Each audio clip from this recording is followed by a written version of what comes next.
Hello. Hello. Hi. I know, I'm late. Blah, blah, blah. It's fine. It's fine. Don't even worry about it, bro. Okay, time out. I'm trying to get my stuff ready for stream. It's going slowly, but we're getting there. Hello, everyone. Hello. Lila is going potty, so I have time. Hi, Shadow. Hello.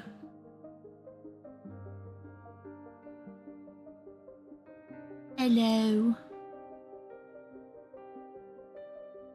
That's not what I wanted.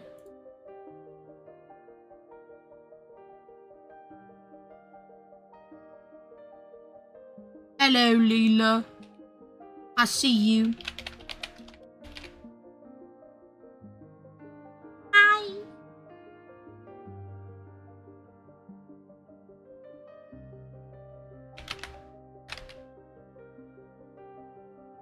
Oh my gosh. This is so freaking hard.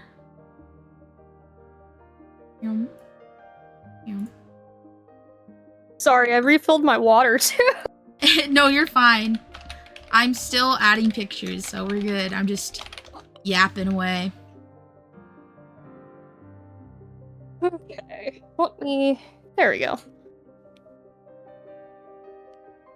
Fix my mic here. There we go.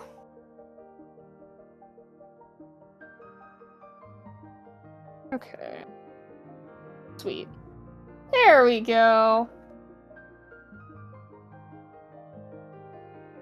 Blah, blah, blah. I need to turn Spotify down there first. Okay. Wow, Lila's ignoring us for music, guys. Wow. I was listening to it while I was waiting. Wow. While I was peeing.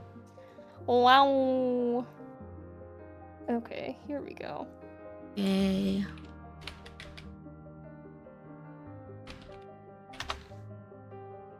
Yay! Okay.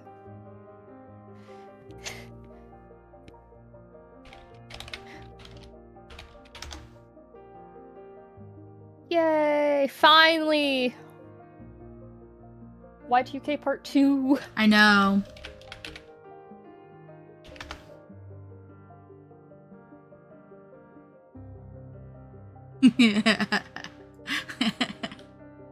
I forgot about this guy. Ugh. I'm almost done, guys. I have my PowerPoint too. Yeah, I know. I have it up. Okay.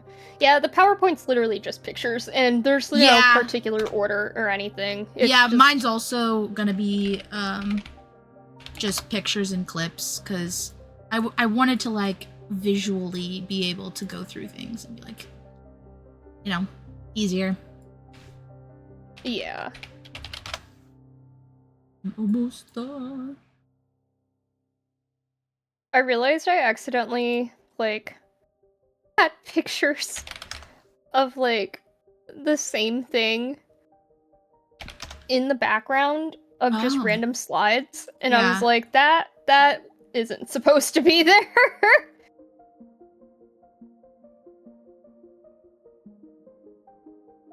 Right, Sid, you're gonna have to be smaller. Sid the Sloth. I already forgot. Oh yeah, you're talking about films and movies. Films and movies, guys. TV and movies. What I meant. I'm out of room, man. There's not enough room. Mood. I can't forget Ratatouille and WALL-E. Not Ratatouille. Oh my god, WALL-E! I know, like, there's so many movies I want to freaking include. Bro, yes. Alright, I'm just gonna have them kind of small here so that you guys can we can talk about them. Those are like two of my favorite films ever. Genuinely. I I love Wally. I love Wally. And Up! I forgot about Up. Gosh. Up being in a 2000 movie is crazy to me. How old? Wait. That's 2009, brother. Oh my god. It's a 2000 movie. We're so old. That's insane. Alright, and then I'm just gonna talk about the video games. I'm not gonna put pictures up, and I'm not gonna put any pictures up for space or science. So I think I'm good. Yeah, I didn't do pictures for like music or sports. I just wanted to do it for like the TV shows and films because those are very visual. Okay. So I am ready then. Alright guys, we have so much stuff to talk about tonight. I'm gonna delete all the shit I've already talked about because it's just gonna be confusing to have to scroll all the way down for shit. Okay, there we go. I just made multiple different docs. Excuse me! Docs. Yeah. Charlie, can you stop barking? Respectfully, can you stop barking? I don't know what he's barking at. I need to feed them at some point, but I'll feed them after stream, probably. They eat late. They're weird. My dog eats at 5 when I eat dinner, so. I made Italian chicken minestrone soup today. That sounds so freaking good. And by that, I mean I combined a minestrone recipe with an Italian chicken recipe, and then I just kind of like made I made it up. But it tasted Honestly, so sometimes good, that's bro. like the best recipes. Yeah, that's like the problem best with those though, sometimes. like that's like how all my recipes are kind of. I just kind of like figure it out. But the problem is I can never recreate it. I never know what I put in there or what I'm doing. I also made cookies. So I was busy today. I've been in my cooking era. My mom has a lot of like painful back and shoulder issues right now. She has scoliosis, so she always has back issues, but it like is particularly bad. So I've been cooking a lot. So I'm in my era of cooking. I love that for you. Yes. My boyfriend's in charge of making food. That's so real. And guess what? What? I started a Invisalign all over again yesterday with brand new Yay. trays and everything. Are you in so much pain? My mouth. Yes. I was my gonna teeth say, hurt so that bad. sounds painful. Okay, I can stop this Twitch stream. Hopefully, I could the not. connection's perfect. I could not wear it all day long yesterday. I had to take them out. Really? For a little bit. Like, it just couldn't do it. Yeah. All I can take is Tylenol, and it just was not doing anything for me. No. That's so sad. So I'm drinking my flavorless water. Not like I usually drink flavored water or anything, because I don't. But, you know. I'm drinking black raspberry flavored sparkling water. 0 sugar with vitamins and antioxidants. That's what I'm drinking. I love that for you. Yeah, it's sparkling ice. It's like my mom's favorite thing. So she gets like a million of them. I love that. Yeah, they're really good. I And love they're, that for your they're mom. 0 sugar, so because like my grandpa and my mom and my uncle and my cousins are all diabetic, so. But now, Makes sense. now I like don't like regular sugar things usually, because I'm so used to everything being 0 sugar.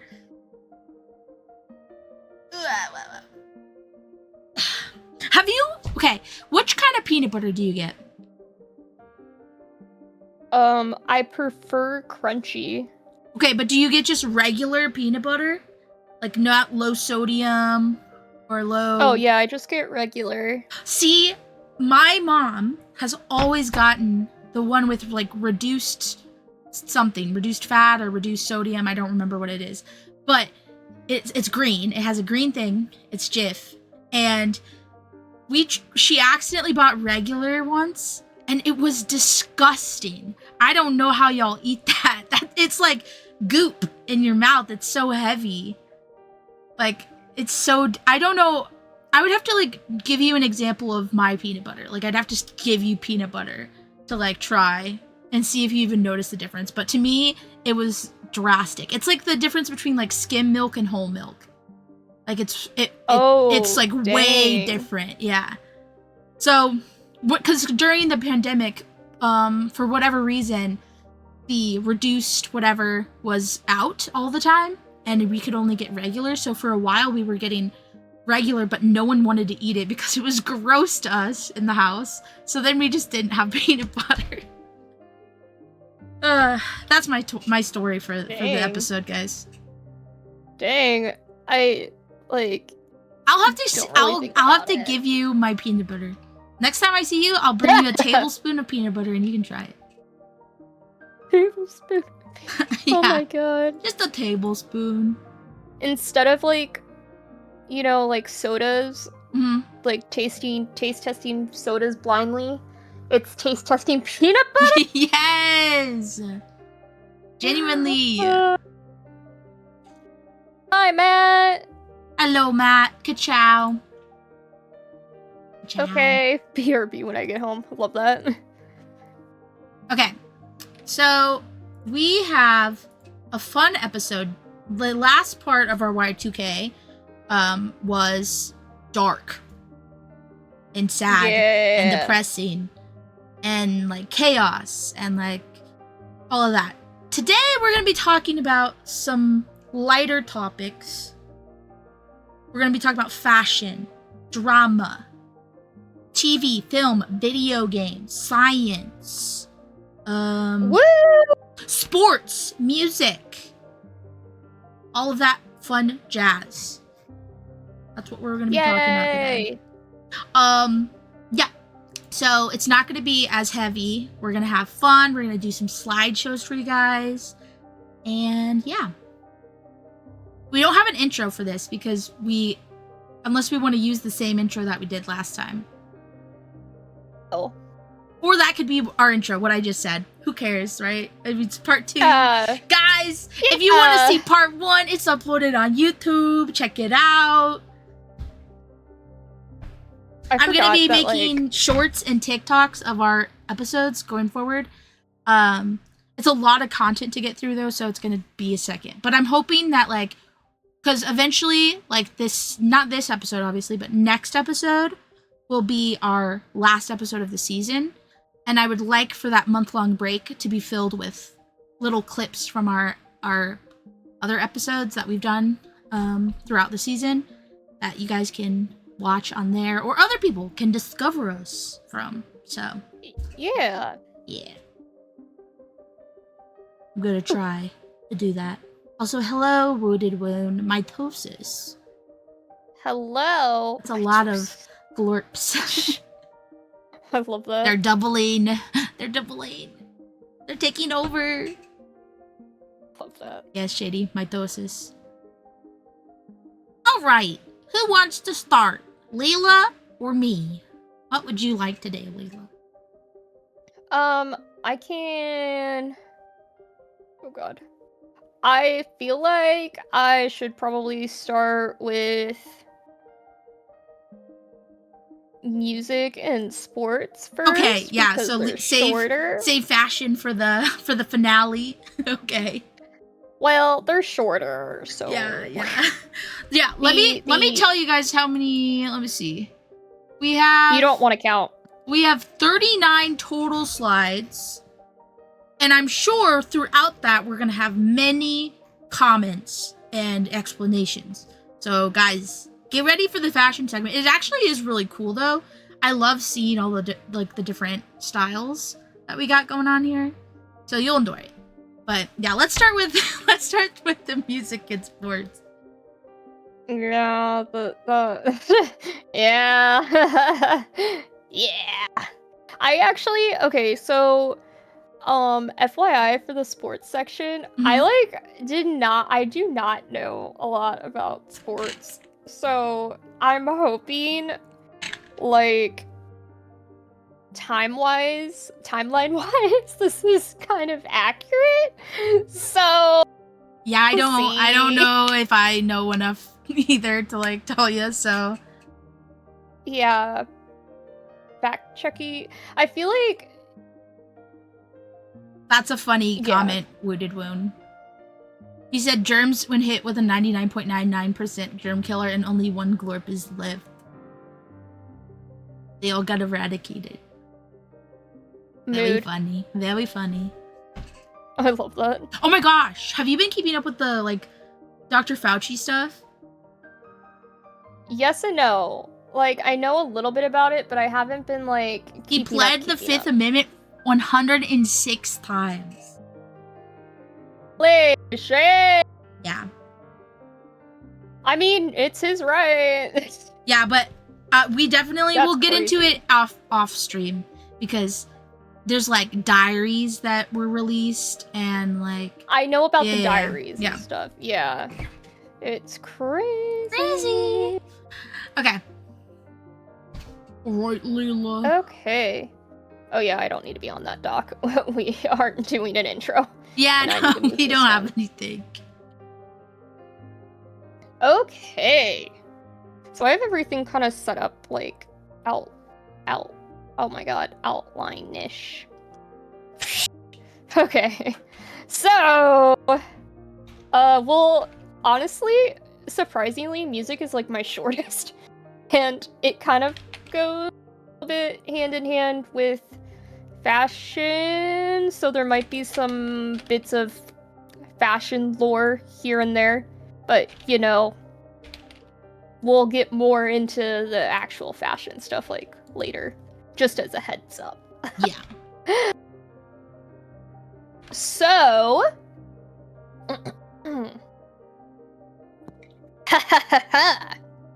while the late 90s laid the groundwork, the Y2K era exploded in one of the most diverse periods in the music industry.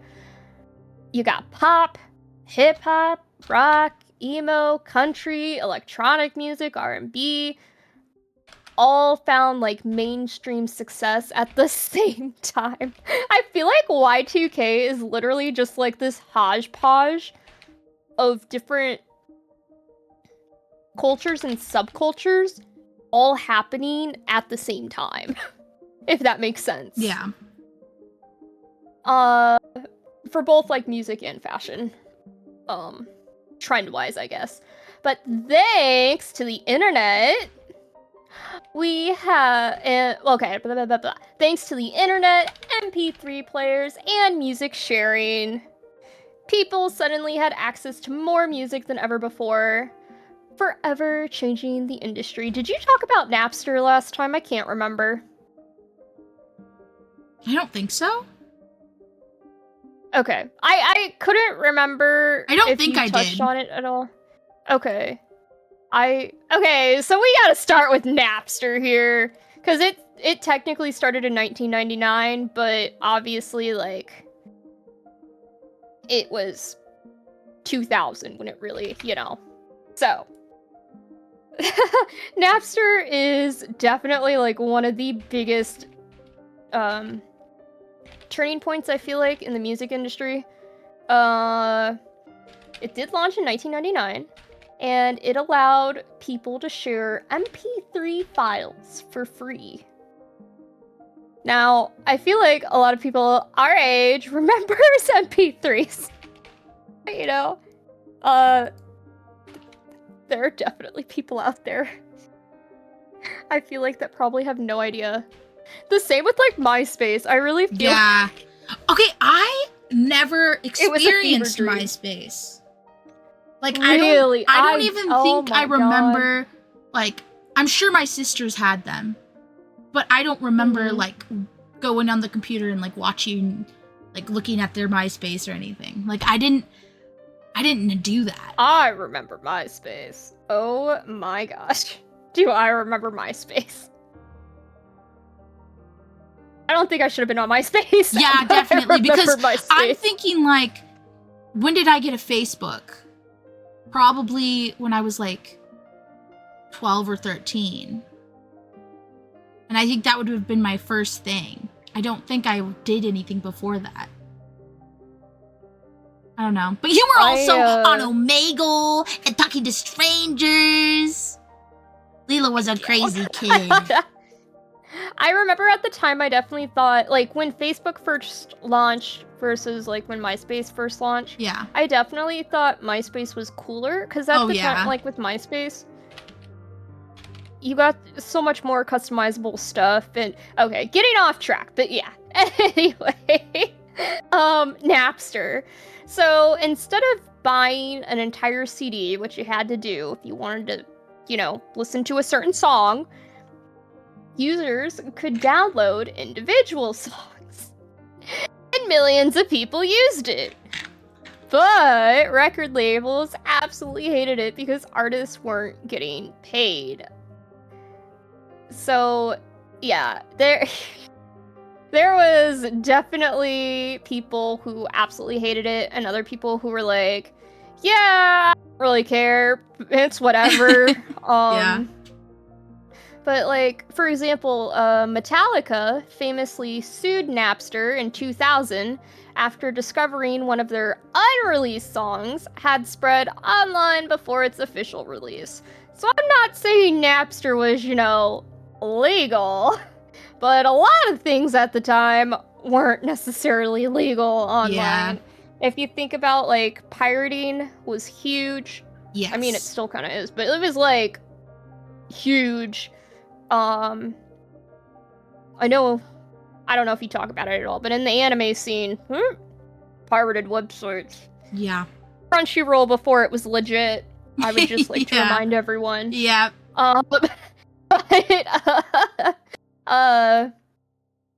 Yeah, Napster did shut down its, like, original service in 2001. It had a short run, but it was a very impactful run. Like, Napster... What's that phrase? Napster took, like, steps for Spotify to fly or something like that. Whatever the phrase is. But, yeah, it had a series of legal battles because everybody kept trying to sue them. So, even though Napster eventually shut down, it did change everything. It provided people with digital music, like something they really wanted, like digital music, not just CDs. And eventually, companies like Apple iTunes in 2003, Spotify in 2008 in Europe, which, like, I also feel like Napster had all those legal issues too, because Spotify Europe, like, different laws versus, like, the US, you know? But anyway, modern streaming would definitely grow from that shift. And, oh, yeah, I wrote it down. I wrote it down. Napster paved the way for Spotify to fly. There you go. I knew I had something about that. So, yeah, Napster, RIP, it, in all of its faults, it really did, start something big. Now, we got a ton of different genres, okay? We got, like, what you could call, like, the bubblegum pop, teen pop kind of genre, which was a really big one. So that, like, ruled the early 2000s. That's, like, the Britney Spears, the Christina Aguilera, the boy bands, like Backstreet Boys, NSYNC, Jessica Simpson, Mandy Moore. Like, it... From the 90s going into the 2000s, you still had, like, the big ones, like Britney Spears, Christina Aguilera, that. Also, like, I loved Hilary Duff. I know Hilary Duff was popular. Yeah. But, oh my god, I was such a Hilary Duff girl. Have you been following her comeback era? Yes! She's re-recorded some of her hits, and I was jamming to them. I am so happy for her. Cause, like, we could just do an episode, I feel like, on Hilary Duff just alone. Because if you look at her life and stuff, there is sister, so much. Her, like, time at Disney, her feud with Lindsay Lohan. Yeah. And, like, she was a teenage girl. Like, I would have to be fact-checked because I don't remember the ages off the top of my head, but she was, like, 15 or 16, dating, like, a, 20-something-year-old? Yeah. And, like, also doing stuff for Disney and stuff, and I'm like, now it's like, that would be very frowned upon, but why was it so common and accepted for teenage girls to date, like, these older men? I know! During this era. Gross! Because this just happened, like, all throughout Hollywood, too. I don't understand. I don't get it. Early 2000s was fucking wild. Very gross. But yeah, pop stars weren't just, like, musicians. They were fashion icons. They were, a lot of people did dabble between acting and singing. Magazine covers, marketing machines. It wasn't just, like, I feel like the craft of music itself. It was a huge, like, I feel like it's hard to explain, like, the difference between fame, the movie, and between, like, being, like, a star and, like, being famous in the sense of your, like, craft. I don't know. Do you get what I'm saying? Yeah. I feel like it's not making sense, but... No, I get what you're saying. Yeah. Okay. So, yeah, especially in the pop scene, and, like, the stars there really influenced fashion, like, low-rise jeans, glitter. I think of Kesha when I think of glitter. Glitter, butterfly clips, crop tops, and velvet tracksuits. Velvet! Oh my gosh. Yeah. Which I have on the PowerPoint, which we'll look at later. There's, like, I think Paris Hilton and Britney Spears both rocking their tracksuits, their velvet tracksuits. Yeah. I have a Juicy Couture one that I just got from, like, TJ Maxx, and I was like, these things, even now, like, if you go to their website, because they're coming back into style, are fucking expensive. So I got, like, a really old one. Yeah. Like, really cheap. But I have to fix the waistband because it was not made properly. It's stupid. Anyway.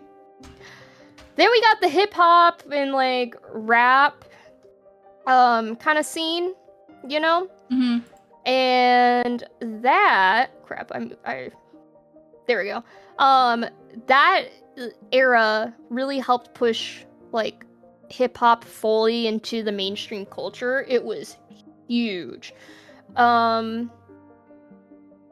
like Eminem, 50 Cent, Jay-Z, Nelly, Missy Elliott, Outkast, Kanye West, which was more mid-2000s, and, like, Lil Jon, and so many more. Back really when Kanye popular. West wasn't going through a mental health crisis. Yeah. Oh, I have to take my meds. You do that. Speaking of mental health Hip-hop. crisis. Hip-hop became one of the biggest selling genres in America. It blew up. And thanks to hip-hop and rap and R&B, we have, like, fashion-wise, baggy jeans, jerseys, oversized t-shirts, Timberland boots, fitted caps, chains, and some other popular singers for, like, the R&B, which kind of blends into it. You have Beyonce, Usher, Alicia Keys, Destiny's Keys. Child, Sierra, Neo. Oh my god, I was such a huge Neo fan. Oh my god, Neo. That music video for Mad, like, will, I think, forever stick with me because, oh, yeah.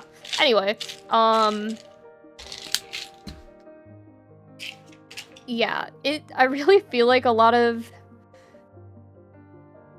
there's, I will say, certain people that are just super famous that aren't necessarily actively in the spotlight, but you know their music, like yeah. Anyway, popular themes for R&B, smooth vocals,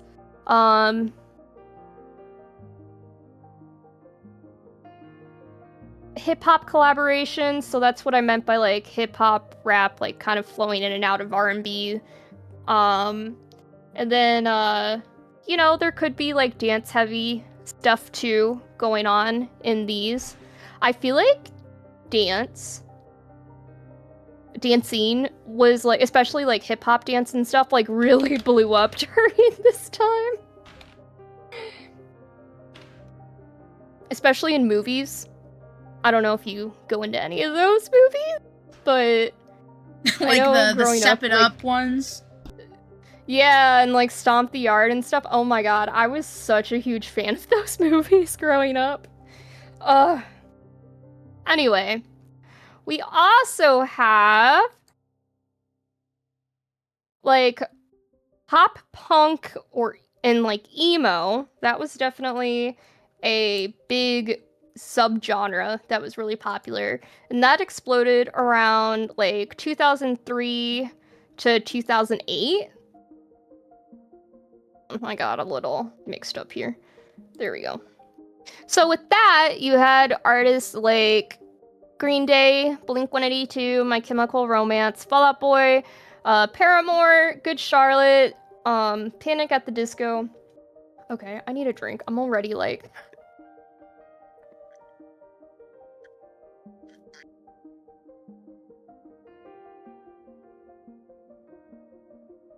And this, like, this was definitely also really popular in, like, the teenage scene. You have, like, skinny jeans, Converse, band tees, studded belts. Oh my god, I remember the studded belts. Black eyeliner, and, scene hair. Oh... But yeah, this subculture itself, like, exploded during the 2000s, which I would say it's still pretty popular today, too. But it definitely, like... I definitely have, like, visions of certain people in my head from back then.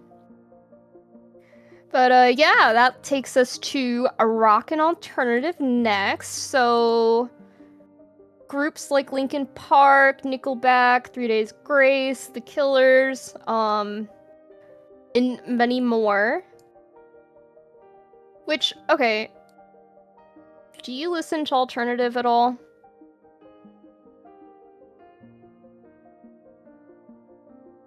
Sero? Oh, I didn't realize my mic was muted. Yes, sometimes I do. I've been talking to you this whole time. I've been commenting. I've been talking. I muted it so you guys didn't have to hear my ASMR pill popping. But oh well. Better. Anyway, well, I was gonna say, like, I've heard a debate that alternative, like, then is very different from alternative now.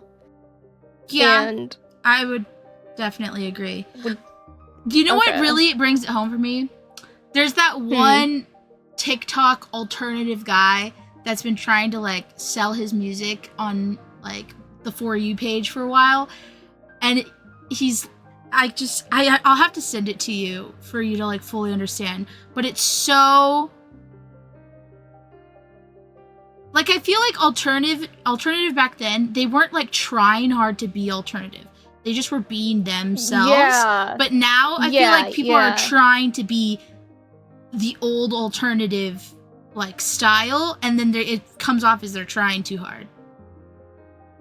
I get that. Yeah. I mean, there are still some that are, like, naturally just chill, just, like, in their vibe, doing their thing. So, like, there are still people like that and bands like that, but it's definitely less common, within the genre. I feel like there's a lot more, I don't want to say posers, but people trying to fit like a genre that they don't necessarily actually like fall into. Yeah, makes sense. Oh, just a quick thing I was thinking about as you were talking. Even though, like, obviously Y2K was the start of, like, the technology era, there were still a lot of CDs, burning CDs. Well, yeah, I have that in there. Burning CDs was huge. I have that at the end of my medias thing, but specifically, I don't know if your family had this, but my family had a huge ass book of like burned shit. Yeah. Yeah, like it was just like a CD book of random shit. I feel like it wasn't necessarily my family. Like I had my own personal, because my aunt would burn things for me because she was in like high school and stuff at the time, right? Yeah. High school, college. So she would burn stuff for me and give it to me. And then like my uncle burned like anime and stuff. And I didn't get that until later in life. But right now my brother has it. We were actually going through it the other day because I was like, I never did watch this series or this series. Yeah. And I was like, I forgot this series existed. Like, yeah, my ex-grandpa was the one that would give me, like, he would bring, like, these thin little DVD boxes, like, and they would each have, like, a movie, like, whatever movie he gave us, like, I know there was Over the Hedge was one of them that he gave us. Oh my god, I love that. Yeah, and, like, a bunch of, like, action movies, and he would just give us a big pile of them, and they would all be labeled with Sharpie. I love that. Yeah. Before I get into country music, real quick, with the whole CD thing, I also know, like, I'm sure it was, like, more prevalent early 2000s versus later 2000s, and, people who, like, made their own music, like, smaller artists or people trying to break into the industry, they would make, like, their own music, put it on CDs, or even before CDs, you know, why can't I? Oh, cassette tapes. I was like, why can't I think of it? I had cassette tapes. Cassette tapes. Like, people just standing in front of buildings or businesses and trying to, like, sell their shit on the streets. I remember that in Chicago. Yeah, like, same. Whenever I'd visit Chicago, like, just, like, people passing it out or, like, selling stuff. So that was a thing, too. But I wonder if people still do that. I think people do a little bit, but it's definitely not that. Because I remember there was like a whole, like, people got mad about it, but I think Cardi B was trying to do that on the subway, like, recently. Like, she was she was just like on the subway, like, promoting her new album, like, talking to people, you know, being with her fans or whatever. And but I don't know, but people were making fun of her for doing that. So I don't know if it's like a thing that people, like, I definitely feel like people, you know, you gotta respect the hustle. They're trying to get their shit out there. Oh but my I feel god, like a lot of people use so real then. They use SoundCloud now a lot of the time. Yeah, I feel like SoundCloud and Spotify are like what the CDs and cassette tapes used to be. Yeah. I will say, I'm pretty sure it was, okay, maybe it was like 5 years ago. But I do know it was when we were in high school. Oh Lord, now I feel really old. It was like 10 years ago. When we were in high school, I remember there was somebody, I was visiting Chicago, and there was a guy who was trying to sell his CDs outside of, I don't even remember, but on some street corner. Oh my god, I feel so old. Anyway, country music also had its huge, like, moments during the early 2000s.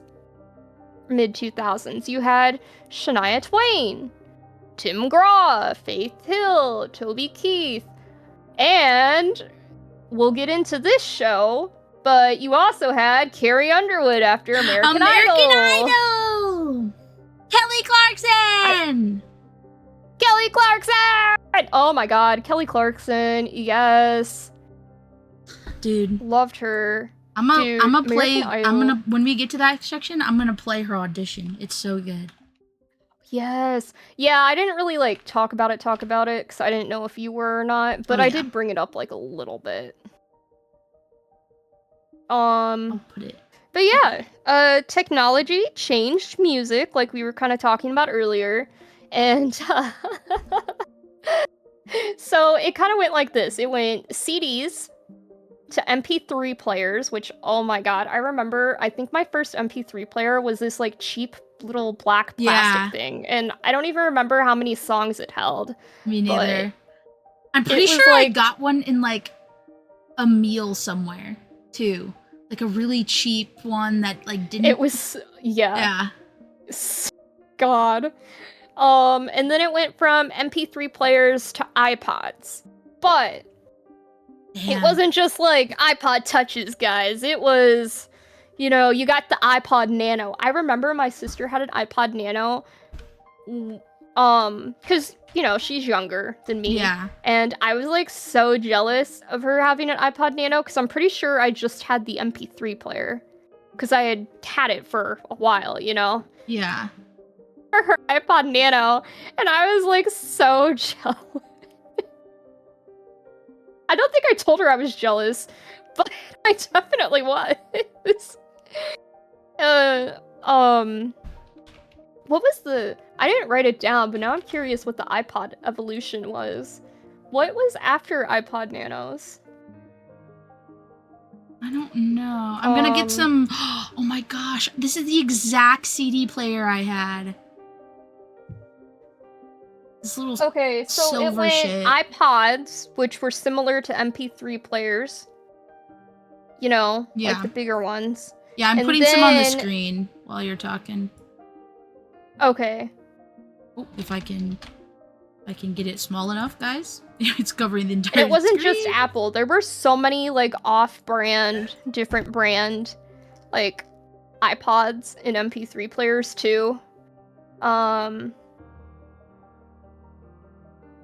Oh my god, yeah, dude, God, yes.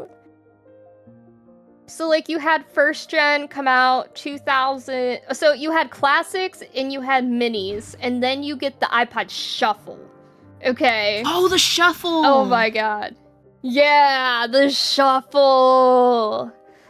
So, first gen iPods came out 2001. Second gen 2002, I do not know the difference. Third gen, which had like other buttons and stuff on it, that was like 2003. Fourth gen, which was different colors, like colorful ones, 2004. And then fifth gen, which played videos. Oh my god, guys! That was 2005. They had video ones? I never had one of those.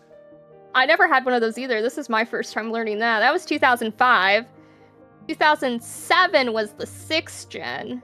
I don't know what the big thing for that was. Then you had the mini models. Mini models were later replaced with the nano, okay? Minis turned to nanos. And the first gen for that was 2004. And that was around the time of the 4th gen of the regular iPod. Then you go first gen 2004, second gen 2005. First gen with color display. Oh my gosh, it's like Game Boy Color but for iPods. That was... that was 2005. Second gen of that was 2006. Then you get the third gen, which I think might have been the Nano. If not leading into the Nano, that was 2007. And 4th gen 2008. The 5th gen in 2009 had voice recorder, guys. Voice recorder. Then we have iPod Shuffle, which is the screenless iPod, the cheapest model. Okay? Cheapest model. You had the first gen, which came out in 2005, and the second gen, this was definitely like a nano. So the iPod Shuffle, like nano, basically, that was second gen 2006. Pretty sure that's what my sister had. I don't remember. But yeah, we didn't get the first iPod Touch until 2007. Damn.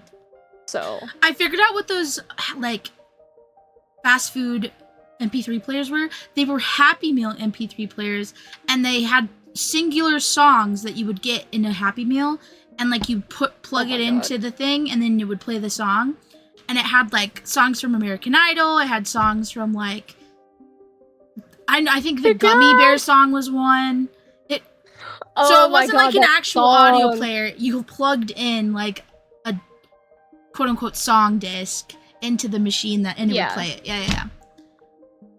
Oh my god, I love that. Yeah. But yeah, with iPods we get digital downloads, we get digital downloads. Apple released the first iPod in 2001, like I said, and there was a phrase that became Apple's famous slogan at the time, and it was 1,000 songs in your pocket. So yeah, people could carry 1,000 songs instead of a CD. So pretty catchy. Yeah. But music television was really popular. So that was like MTV VH1, which I don't like. I recognize the thing, but I don't remember it. BT, or is it called BET or BET? Yeah, BET. I do remember that. And then TRL, which I don't recognize. It's Total Request Live. I don't know that. Yeah, I don't know. I didn't really look into that one.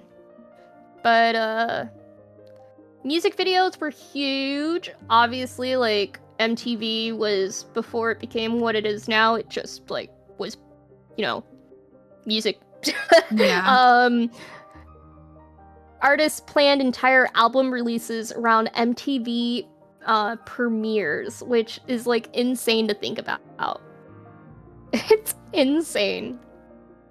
That's how big MTV was with like music television. Then which I'm sure you'll get into it as well, like reality TV. But reality TV music shows, American Idol, Making the Band, and I don't remember this, but I guess the Osbournes. Yeah. I feel like I can vaguely remember commercials or something, but yeah, they were like crazy because like Kelly Osbourne as like a teenager, insane. Like the way they would talk to each other as a family, like I've seen clips, insane. That's crazy. Yeah, thanks to shows like this and stuff, though, it did make celebrities feel more accessible to the public. We became more parasocial. Yeah, I feel like the Y2K was a huge introduction to parasocial relationships. Yeah. And I feel like it's only gotten worse. Yeah. But American Idol launched careers for Kelly Clarkson, Carrie Underwood, and I feel horrible because I actually don't remember this, but Jennifer Hudson. Yeah! And she placed 7th on that show. I don't remember her placing 7th. Really? Yeah, no, there's a lot of people that didn't win that went on to do way better than the winners. It's like a common thing in American Idol. Yeah. I feel like I don't really watch because I remember when American Idol was like popular. Like I remember Yeah. like back then I watched it a lot. Yeah. But I didn't really watch other shows Like The Voice. that were similar to that. Like The Voice, X Factor, like those ones. Yeah. Oh, it was X Factor I was thinking of. Yeah, that's another thing that I heard. Like people who didn't necessarily win have become more popular than people who did. The Voice I did watch a little bit in its first few seasons, but I didn't like actively watch it every week, say like I did with like American Idol. You know what I mean? Yeah. But yeah. So some fun facts. CDs were still the main way people did buy music. So don't disregard that. It really was for much of the era. I don't remember if you remember this, but ringback tones and ringtones became a huge business, with people paying to have songs play when someone called them. I think I did that one time. I don't remember what song it was though. I don't remember. I also did, but I don't remember what it was. Yeah, I don't know. Because, like, as a kid, I remember, like, I didn't get in trouble, like, for what it was. It was just, like, now looking back at it, thinking about how cringy it was for, like, a parent or somebody to call ringback tone. Yeah. It's, like, some, like, heavily, like, hip-hop song or something. Yeah. I don't know. LimeWire, and I remember LimeWire. I don't remember this other one. I don't know if I'm gonna say it correctly. Kaza? Yeah. Kaze? Yeah. But those platforms became popular after Napster shut down, continuing the era of peer-to-peer file sharing. Though they also became infamous for malware and mislabeled files. You know, I feel like getting malware and stuff was probably pretty big because of the piracy and shit that happened during this time. Yeah, and also people were like less aware of like their security on things. Yeah. And then, like, that's for sure. I'm sure there wasn't like malware protection like there is now. So yeah. My poor laptop, watching anime the way I had to watch it. Oh my god, my poor laptop. Like, stuff that, like, it ran so slow because of all the shit that, like, the malware and shit. When I was not a piracy person on the internet. I would receive piracy via disc. But I would never go onto the internet and, like, pirate things. So, yeah. And I didn't learn even how to do that until I was an adult. So. Yeah, no, back in the day, I feel like coming by anime was very hard. Different now, though. I do it the legal way, guys. I swear. Yeah, I know, because anyway. I also have access to that account. Yes.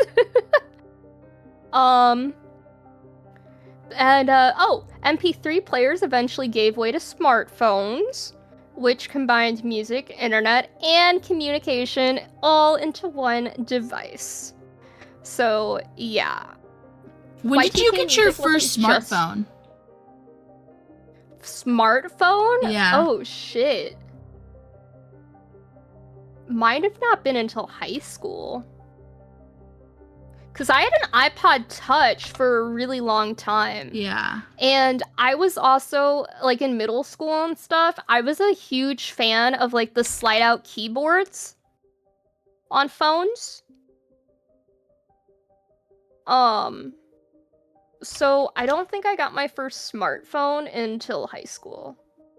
I think my first phone was a smartphone, technically, because it was a BlackBerry. My mom got them. I remember your BlackBerry. Yeah. My mom got them through her job, so all of us had BlackBerries with the little scroll wheel thing. Yeah. That always fucking fell out. I remember that. Yeah, I no. had the classic flip phone. Yeah, I during had that. time. I had that in junior high or maybe high school. I don't remember. But I had a Razor, and it was a flip phone, like a slide-up God, phone, not a flip. Razors. But I had a Razor, and then eventually, I think like later in high school, maybe college, I got a iPhone. Mm. Yeah. Yeah, it was. I broke like 5 of those that Razors, dude. They sucked. Oh my god. I didn't even have a Razor. Mine was like, because Razors were the flip phone. I had like something cheaper than that. I don't even remember what it was. But yeah, like I said, my favorite phone was the with the slide out keyboards, like messenger style slide out keyboards. Those were like my go-to. That's what I had in middle school. Yeah, that was what my Razor was the slide out keyboard. I found that, by the way. I found that old Razor, one of my old Razors, and I opened it and I found all of my messages. Guess who I had text messages from? I'll say the first name because that's like, you know, it's enough. Kamal.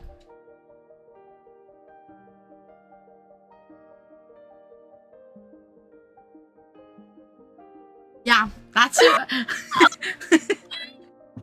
And they were saucy. Oh no. I can't remember exactly, but I'm pretty sure I dated him for like 2 days.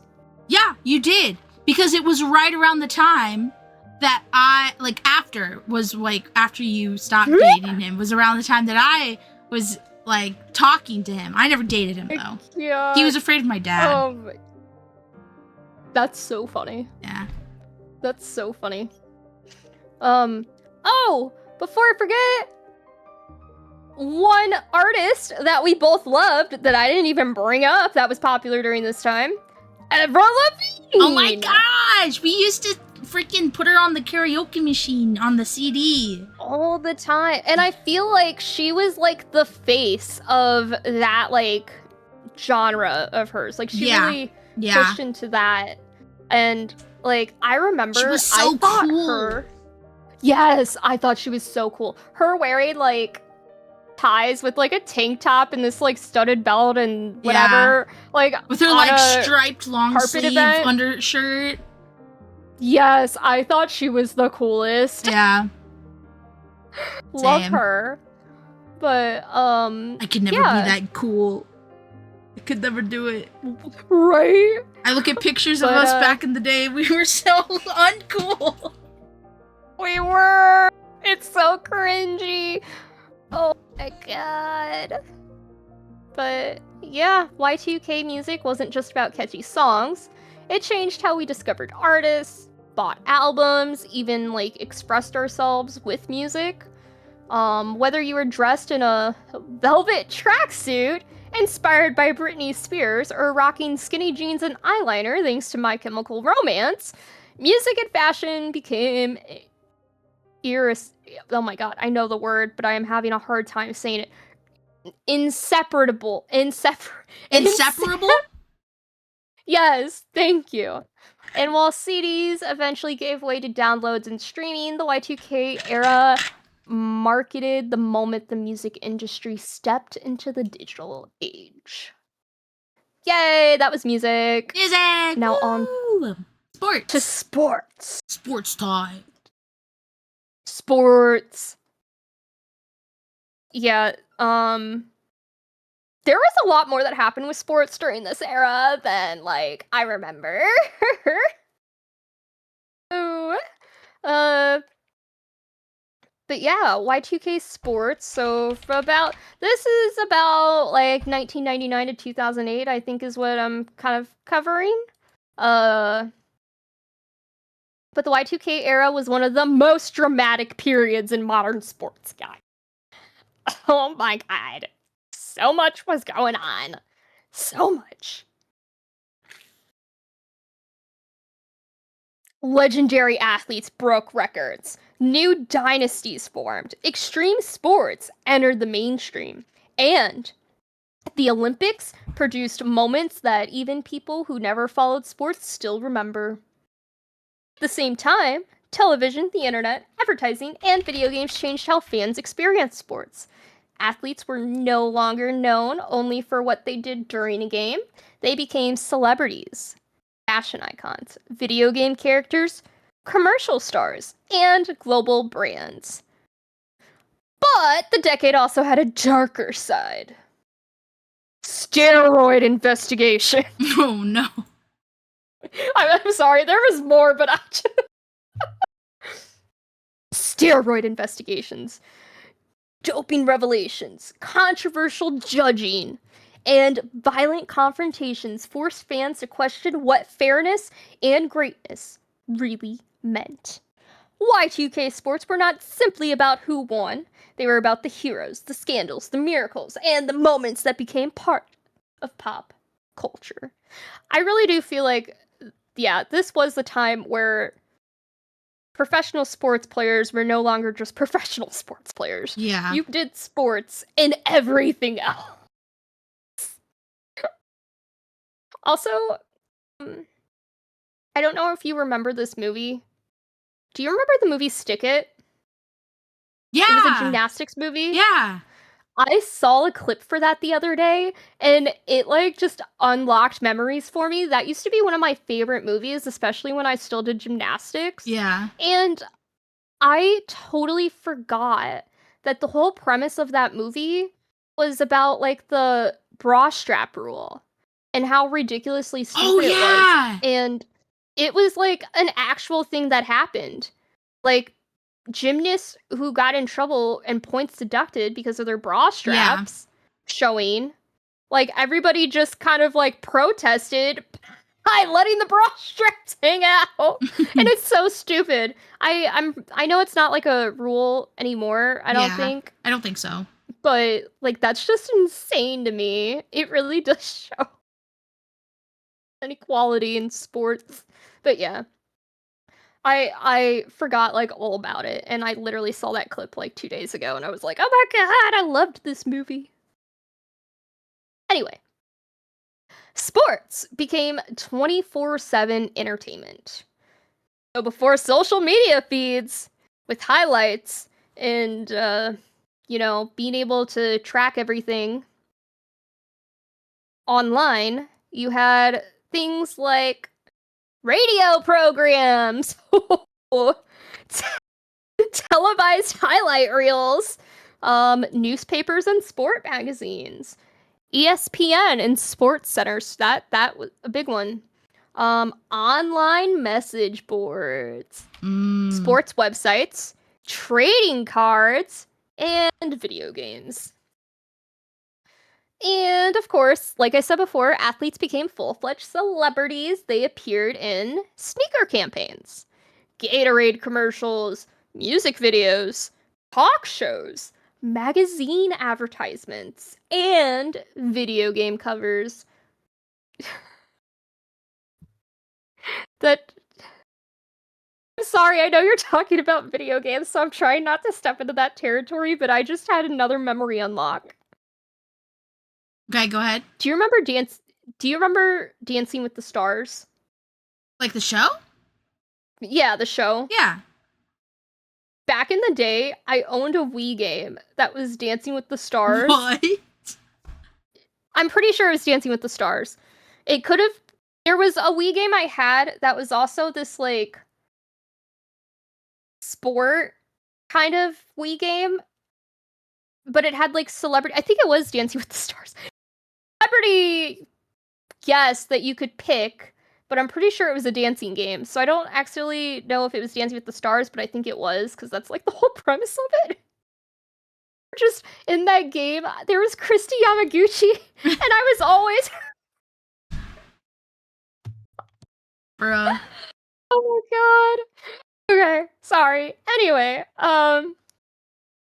companies such as Nike's, Adidas, Reebok, I know Puma was popular at the time, and Gatorade built enormous campaigns around individual players. Well, I don't think Puma did that. I don't know. Superstar athlete could influence not only which team someone supported, but also what shoes, jerseys, hats, and hairstyles they wanted. And this is definitely still a thing now. Like, what like you'll see in sports, like either whole teams just sporting one company, Yeah. and sometimes even like a whole sport league supporting a company. For like hockey, I know crap, I can't even remember what it's called. Is it CMM? I don't even remember. What, baseball, there's Nike, and I can't remember. I'm like blanking right now. I thought I would remember this because I'm like blanking. What's a popular one for soccer? A popular what for soccer? Brand that like advertises for the sport. Gatorade.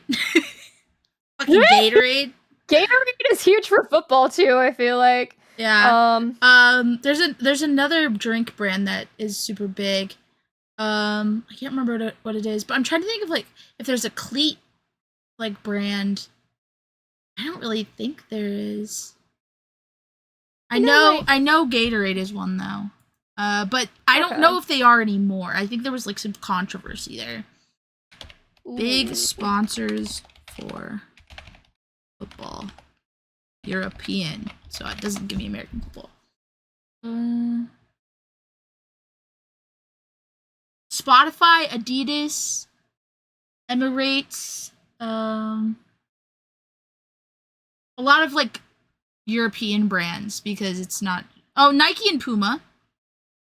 Also. Okay. So similar. Bauer is what I was thinking of for hockey. Bauer, CCM. Yeah. But yeah, I know a lot of sports will either have a company like Nike and or Adidas. Mm-hmm. Yeah. It's all connected. There we go.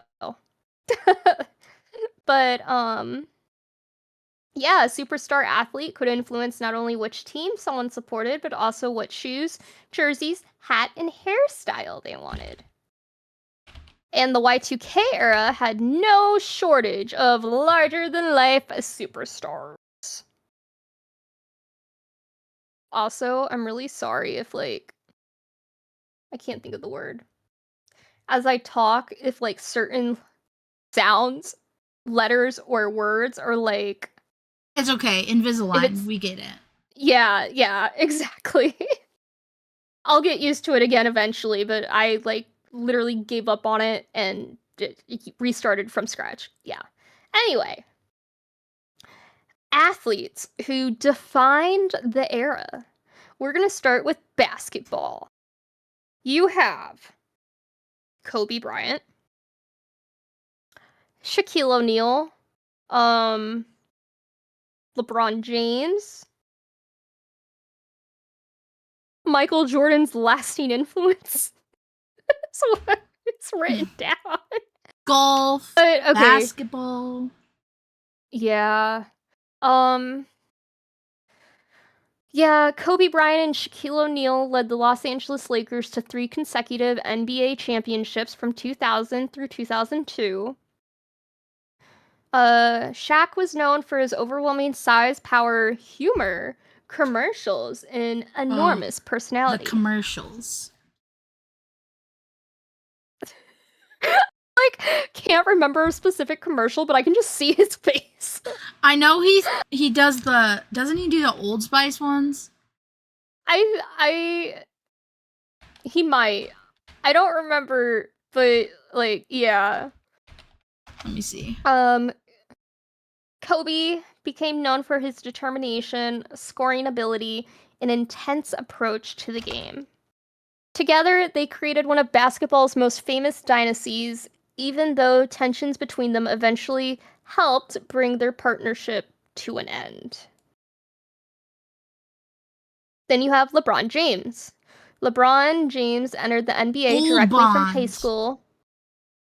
It's the Gold Bond body powder that he does the That commercials for. yeah. LeBron James entered the NBA directly from high school in 2003 after receiving extraordinary national attention as a teenager.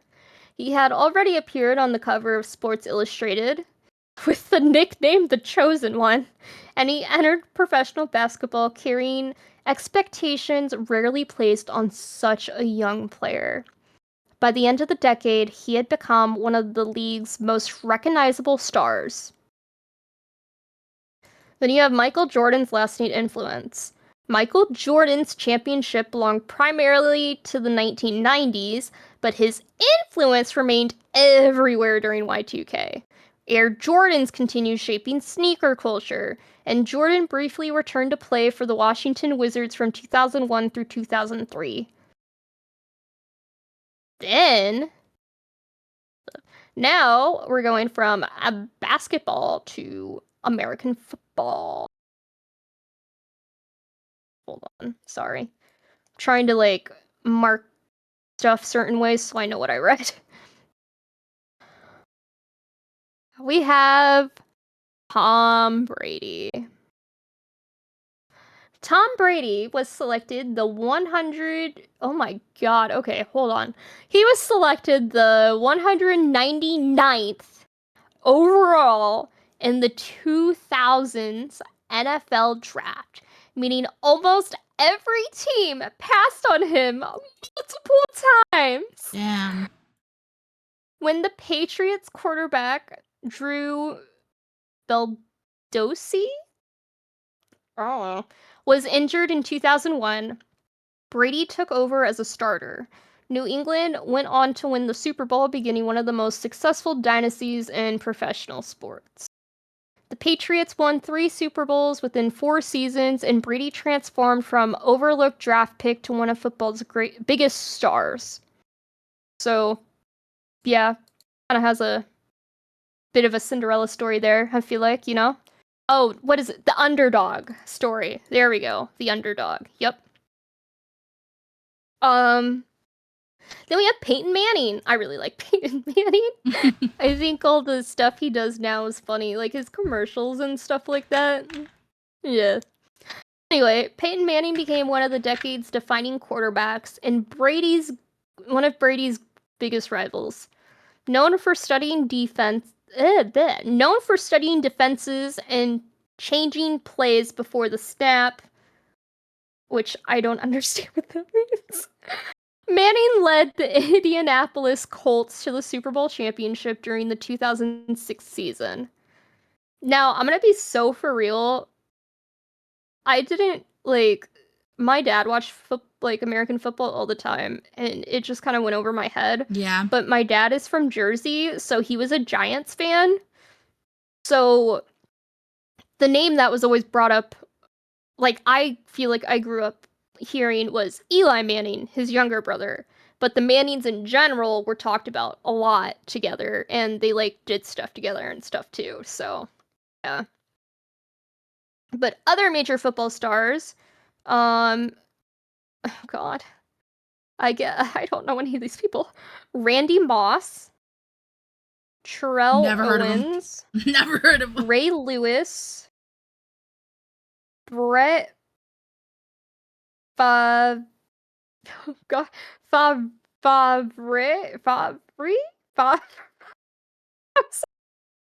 and then there's another name I found, but I don't actually know how to say it at all.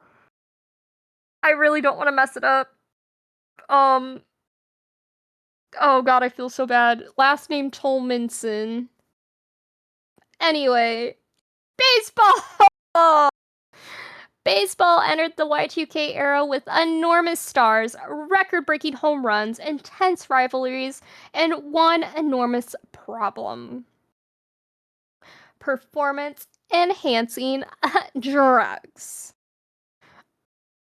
I definitely didn't, like, really pay attention to baseball much growing up either, but I definitely knew about the steroid stuff. Like, that's how big it was. I was like so out of this scene. I didn't watch any other sport, and I don't think I even watched like soccer at the time. I would have been just Yeah. I don't know. Yeah, I don't think I watched any sports. I think I might have just really watched like figure skating, and that was probably, you know. Yeah, I watched like the Olympics. That was my sport. Oh yeah, the Olympics for sure. Yeah, oh my god, I loved gymnastics. Oh my god, that just made me think of the Bring It On movie. I don't know if to talk about that or- Yes, I don't talk about Bring It On, but God, that was an era for That was. sure. God, that third one is still my favorite to this day. Bring It On, All or Nothing. Anyway, the fourth one was like sorry. not that good. The fourth one was, I thought the big like ending choreography, like and big move that they did at the end was pretty cool, and especially with like the red colors and the blue colors. Whatever. Yeah, like where and it like combined or Yeah. whatever, kind of like it was supposed to be like reminiscent of what, like a roller coaster or something. Yeah. I don't know, but I thought that was pretty cool. The one that I like the least is the one that's in the digital era. It's like Bring It On All Stars or something. There's Bring It On, Bring It On It, On In It to Win It, Bring It On Again, Bring It On Right to the Fight to the Finish, Bring It On All or Nothing, Bring It On Worldwide. That Hashtag one. Whatever. Yeah. I don't even think I watched that one. I've never watched that one. That one I liked the least. I feel like they should have just left the series alone and not even have done that. I know they were trying to hit into the stay relevant and hit into that like new honestly, era. I think we only needed the first three. If I'm being my models. Okay, there we go. Like the fourth one. I didn't mind the fourth one. The fourth. I do like that move that you're talking about. I do like that, and I like the actress in it because I like her. But I don't know. I don't even remember the fifth one. I feel like the second one. The second one's so forgettable. Yeah, compared to all of them, I hated the fifth one. The second one, I feel like... Okay, so in order for me, it probably goes number 3, number 1, number 4, number 2, and then number 5. And then number 6, yeah. Because I did like 4, but I also feel like because I watched it with my sister loved 4, so I feel like there was like some bias there. Yeah, like her 2 excitement was forgettable, fed into you. But it's not bad. Yeah. And then, was it Rihanna in the first one? You got Pawn to Replay in the first one. Oh yeah. Pawn to Replay. No. I feel like I had a dance to that one. Fight to the Finish. Like I had a like Fight to the Finish. I don't really remember. Yeah. I don't remember the second one at all, to be honest. So I remember the actress.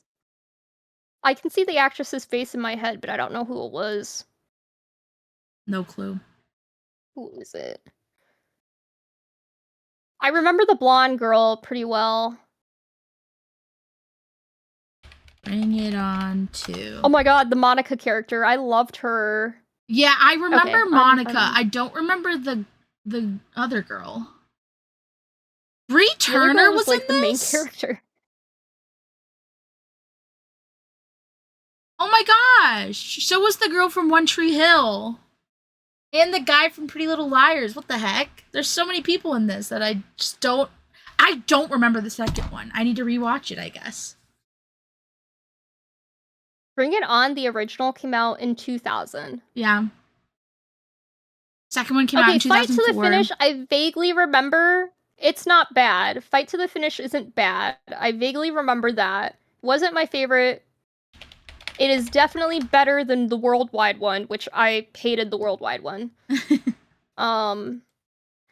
Okay, Bring It On, Cheer or Die. I did not know that was a thing, and that came out in 2002. Why are they continuing the series? They need to stop. Cheer or Die? Yeah. Why does this look like a freaking Horror movie? Well, no, it is a horror. It's a horror comedy. Oh, yeah, it is. It's a slasher comedy. I wonder if it's like made by the same parody? people? Yeah, it's giving parody, right? But they use the name Bring It On. Hold on, I'm gonna look up official series. Because I owned the DVD case that had all 4, 1, 2, 3, and 4, in this like really pretty like gold case. Crap, my connection is being wonky. I don't even know if you can hear me. I can hear you. Okay, cool. My connection's getting kind of wonky.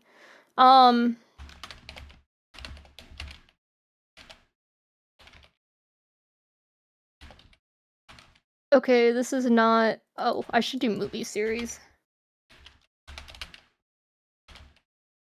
There we go. Let's see... Yeah, no, I think Bring It On, Cheer or Die is a part of the series. That's crazy! What the heck?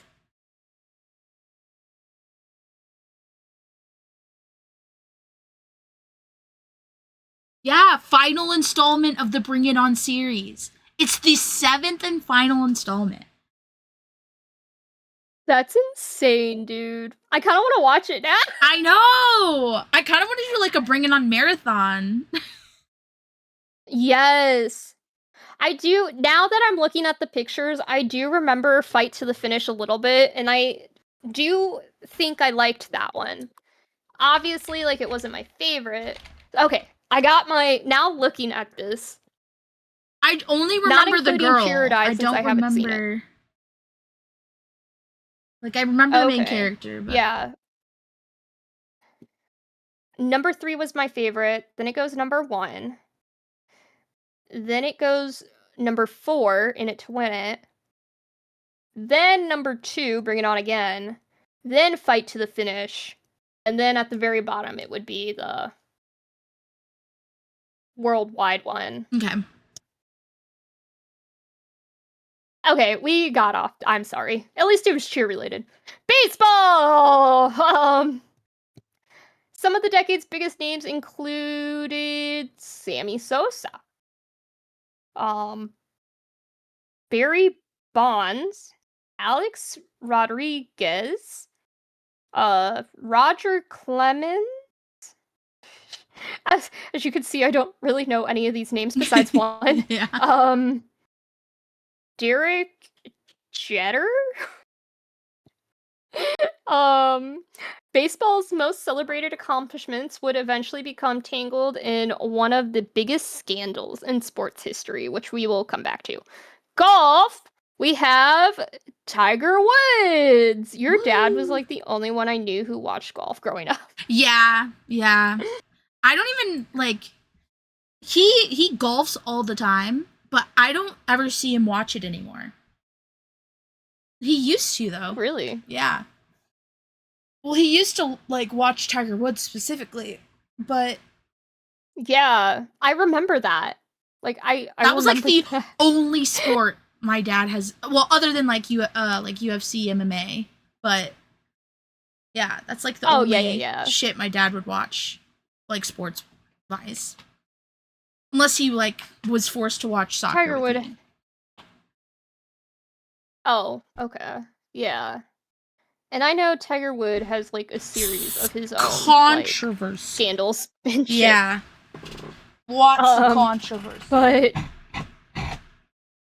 he did transform golf into a much-watched, like, television. Yeah. He appealed to younger audiences, attract new fans, and became one of the most marketable athletes in the world. And he's handsome. Yeah, that too. Yep. Like, From there's the a lot of 2000 female US fans from Open. that. Oh, I'm sure. From the 2000 US Open through the 2001 Masters, Woods won 4 consecutive major championships. Because the victories occurred across 2 calendar years, the achievement was not technically a traditional calendar year Grand Slam, but it became known instead as the Tiger Slam. Woods was the first player in modern era to hold all 4 major titles simultaneously. Jesus Christ. Then we have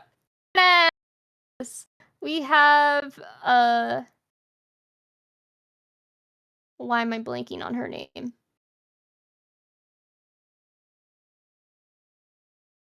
Venus and is it Serena Williams? Yeah, Serena Williams. I'm pretty sure. Serena Williams. Okay, for some reason, like all the 2 E's was really looking at her name. I was having a moment. Anyway, Venus and Serena Williams helped define women's tennis through their athleticism, power, fashion, and occasional matches against one another. They became global celebrities and opened the doors for generations of young athletes. You also have Rafael Nadal and Roger Federer.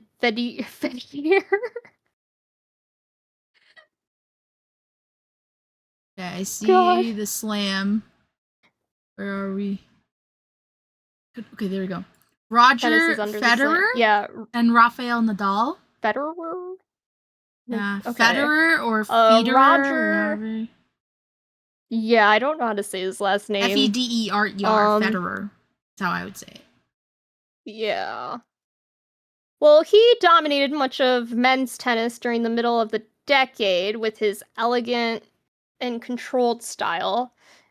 And then Rafael emerged as his greatest rival, practically on clay courts. The only stuff I know about tennis is from anime.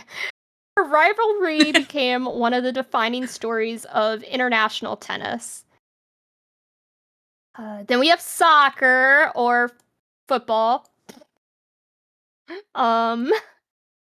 Soccer was. I'm sorry, guys. I'm gonna call it soccer. That's fine. That's you fine. You can hate me. It's okay. Soccer was all. You're American. You're allowed. Thank you. Soccer was already the world's most popular sport, and Y2K produced several global icons. David Beckham. Oh my god, I love the Beckhams. David Beckham became famous for his soccer ability, his fashion, hairstyles, celebrity relationships, and advertising campaigns. His Spice Girl relationships. I love the Beckhams. Yes. I love those two. Oh my god. He demonstrated that an athlete could become an international lifestyle brand far beyond the field. Ronaldinho. Okay, thank you. Brazilian star Ronaldinho? Can you say it again? Yeah. Thank you. Became known for his creativity, joyful playing style, skill, and unforgettable smile. He also had the most World Cup goals for a long time. Ooh. Yeah, but that record was broken. See, it was. Yeah. And then the person that broke his record, they had their record broken this World Cup. Damn, really? Yeah.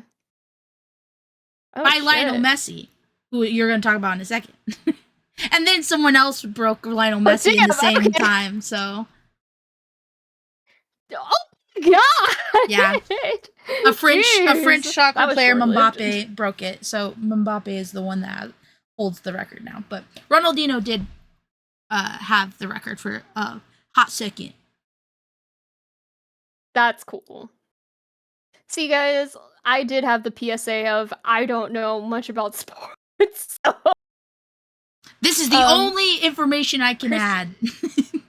I don't know any other sports except for this one. Lionel Messi, and I remember what I watched a lot of growing up. Because of my father, we watched a lot of wrestling. Yeah. So I remember that. Anyway, Cristiano Ronaldo. Yep, Did you I said say that his name perfect. right? Yay, and Lionel Messi. They both emerged during the middle of the decade.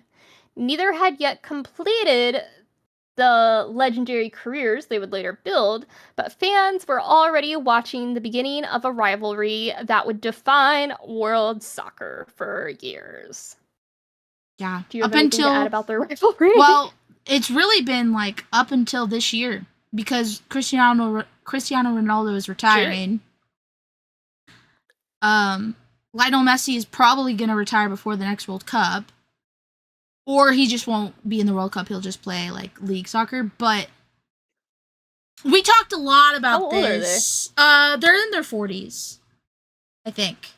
I think Lionel Messi is 40. Let me see.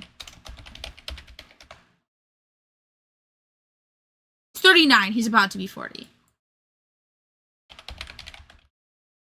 And Cristiano is 41. Yeah, so they're both almost in their 40s. So this is like past the prime. Like most football players don't continue past like 35. Like once you're at like above 35, you're kind of like old to be in there. There are some people that like play past that. Like there was a goalie that was like in their late 40s. There's like league members that are like there's like a guy that's like in his 50s or something that's still playing for Japan.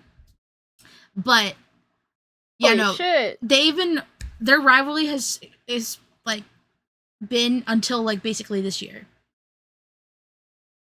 And unfortunately, Cristiano Ronaldo did not have a good year when it came to World Cup. So yeah. And Lionel Messi had a pretty good year. So damn. Yeah, but that rivalry has been going on.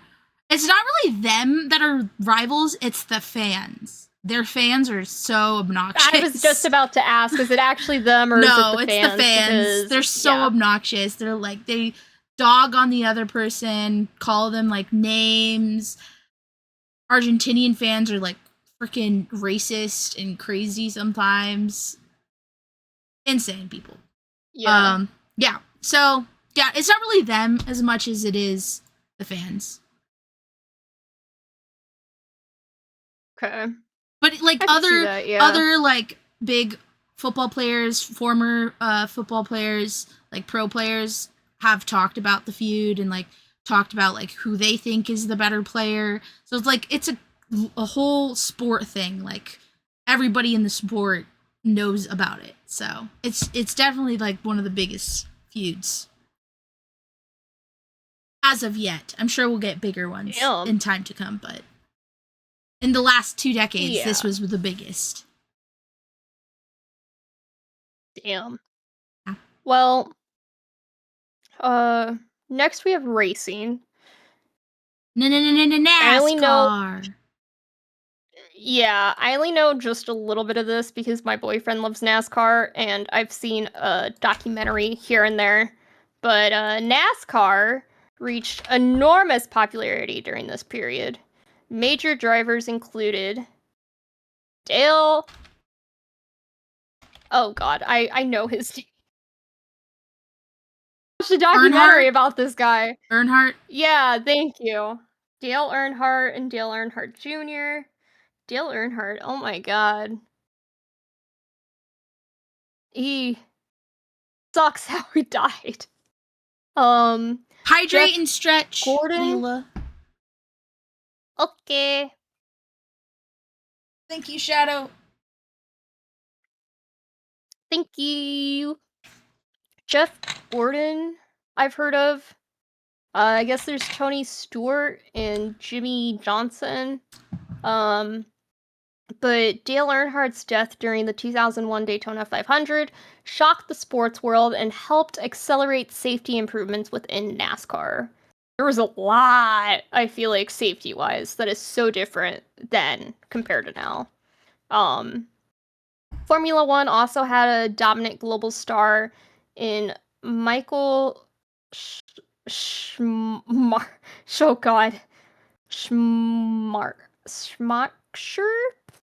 who won 5 consecutive drivers' championships from 2000 to 2004.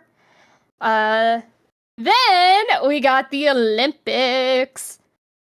The Olympics became global pop culture, okay?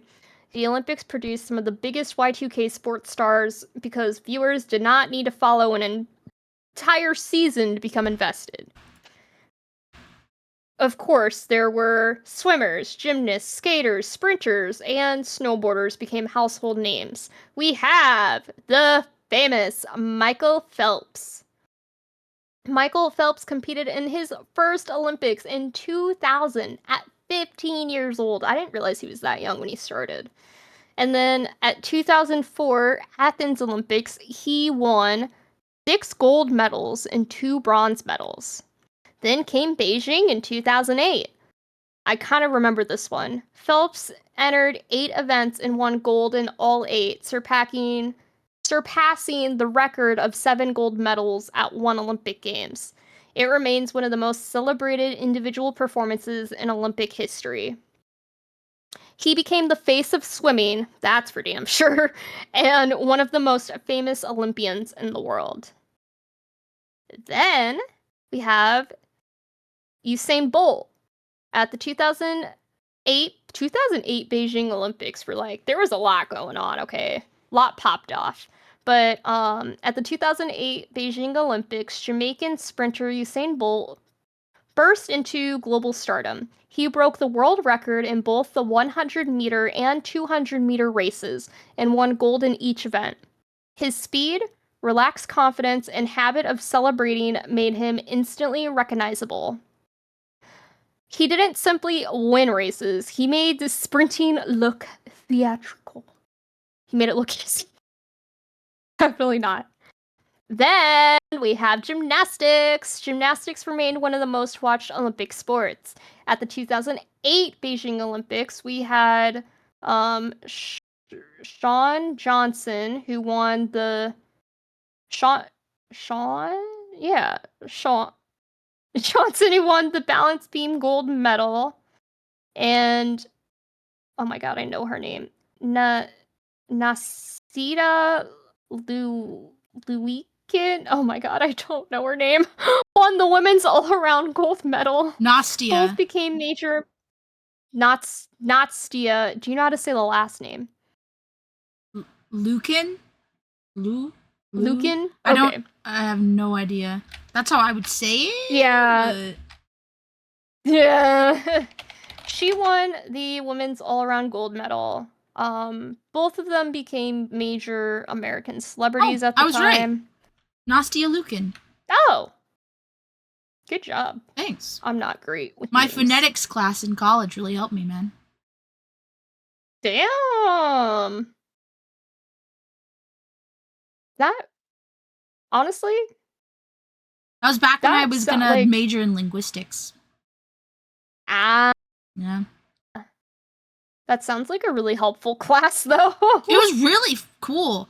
I learned about why we put fucking in certain syllables of words because it's more natural for yeah, for the English language. It's very interesting. Huh. Because you say abso-fucking-lutely, not ab-fucking-salutely, you know? That sounds so weird. Yeah, that's what I'm saying.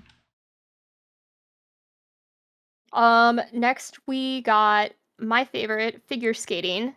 Figure skating absolutely, like, I feel like figure skating might not be the first thing people think, but it absolutely belongs in this Y2K sports section, okay?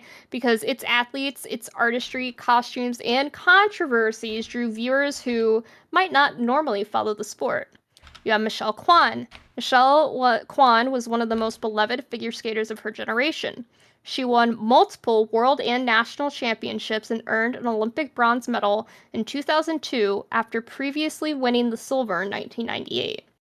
Even without an Olympic gold medal, she does remain one of America's most recognized skaters because of her consistency, artistry, and longevity.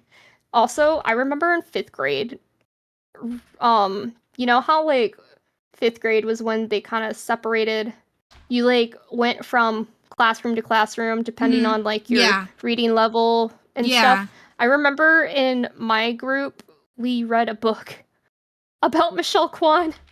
And I was so excited because I was like, oh my gosh. But yeah. Then we have Sarah Hudges, who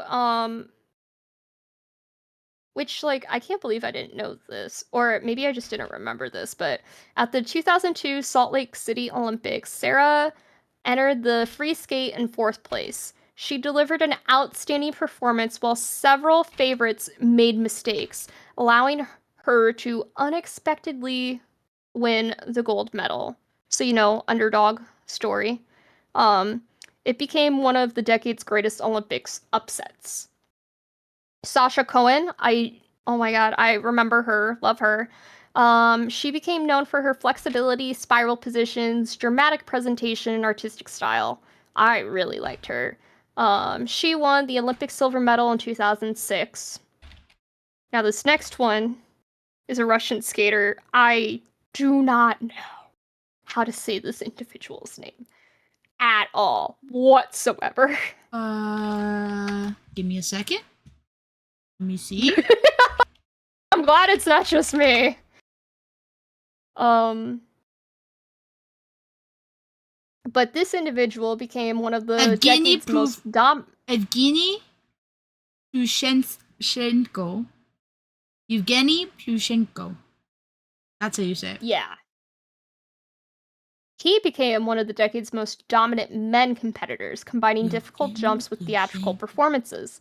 He won gold in 2006. Now, we're going to talk about the 2002 figure skating judge scandal, okay? So, at the 2002 Salt Lake City Olympics, Russian pair Elena Berezana and Anton Ski. Oh god, I'm sorry, I cannot. Initially won gold over Canadian pair Jamie and David. Questions arose about the judging, including allegations of pressure and vote trading. After an investigation, a second set of gold medals was awarded to the Canadian pair while the Russian pair retained theirs. The controversy helped accelerate the replacement of figure skating's familiar 6.0 scoring system with a more complex point-based judging system. I don't remember this, but I do remember learning about the judging system switching over. That mattered because the scandal was not only about who received a medal, but it damaged the trust in the judging process and permanently changed how competitive figure skating was scored. One of the most distinct features of Y2K sports. Oh, sorry, I did not divide that out very well. So yeah, that's the end of the figure skating. One I've been waiting to get to. So, one of the most distinct features of Y2K sports was the rise of extreme sports. Through the X Games, video games, music, youth fashion, activities once treated as hobbies entered mainstream culture. Popular extreme sports included skateboarding, BMX, motocross, snowboarding, and freestyle skiing. During this time, Tony Hawk lands the 900, which I had no idea what that was, and I saw a video of him do it, and I was like, holy shit, that's pretty cool. At the 1999 X Games, Tony Hawk became the first skateboarder to land a 900 in competition, which is like, it's a trick that requires 2.5 rotations in the air. After several unsuccessful attempts, Hawk finally completed it, and the crowd erupted. And like I said, I watched that video. He kept, messing up, and then he Yeah. got it, and oh my god, it was cool to see. The moment helped elevate both Hawk and skateboarding into mainstream pop culture. Tony Hawk's Pro Skater, the first Tony Hawk Pro Skater video game was released in 1999. I feel like Tony Hawk, I wasn't really that into skateboarding or anything, but his name was everywhere. There was a Six Flags roller coaster at one point that was named after him. He still has a clothing collection. There's video games, there's all sorts of stuff, but its sequels became defining games of the era, which introduced players to skateboarding tricks, skate brands, punk, hip hop, rock, skate parks, skater fashion. Many children experienced skateboarding culture through the games before even stepping onto an actual skateboard. Then you have, I think it's Shaun White, the snowboarder who became another extreme sports superstar, named the Flying Tomato because of his red hair. White won Olympic halfpipe gold in 2006 and became one of the faces of snowboarding. Now, some Y2K sports moments became famous far beyond the people who regularly watch the sports. I really don't know if I want to get into all of this. Hold on a second.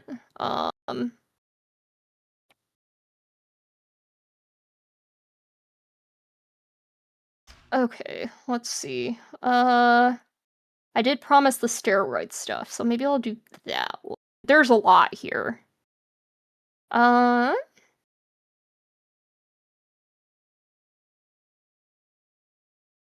One of the most memorable moments came during Game 3 of the 2001 World Series at Yankee Stadium when President George W. Bush threw the ceremonial first pitch.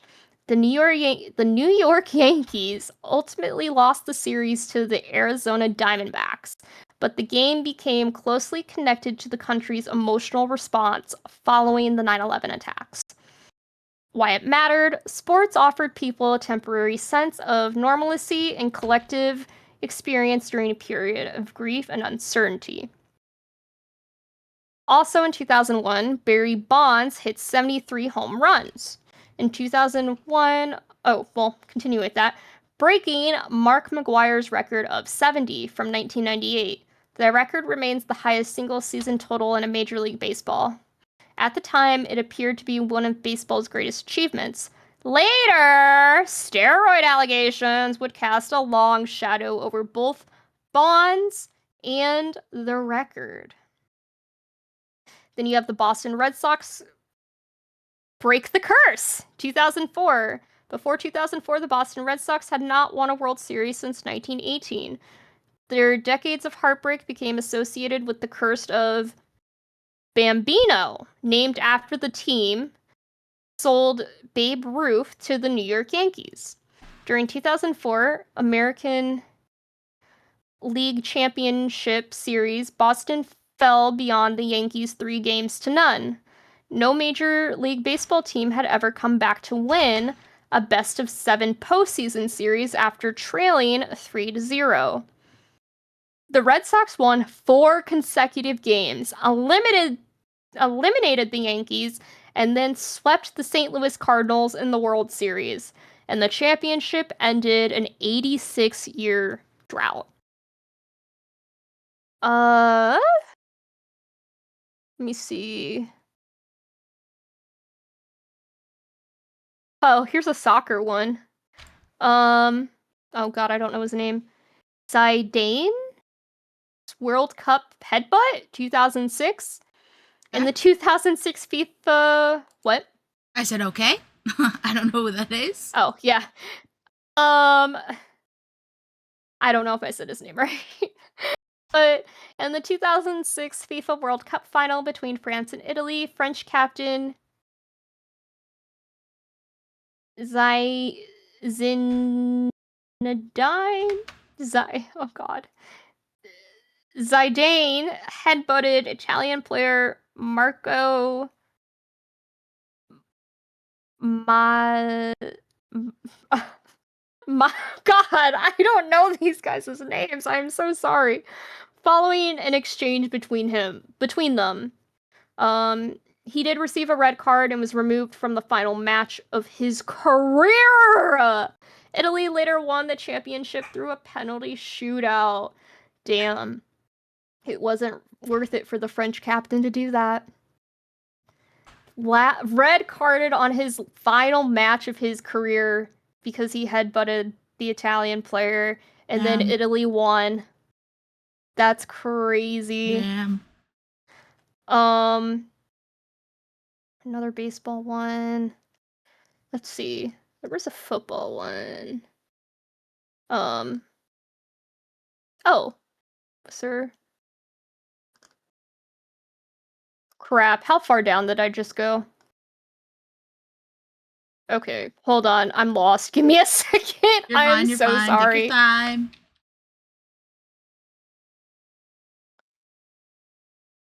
Okay.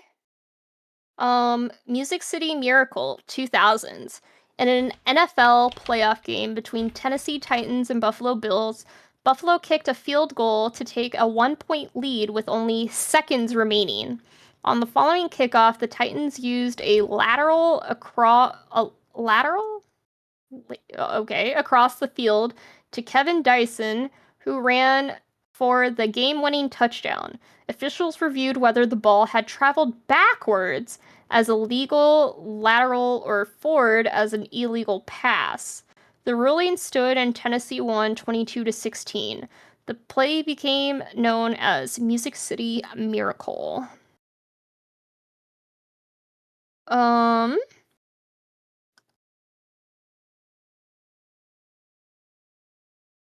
Yeah, there's a lot of other things, but we're not gonna get into all of it. Sorry. Wait, where's the steroid one? Hold on. Oh, I kind of did talk about steroids a little bit.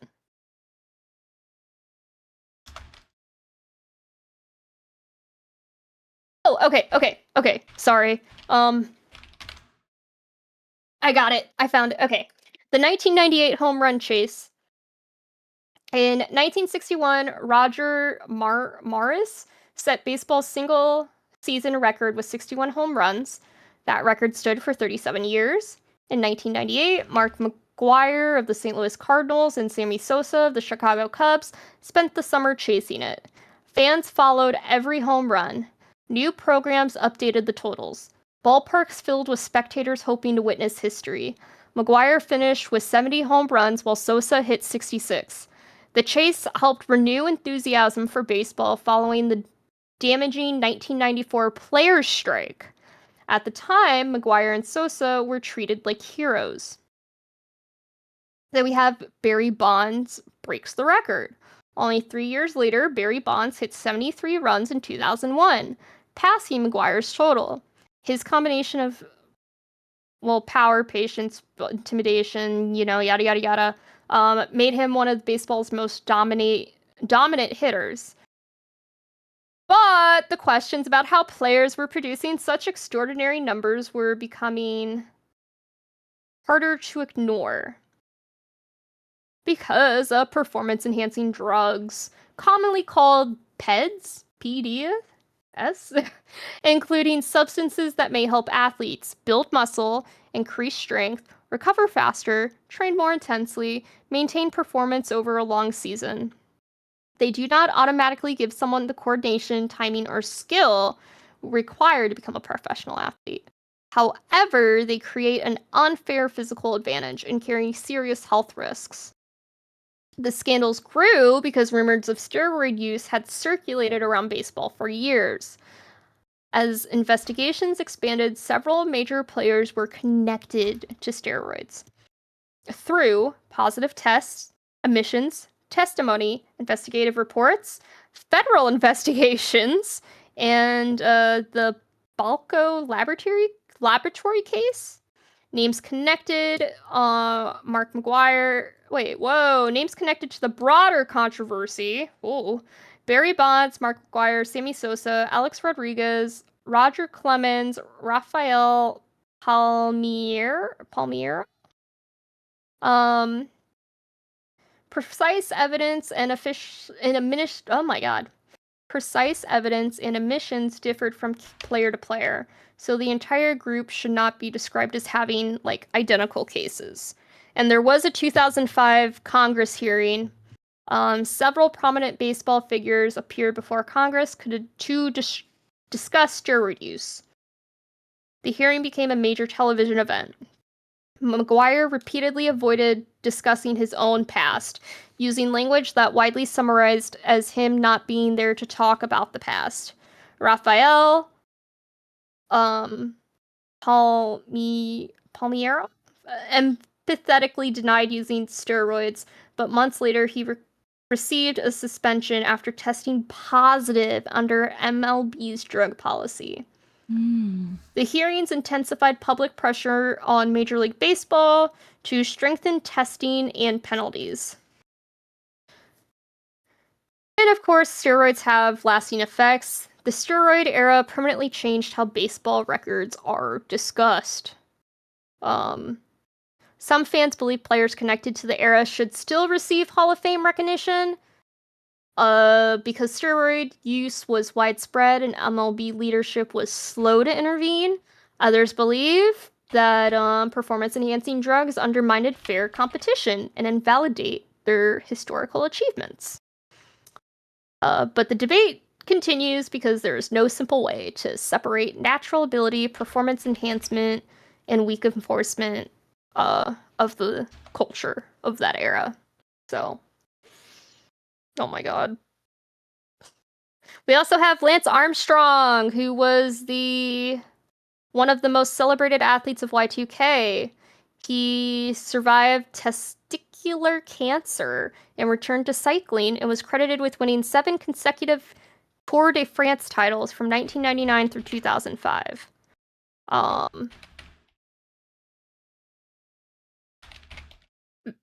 Let's see. Oh, internet changed sports. During the Y2K era, sports information began moving from newspaper and scheduled broadcasts to scores updated throughout the day. Online fantasy leagues, trade rumors, fan forums, statistics, online sports journalism, and early downloadable and streaming highlights.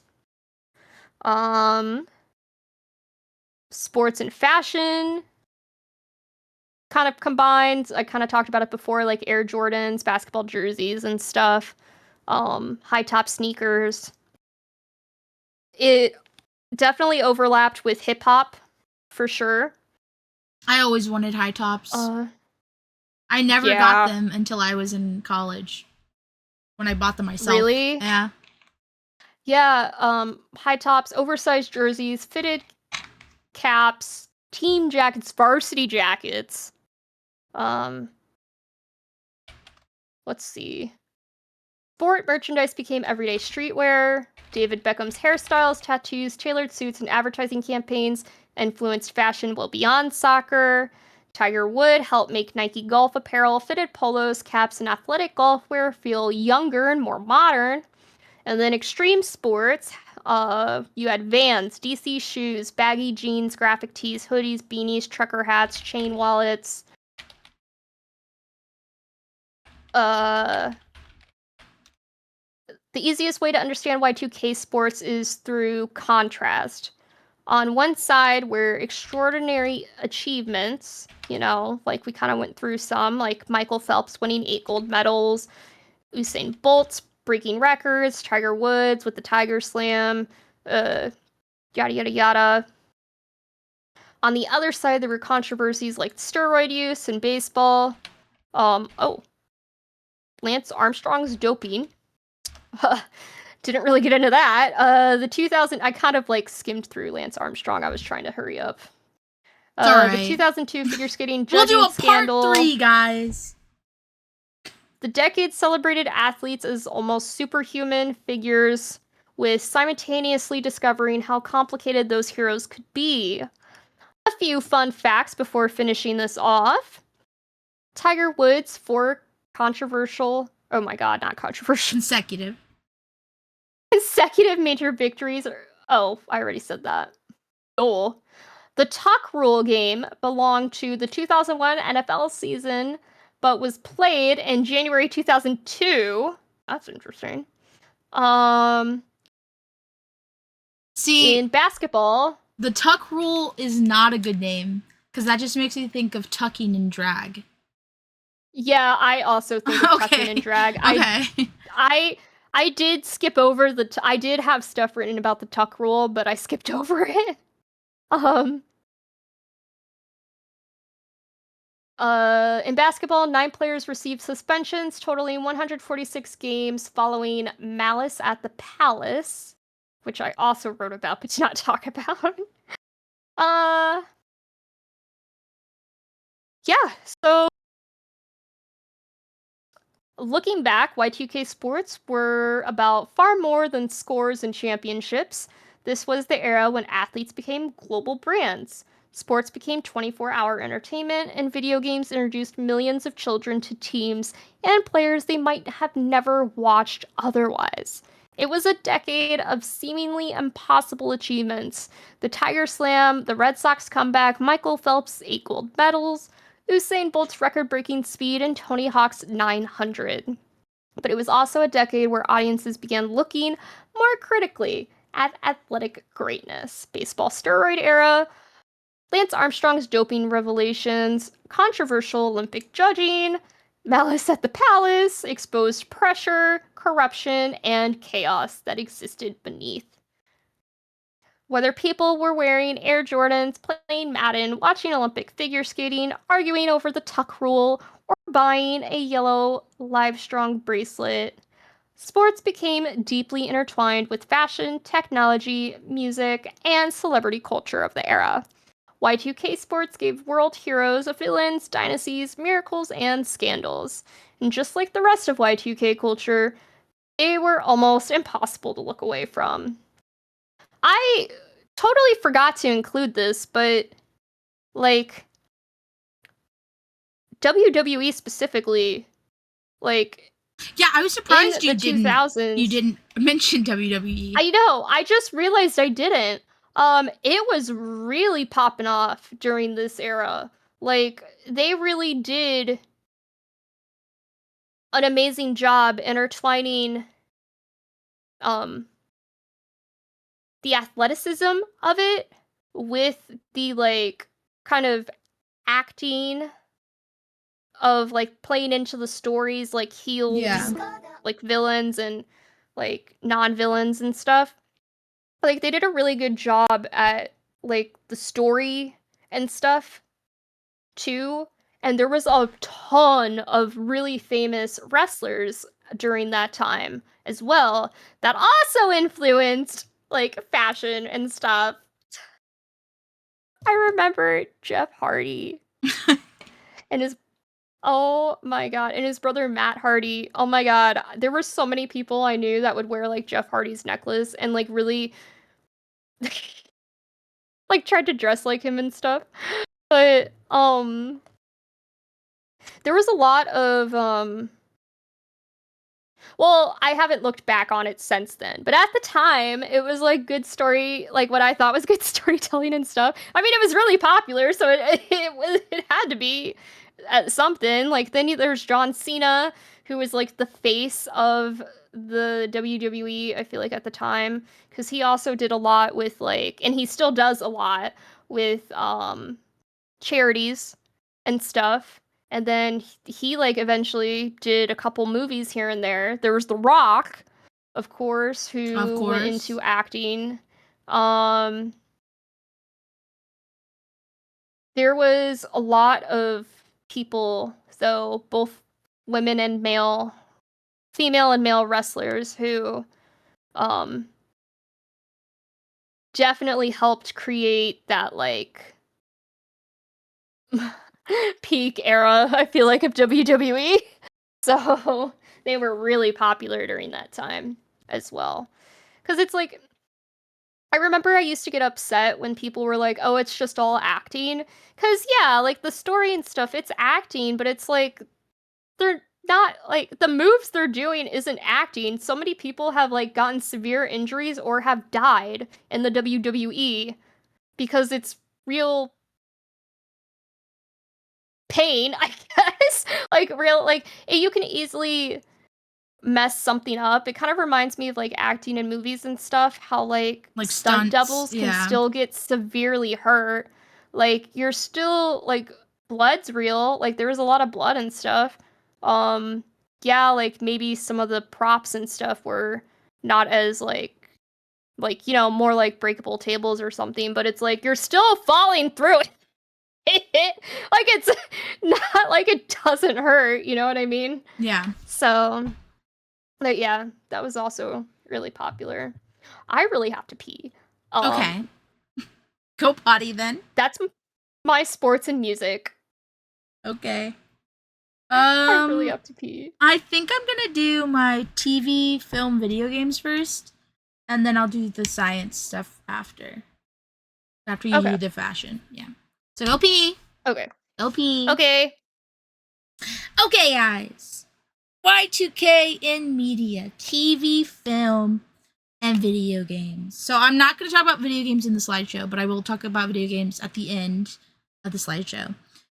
But we're going to start with TV. So the 2000s marks a very big change in television. The rise of reality TV. One of the most slop-filled genres of television today. We got several different types of reality television. We have competition shows. So, here I have a slide for this. We have competition shows, reality competition shows. We have reality narrative shows, and then on top of reality TV, we got a shift away from sitcoms and towards one of my guilty pleasures, medical and crime dramas. I know they're just like repetitive and like not that like intricate or elegant of a piece of art, but I like it. It's very interesting, and even though they're repetitive, like I'm okay with it. It's very like low maintenance media. I love medical dramas and crime dramas. I love true crime and I love regular crime. Well, I don't like crime, guys. I'm not promoting crime. I take it back. But yes, those are the major genres that rose in the 2000s. So let's start with competition shows. American Idol, Dancing with the Stars, Survivor, The Apprentice, Big Brother. So many competition shows. Making the Band or whatever Lila said earlier. I don't remember that show, but that is also one that she mentioned. So I do have some videos for us to watch, guys, because I wanted us to look back at the camera quality, the editing, the music, everything that comes with a promo for these type of shows and in general 2000 shows. So let's look at American Idol first. Let me see. Is it too small? Do you want me to make it big? I could just make it full screen. Oh, I don't even know if you can hear it. Time out. Let me get the video audio. Okay, let me see. Okay, yeah, it's on. Okay. 6. All right, starting over. June 11th, Fox presents the most intense competition ever, Welcome to the audition from hell. where thousands of wannabes will sing, but only the Thousands best of will survive. wannabes. That audition was nowhere near good enough. It sounded terrible. Excuse me? It's the toughest, Really bad. Oh, God. the meanest talent search and destroy mission you've ever seen. I thought he took it quite well. Who will make it through? I'm quite sure I sing a whole lot better than you do. American Idol. He's an and he can kiss mine. A new series Tuesday Damn. on Fox. Okay, so that's American Idol. Now, I didn't realize this, but they promote American Idol as like the super mean show only because of Simon Cowell. He's also way different now, like him as a person. Like he's very much changed his image, especially after he had a kid. But when I was watching American Idol, I don't remember like watching it thinking it was like a mean show. But I mean, it was. Like there were a lot of like people that they let in just to be laughed at and criticized and like made fun of on the internet. So it was a mean show, but looking back, I don't remember watching it thinking that. But it definitely was. It definitely was. But it's interesting that the promo recognizes the meanness of it straight off the bat. Like, immediately. So before we go on to these other promos, I do want to do a little Kelly Clarkson shout out, because Kelly Clarkson was not only the first winner of American Idol, she was also my favorite winner ever. I love Kelly Clarkson. She's so talented, still to this day, can sing so wonderfully, beautifully, can sing any genre, make it her own. She's amazing. So we're going to have a little shout out, honorable mention to Kelly Clarkson, the very first winner of American Idol. I want to be an American Idol. Are you sharing it with me, by the way? I like to. Oh, shoot. No, time out. I got to share it with Lila. I forgot. Also, real quick, to what you were talking about with how mean Yeah. it was, I feel like that was a lot of stuff in the early 2000s, just Yeah. in general, like the culture. Yeah. It was like be mean stuff. for fun, Toxic. for It was funny, toxic. like, ahas. Yeah. Making humor at other people's expense. Like, the humor was in Big huge. Brother was very mean. Still is, Yeah. to be honest. But, like, it particularly in the beginning, it was pretty mean. Yeah, just in general, I feel like it was a very toxic era. Yes, very much so. All right. I'm sharing it with you. Let me know if you can see it. Oh, come on. Okay, I see it. Okay. Let's begin our Kelly Clarkson honorable mention. That's just all I do. And just in case our next contestant doesn't hit the big time, Kelly Clarkson has a backup plan. This is unique. I like this. Is that a skirt? This used to be her pants. These used to be my pants. This thing. I think it's like That's cute. I know. I'm gonna be a fashion designer if this doesn't work out. Call it a hunch, but we don't think Kelly is going to need that plan. Hello, Kelly. Hello. Oh my gosh. I'm a big fan of The you, by camera way. quality. I'm 20. I just turned 20 this April. Oh, well, happy birthday. Cool beans. What are you going to sing today? I'm singing Express Yourself by Great. Madonna. Great. Alrighty. You don't need diamond rings or 18 karat gold. Fancy cars that go very fast. You know they never last. No, no. She's so What good. you need is a big strong hand to lift you to your higher ground. Oh,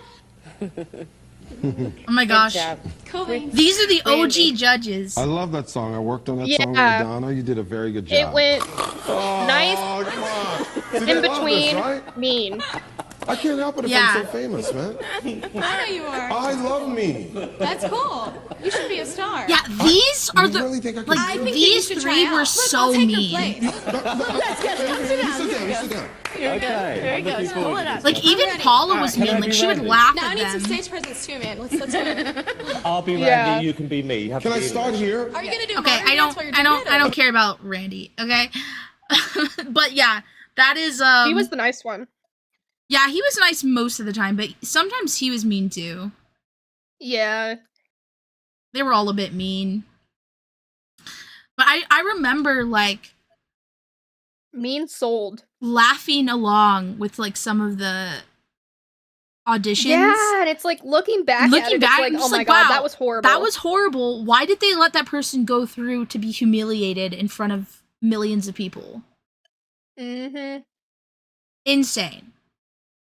This is like the start of reality TV and like criticizing and bullying people online for fun. Weren't there people who like, I remember one girl, she had like a crash out live, and she was like mad because she was claiming that she passed, like they have to go through auditions before doing that audition, and she was she passed that audition, but she actually wasn't very good, and the only reason they passed her was to basically humiliate herself live. And at the time, I feel like people were kind of like, oh, that's not true.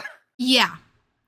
No, like that's fully how the auditions work. You'd get there, you'd go through a line, and they would have you audition right there in the line to like get a pass to keep going on. Mm-hmm. And so they would do like super talented people, and then they would do people that were just could not hold a tune, specifically so that they could be made fun of on the show. Mm-hmm. Yeah. All right, next one. Dancing with the Stars. Woo! This summer, an international phenomenon is coming to America. Dancing with the Stars. 6 celebrities will be paired up with 6 of the world's most renowned dance masters. They'll learn a series of dances in 6 grueling weeks of training. This is not easy. I think it's more pressure on her to make me look good. Each week, they'll compete live. And it's up to you and the judges to decide who will capture the dancing crown. Dancing with the Stars premieres Wednesday, June 1st, only on ABC. My goodness.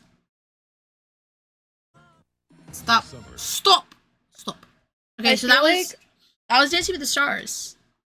I feel like voting via phone was also a huge thing during this time. Yes, it was during American Idol, during Dancing with the Stars, other competition shows. I don't know if they like do anything like that for any of the other shows I talk about. I don't think so. But regardless, it was I did you do that? Because I did. I voted. I did. For American Idol, yeah. Yeah, I remember calling in and be like, I'm voting for this one. Beep. Oh, who was it? Oh my god, I can't remember her name. It began with a K. Kelly Pickler? No. It was an American Idol contestant who didn't win, but I really wanted her to win, and I was really upset that she didn't. Kelly Pickler but was American Idol. She still does, like... music? I think music and stuff. Or maybe acting. I don't remember. I'll look this up. Yeah, I don't know. I don't know who you're talking about. Alright, what's this show? I don't even remember which one this is. I didn't label them. Oh, this... Okay, guys. We're about to get jump scared by a voice that we don't like, but it's The Apprentice, okay? Oh!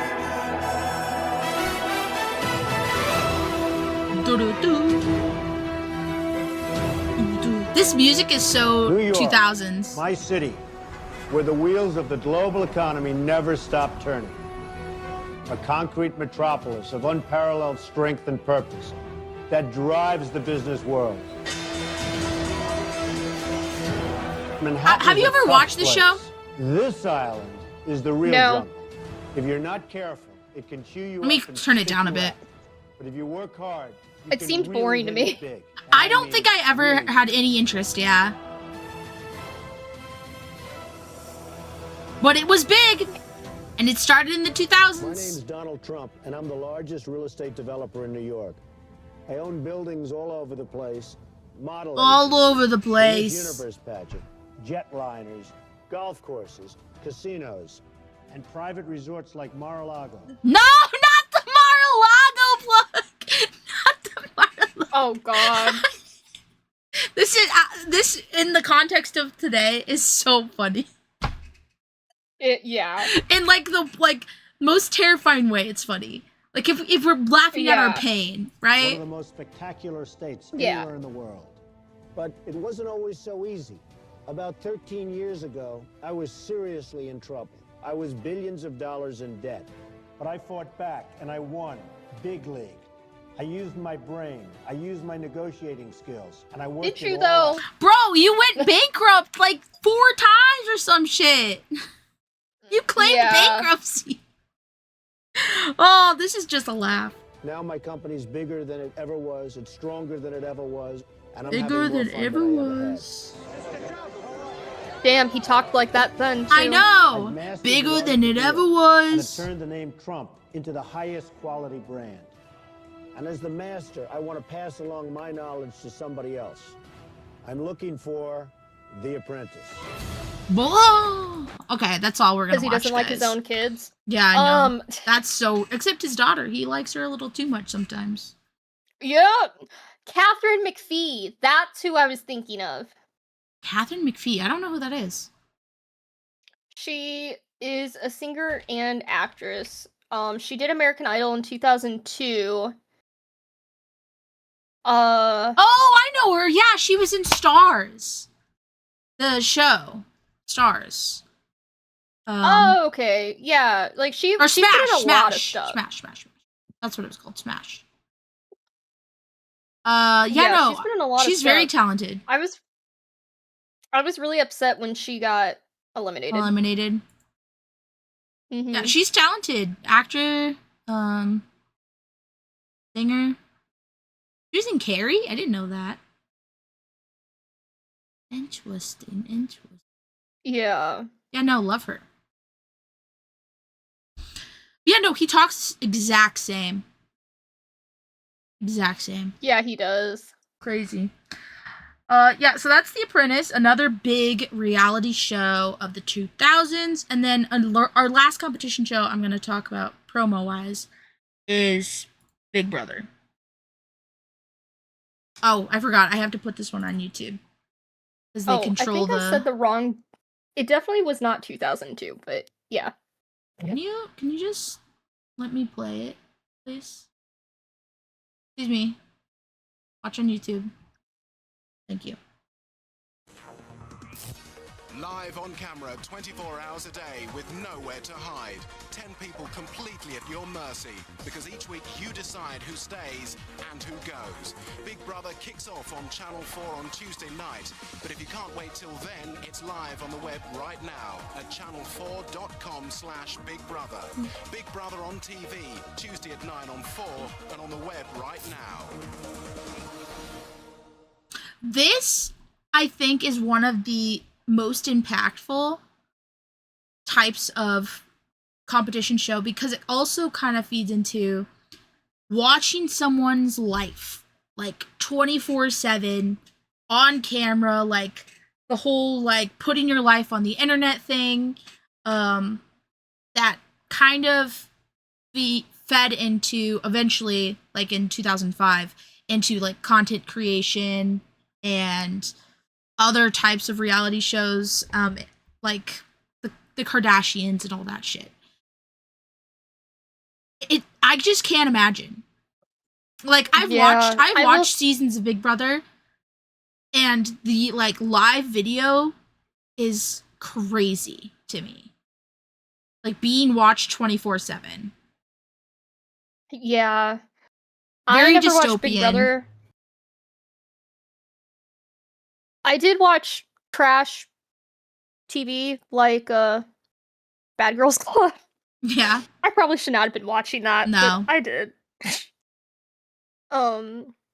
Yeah. Yeah, no. Is Big Brother still the same premise today? Yeah. So like the fans don't vote out usually. It's usually the house, the people in the house vote you out. Sometimes the fans will be involved in that somehow. But yeah, there's like different like competition game things that you do inside the house to like get the best room or to get like a special perk.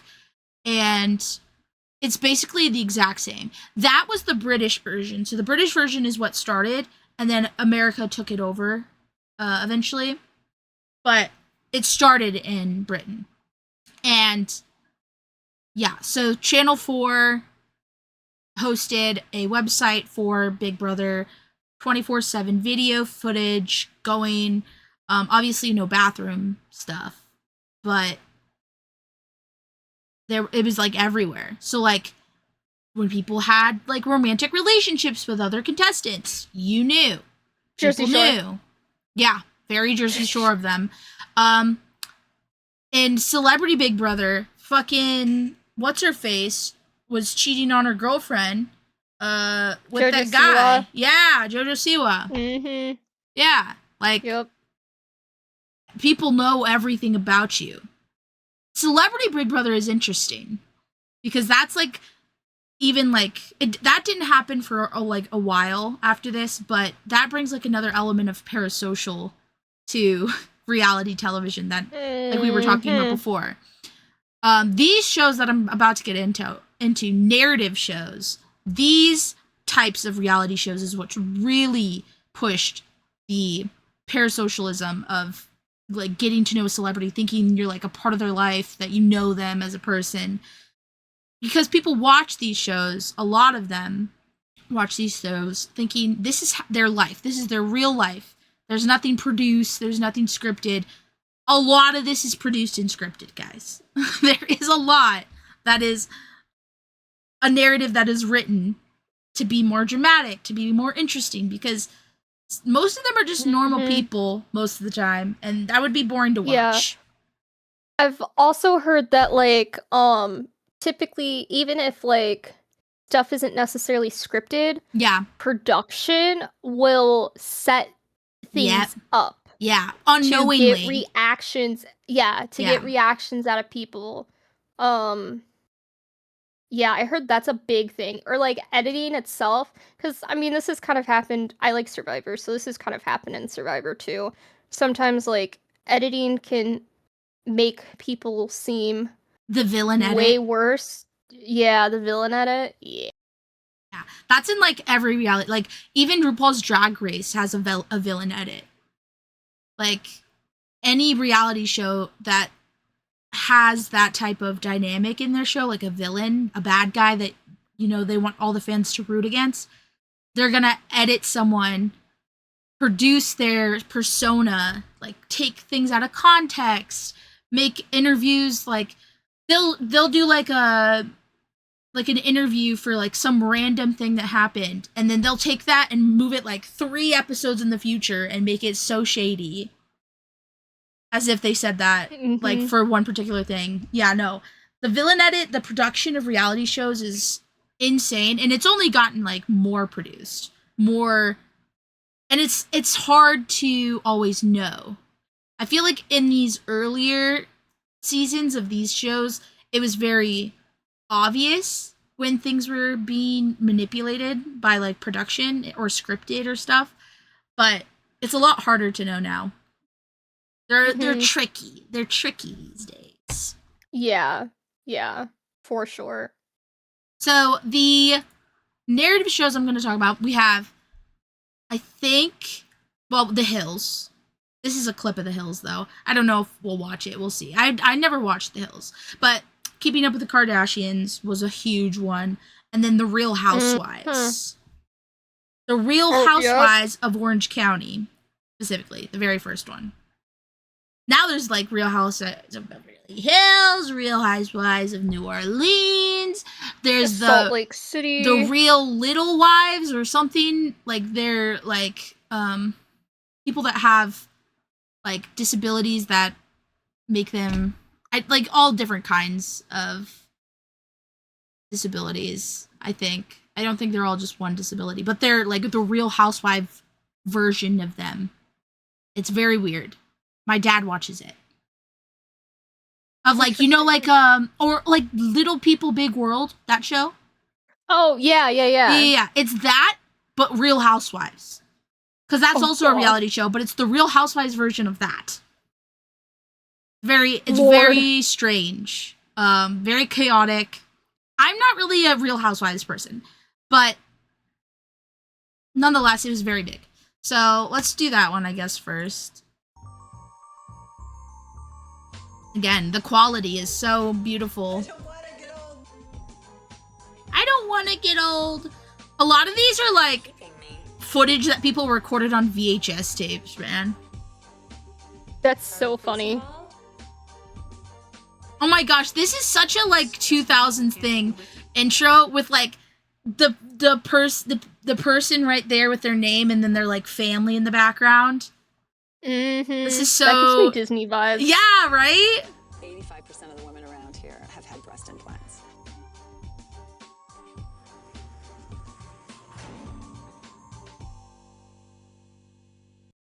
I didn't know that it started in Orange County. Did you? I was gonna say, I didn't know it Beverly started in Hills. Orange County either. I thought it was Beverly Hills, but no, it's Orange County. Yeah. Okay, so that's Real Housewives of Orange County.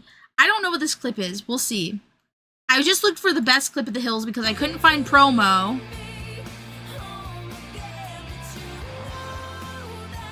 MTV posts a lot of Hills shit. This is so fucking loud. Damn. Oh my gosh! I didn't know she was on the Hills. That girl is so familiar. Isn't she like a celebrity now?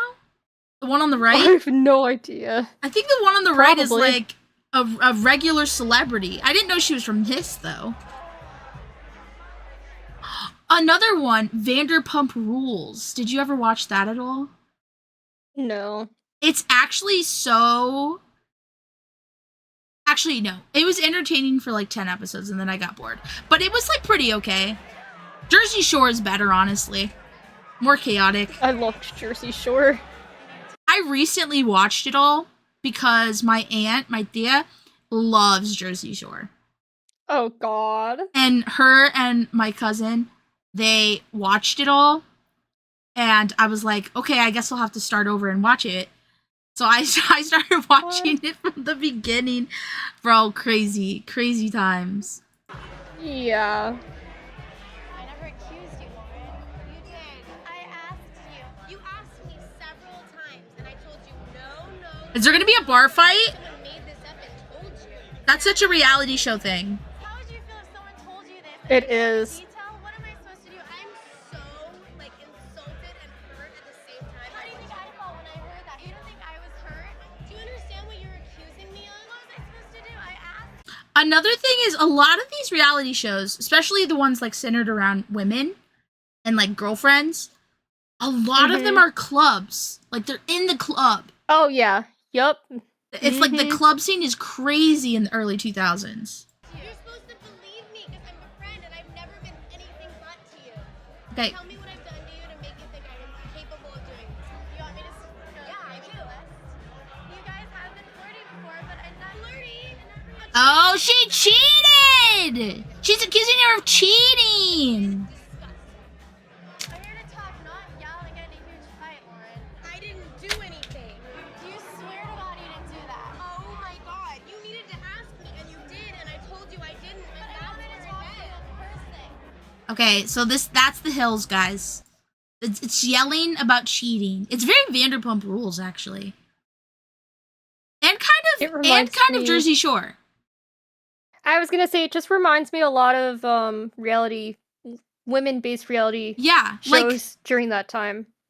That was a very key thing with... I feel like a lot of reality shows were women surrounded.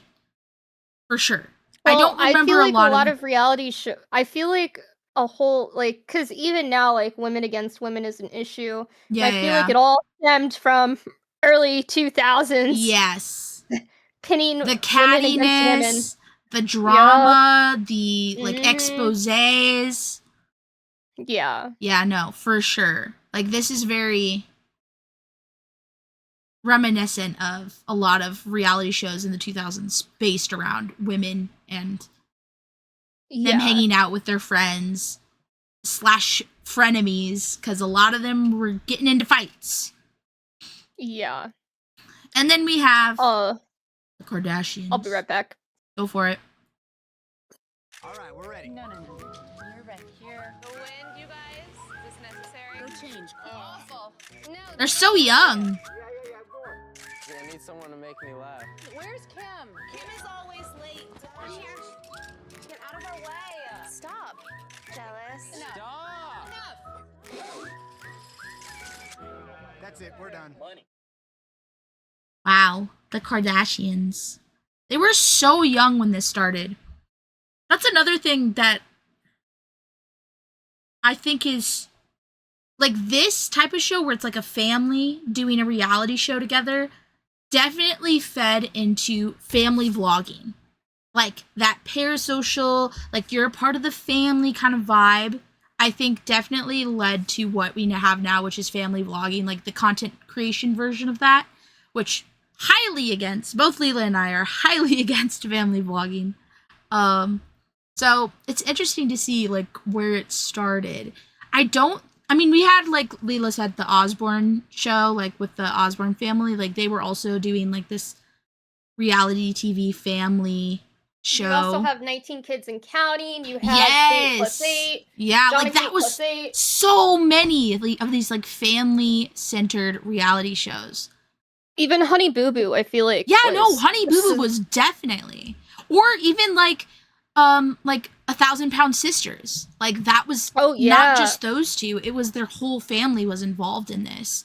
And the drama and like people like making fun of them or like criticizing one of them because one of the other ones got a fight with them, and like it very much is you're trying to get involved inside of these people's lives and you feel like you are because you're watching this show. Reality TV, man, it's dangerous. But you're only seeing a quarter of what's actually going on. Yeah. Just like any other Which we know now. Social media, like Instagram, Facebook, like you're only seeing what people post, not like their whole lives. Yeah, no, this is the beginning of the downfall that is reality TV. Like this is the beginning of what now has become just TLC slop. Yeah. Like slop reality shows. That just like improve the world in no way. Genuinely. Oh, do you remember Wife Swap? Yes. That was crazy. Or the Super Nanny. I really liked those shows too. I did too. I was a victim of the reality show, man. Same. I was. I might have had somewhat of a toxic mindset growing up because of things like this. Yeah, me too. So along with the reality shows, like I said, medical and crime dramas. Oh my god, I love crime dramas. Yeah, I was saying that. I was like, that was my guilty pleasure. I loved crime dramas. And so in the 90s, I talked about sitcoms and how those were really big. So this is where we shift. So sitcoms became less and less popular throughout the decade, and then medical and crime dramas became more and more. Just a few to mention before we look at the main four I have on here. CSI Miami, CSI New York, NCIS, Without a Trace, House MD, Grey's Anatomy, Medium, Ghost Whisperer. Those were huge medical and crime dramas in this decade.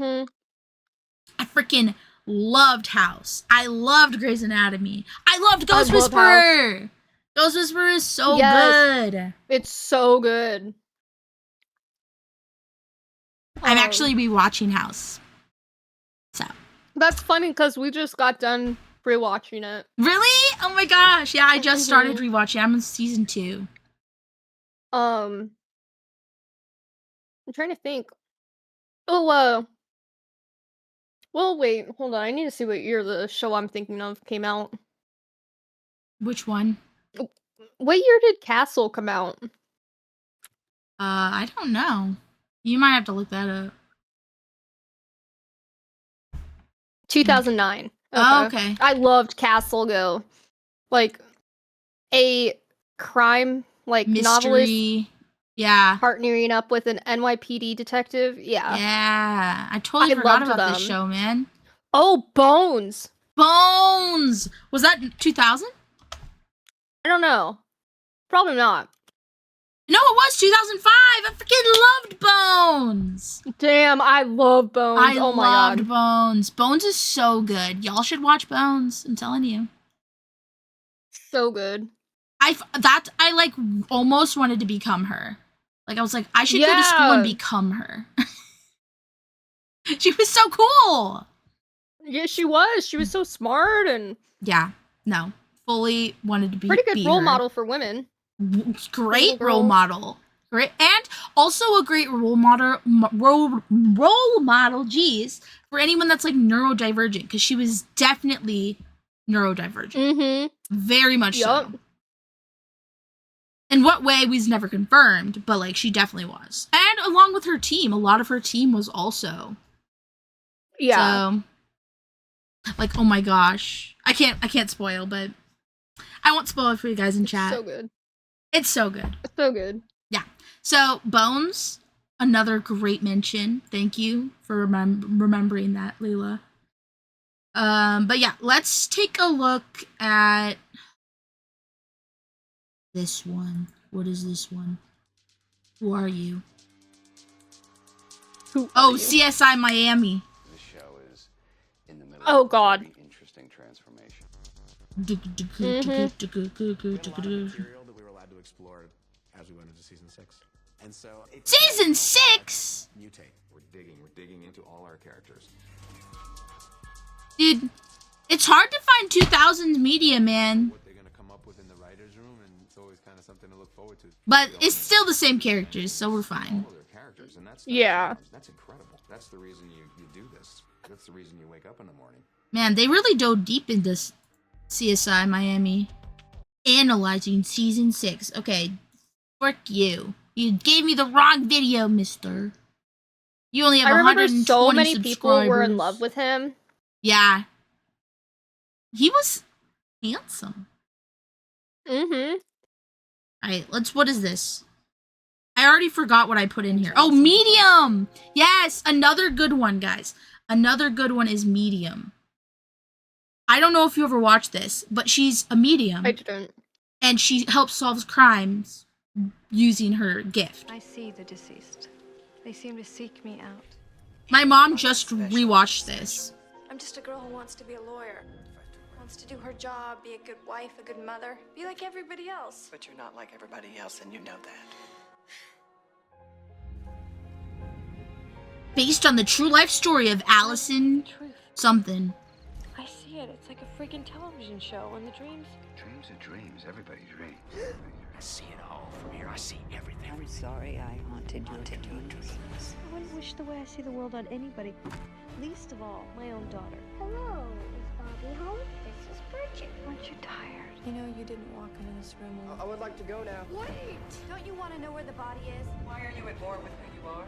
Am I awake? Allison. Medium. Saturday and Sunday on CBS Drama. CBS Drama. It was so good, genuinely. I didn't realize it was based off a real person. I didn't either. Interesting. Maybe I'll have to look watch. into it. Oh no, I think you'll like it. It's very Ghost Whisperer like, and you liked Ghost Whisperer. So I love Ghost Whisperer. Yeah. Oh my god. yeah. So I recommend it if you like Ghost Whisperer. Now we get to the medical dramas. Grey's Anatomy. They're all such never watched babies, Grey's. bro. Life is tough, but full of opportunity for the interns at Seattle. Dude, we don't get trailers like this anymore. You're so right. Grey's Anatomy is more than a medical drama. These virgin surgeons get close in and out of the OR. In I remember and ABC out of Family. the OR. ABC Family was like the network to watch. Yeah. The 5 of them together are all competitive, yet they really need to depend on each other. Dude, we really don't get trailers like this. What you're going through than your fellow interns. I think it makes them each a better surgeon because of the competition. You're the one that's slow. I am not slow. You are slow. They have a tremendous amount of respect for each other, and that forces them to work a little bit harder. We're gonna survive this, right? You may not be familiar with some of these faces yet, but you will be. This young, attractive cast has been honing their bedside. What is this? What is this promo? Oh my god. That goes beyond standard operating procedures. They were really selling the sex of the show. Mm-hmm. Was he good? He looks like he was it any good? Dude, they were really selling it. Jeez. Jeez. It's intense and funny. Excuse me, I am naked in the shower. Okay, so I'm just gonna insert my fingers into. It's got a sense of humor to it. There's a lot of people you can relate to and identify with. You and I are gonna have so much fun together. He's gonna pull it off. That was such a high. Look for Grey's Anatomy coming soon to ABC. Before watching that, I didn't realize how different shows are promoted now. Like, it's so much. Yeah, it's crazy. More, like, you get a full, like, produced thing now. It's not like the cast talking about it. It's like a fully produced thing. Like the Harry Potter, like, promo. The Harry Potter show that's coming out. Like, that's way different than this. Way different. So interesting. I wonder what the house one is. And again, I didn't watch these guys. I wanted to experience them. Look at him! He's such a legend! Wouldn't be. Working with a genius can be stressful. You scared a guy into stroking out? Does that surprise anyone here? He's got a temperature of 103. And why do we care? Because we're human beings. That's what we do. There's the right way to do things. What is this? They're just talking as their characters? Walk. Then there's the house way. I'm subjecting a 12-year-old to a battery of dangerous and invasive tests to avoid being bored. Okay, maybe I would do that, but I'm not. He cures them. We're saving her life. We're that good. Who are those guys? Oh, they're the arrogant jerks that saved your life. Unfortunately, there's no cure for him. I'm not gonna kiss you, no matter what you say. House, Sunday at 8/7 Central. Crazy. What a weird... What the heck? That's crazy. Again, what a weird promo trailer for a show. It really does remind me a lot of Disney growing up. Yeah. No, very much. Were a lot like this too. It must have just been the era in general. Yeah, I guess I just didn't realize it because, like, I watched these shows as a kid, but, like, I wasn't, like, on that, like, TV network looking for things. I was on Disney, and then if my mom wanted to watch something, she'd put on this, and I would watch it with her. So, like, I didn't see the promos for... But, yeah, no, it must have been an era thing, because Disney is very much like this. I did not realize. That's crazy. I'm glad I didn't watch them beforehand. That was, like, a fun thing to realize in the moment. Okay, so other big shows of this time. Lost. Ugly Betty. Oh. 24. Desperate Housewives. 24. Glee. Everywhere. Glee was everywhere. It was everywhere. I never watched it. Really? Oh my gosh. It's so, like, it is not a show that could be made today. Genuinely. Yeah, I've heard that. It's genuinely not a show that could be made today. Because the jokes in this show are just so of the time. So of the time. It's like watching one of your favorite YouTubers back in the 2000s and you're like, whoa, what was that joke? Ugh. Yeah, no. Yeah, no, it's not. I've rewatched it, like, I've only watched it through twice, but I rewatched it, like, within, like, the last 5 years for the second time. Yeah, no, the jokes are not. They're funny. Know if but they're just not. Yeah. PC. I don't. Something I was just kind of thinking about. I feel like there was a lot, and I don't know if it's still like this today or not, but like back then, there was a lot of shows that would revolve around high schoolers, but it was just so sexualized. Yeah. Oh my god. Yeah. I mean, like, I have Crazy. the OC, One Tree Hill. Like, those weren't, like, super, super sexual, but they were sexual. Like, they did have elements of that. Yeah, no, definitely teen drama. Like, I don't know, when was, let me see.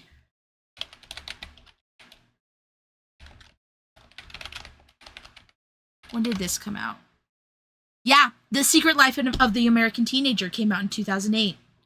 That Yep, one that's what I was thinking of too. Crazy sexual. Yeah.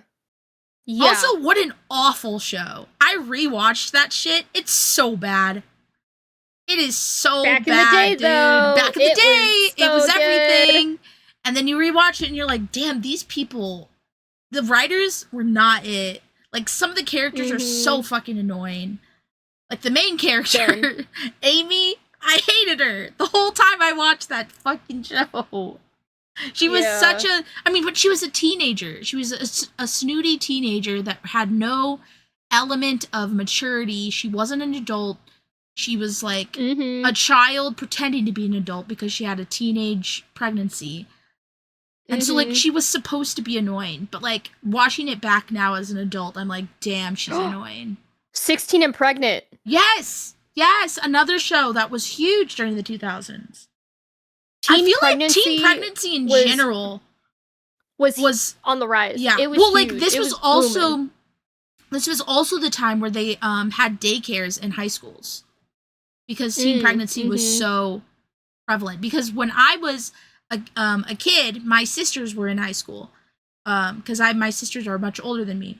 So if my mom needed to go to work or stay at work like late, my sisters would take me to their high school daycare.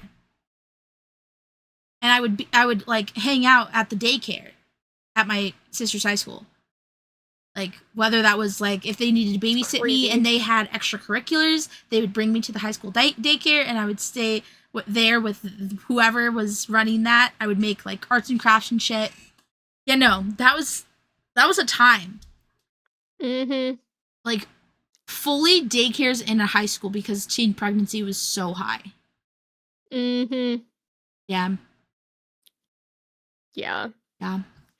Other shows, guys. Ugly Betty! Freaking loved Ugly Betty. I never watched it. Oh, I love America.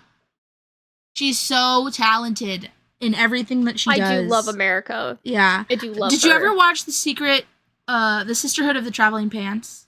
Yes, it was one of my favorites. Loved her in it. I read all the books. They're still so good. Love that series.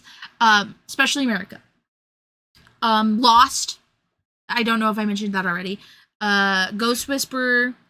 Doctor Who. Doctor Who, the reboot of Doctor Who, started in the 2000s. Fantastic show. Kind of, they hit their peak era. Like, this Doctor was my favorite. The first Doctor that started in the 2000s. Peak. And then David Tennant was also peak. Peak. We love them. The OC. I didn't actually ever watch that until recently. My mom watched it. My mom does this, like she goes back to shows she's never watched from different eras and, like, binges them. So I watched some of them with her. Her retirement is that. That's her retirement entertainment.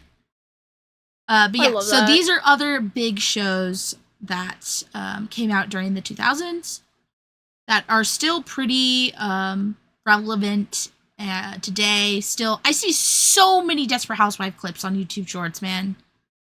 So many. Also, Lost is fantastic.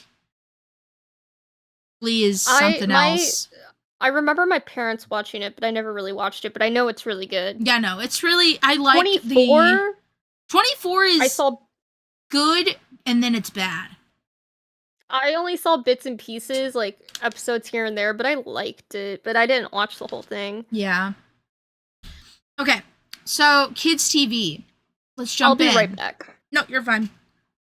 So kids TV, we have a bunch. There's Disney Channel, obviously, and Nickelodeon, obviously. So Disney Channel had huge hits like Lizzie McGuire, like Lila said.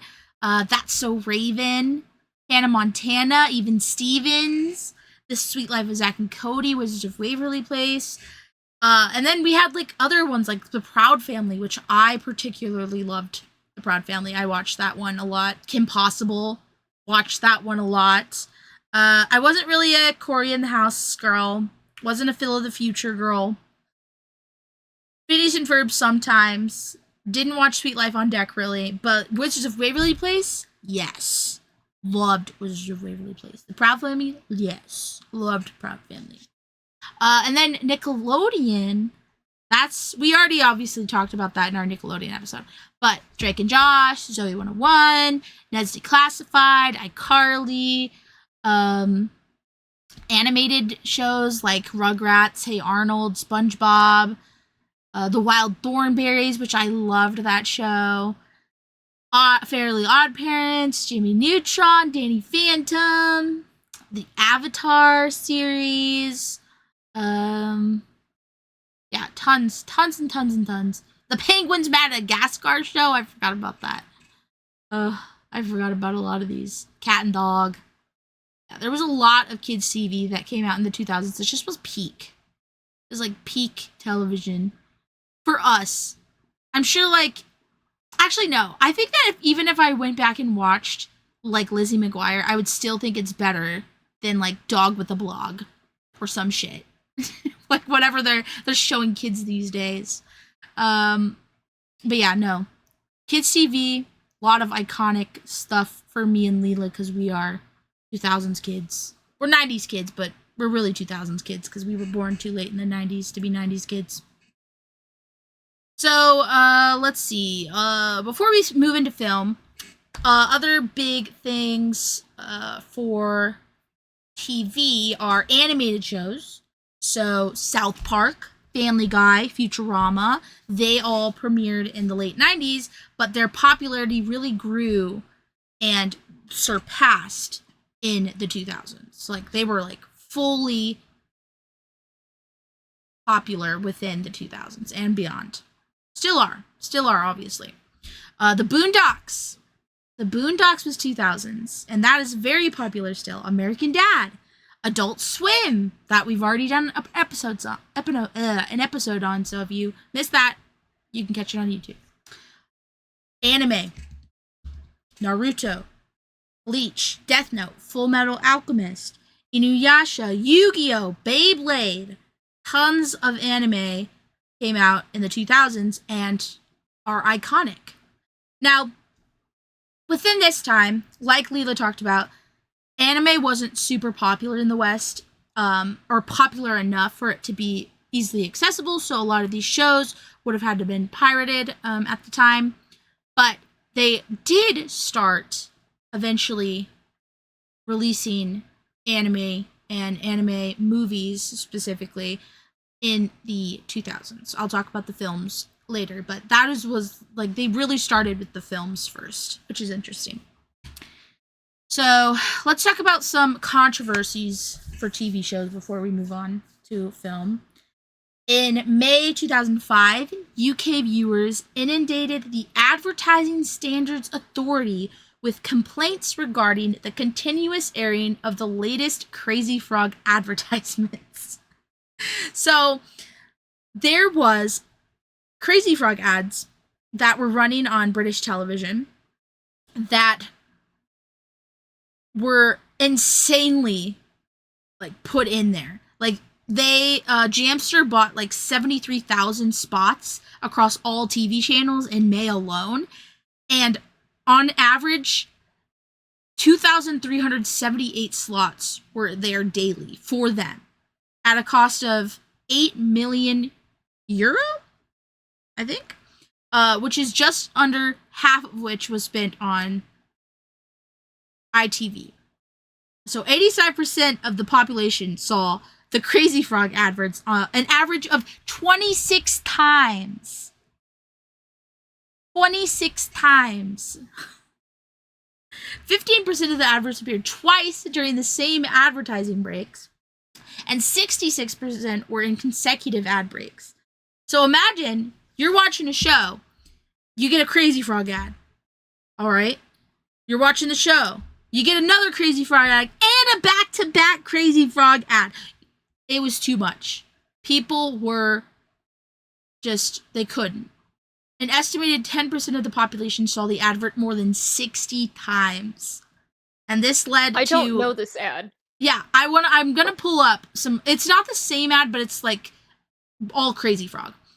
This led to many members of the population finding the crazy frog, as its original name suggests, immensely irritating. So people hated Crazy Frog. All right, so let me find. I had a clip previously, but I might have deleted it while I was doing my. Yeah, I think I did. Okay, so let me get the Crazy Frog ad. I had it pulled up here during our original Y2K, but I don't think I saved it. Oh, there it is. Crazy Frog ad for 2005. It's in my history. So, yeah. So,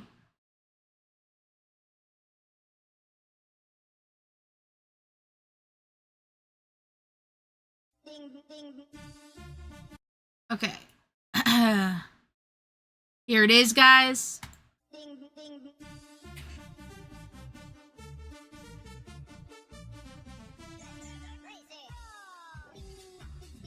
Wait, I do know him!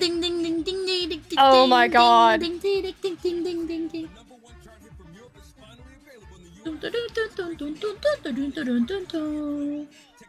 Now imagine hearing this 60 times! That's insane. Bam, bam. Yeah, no. So people were not amused. They were not amused. So they complained to the ASA, Advertising Standards Authority, and I do think that it stopped getting played as much because of how many complaints they got. 10% of the population saw it more than 60 times, guys. Jeez. That's insane. I would go crazy. Yeah. So that's the Crazy Frog controversy. Another one is I'm a Celebrity, Get Me Out of Here, which was a reality television game show that was originally created in the UK, so another UK, and then it was licensed globally to other countries. So in 2009, a celebrity chef, Gino Campo, killed, cooked, and ate a rat. Ew. Yeah. The Australian RSPCA investigated the incident and sought to prosecute DeCampo and actor Stuart Manning for animal cruelty after the episode of the show was aired. The network was fined €1,600, and the two celebrities involved were not prosecuted for animal cruelty, despite being charged with the offense by the New South Wales police. So that was a big one in 2009. Doing that on reality television is crazy. That is crazy. Yeah. Also, eating it disgusting. Wild. Yeah. Such a wild time. Yeah, very wild. Early 2000s. Yeah. Last controversy that I have here. Blue Peter, the world's longest running children's television program, rigged a phone-in competition supporting UNICEF on November 27th, 2006. So a person appeared to be calling in the competition. It was actually a Blue Peter team player who was visiting that day, and the visitor pretended to be a caller from an outside line who had won the phone-in chance to select a prize. So, like, the competition was just rigged, and they basically were just giving their own team players the prize options. So, because of this, in July 2007, the next year, Blue Peter was given a €50,000 fine by the Office of Communications as a result of rigging the competition. Rigging a competition supporting UNICEF is crazy. That is crazy. That's like so bad. I also have never heard of Blue Peter, and it's the world's longest running children's television program. Yeah, I had never heard of it either until you, like, started talking about it. Like, I know it's not America, but, like, you would think that we would still... America really doesn't... Like, we don't learn anything about anyone except for us. We're so self-centered. Mm-hmm. Our knowledge is so self-centered. It really is. Unless it's like triggers an interest Yeah, of something. exactly. Unless we branch out ourselves. Really. Yeah. Okay, so moving on to films. We have... Oh my god, Code Lyoko. Sorry. Oh yeah. Did you see that they're doing a reboot? I'm so excited. I know. It's everything. I'm so happy. Yes. Okay, film. Y2K iconic genres. Fantasy. Comic book superheroes. Computer animation. A lot of, Code Lyoko. Plaza knows. Yes, Code Lyoko! I loved it so much. I'm so hyped. Okay, so fantasy films. Big, dominating ones. Lord of the Rings. Let's go. So good. Harry Potter. The Star Wars prequels. Which are, they're the laughing stock of the Star Wars movies for many. But I think they're still iconic. The prequels? Yeah, the prequels. I love the prequels. I if personally anything, love the the laughing prequels. stock. The latest movies are pretty laughing stock. Yeah, I was gonna say, if anything, I think a lot of people would say that the latest ones are the laughing Well, before the latest movies, when I was first getting into Star Wars, I was constantly told by people online, by people in my life, that the prequels were not good. I loved them. I freaking loved the prequels. So I don't know why people hated them. I think people just... I loved them.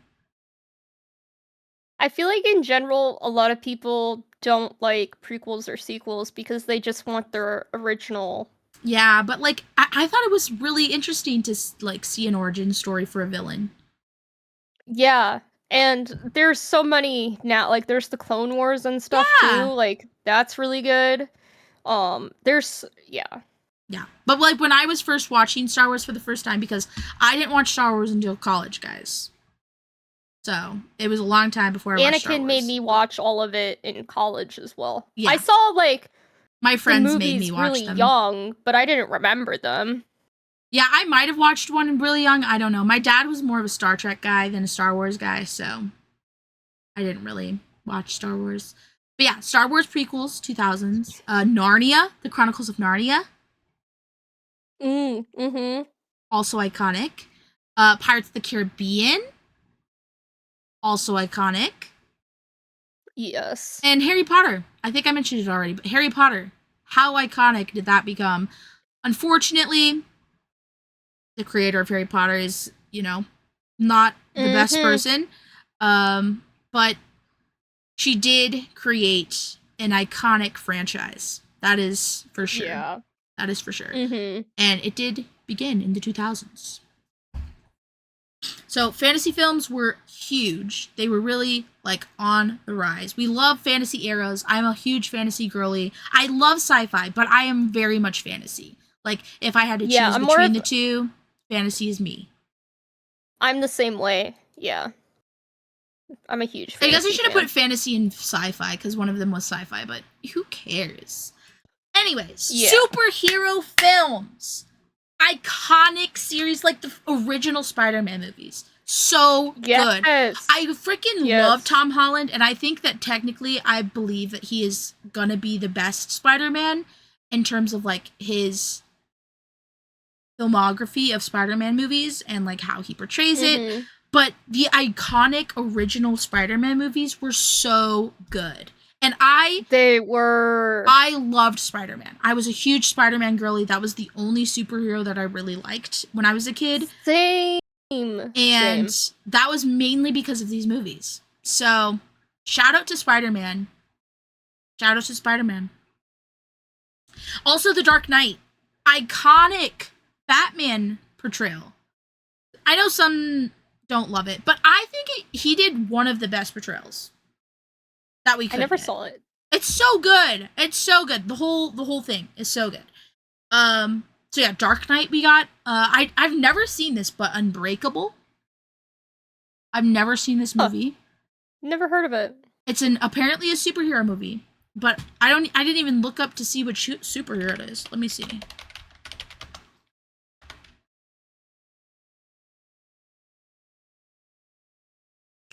Interesting.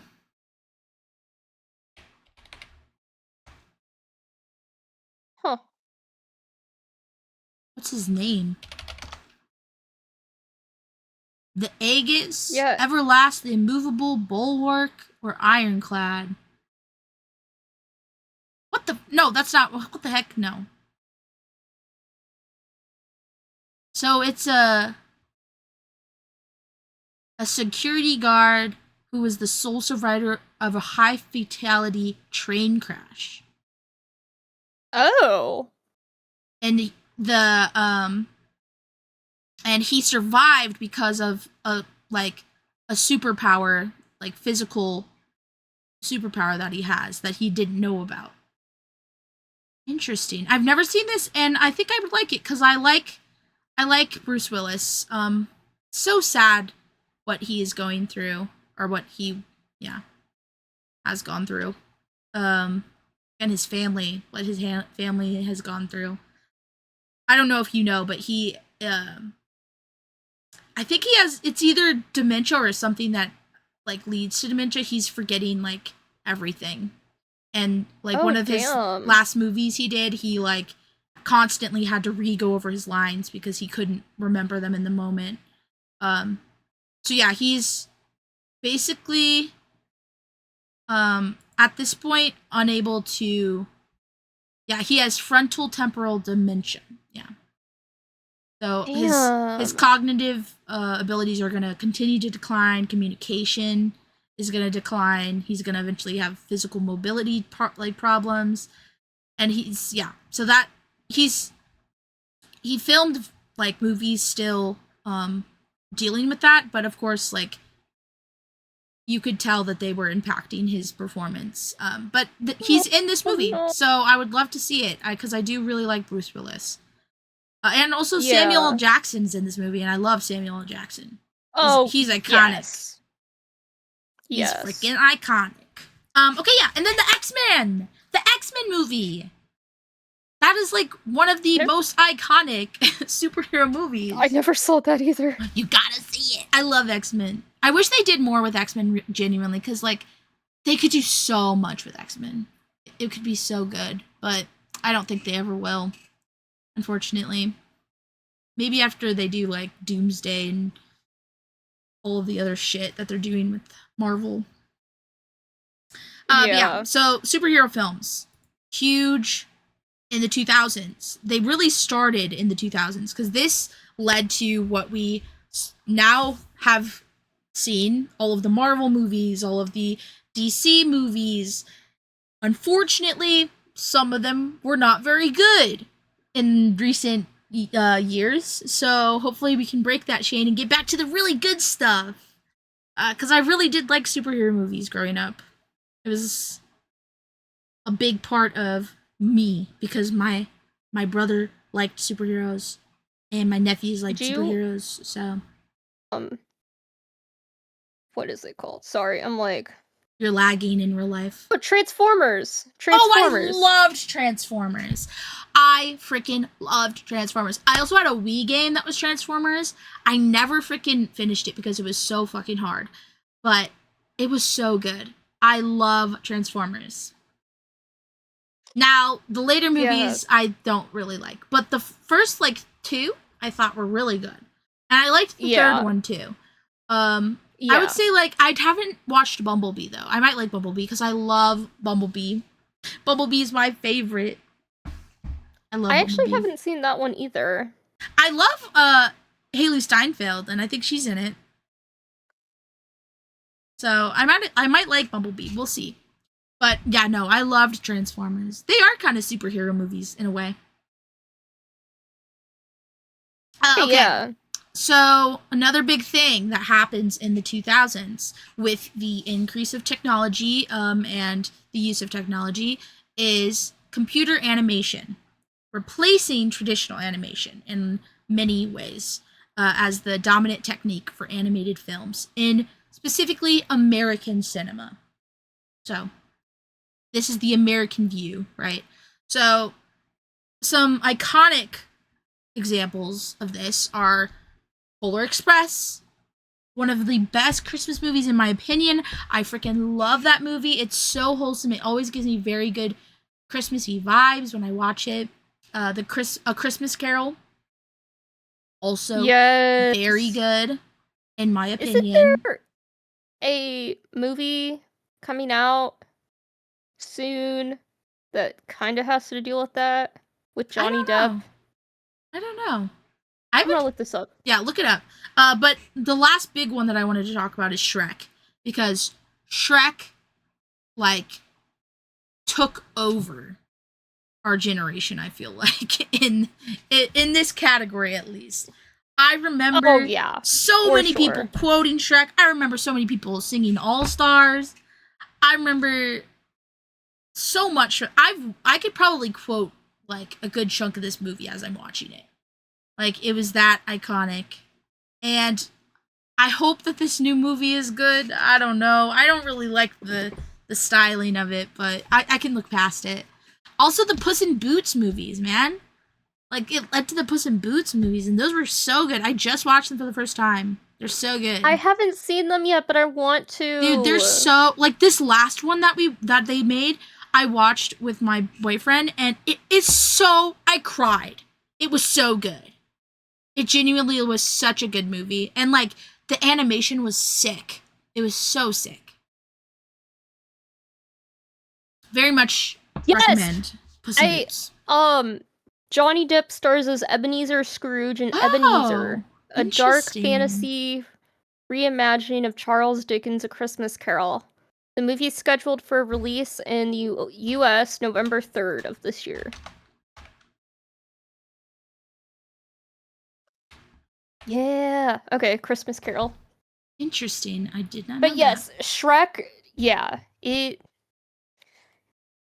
Iconic. Very much so. Also, the fact that Mike Myers, like, got paid, like, nothing to do this is crazy. Yeah. We could do, like, a whole thing on, like, Mike Myers movies. I've never seen the Austin Power, like, movies. I've never watched any of that. So, I think it would be interesting to, like, dive into him as a comedian. But yeah, no. CGI. CGI was huge. Huge. Sorry, I had to do my Trump impression real quick. Huge. I love it. Okay, so, like I said, anime, films particularly, gained a lot of more exposure outside of Japan within this decade.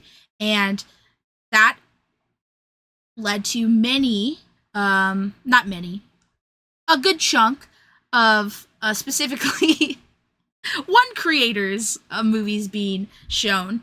Miyazaki, if you didn't couldn't tell by the pictures. Yes. Studio Ghibli, a lot of their films gained enough traction outside of Japan to be shown and released and, like, exposed outside of Japan and into America.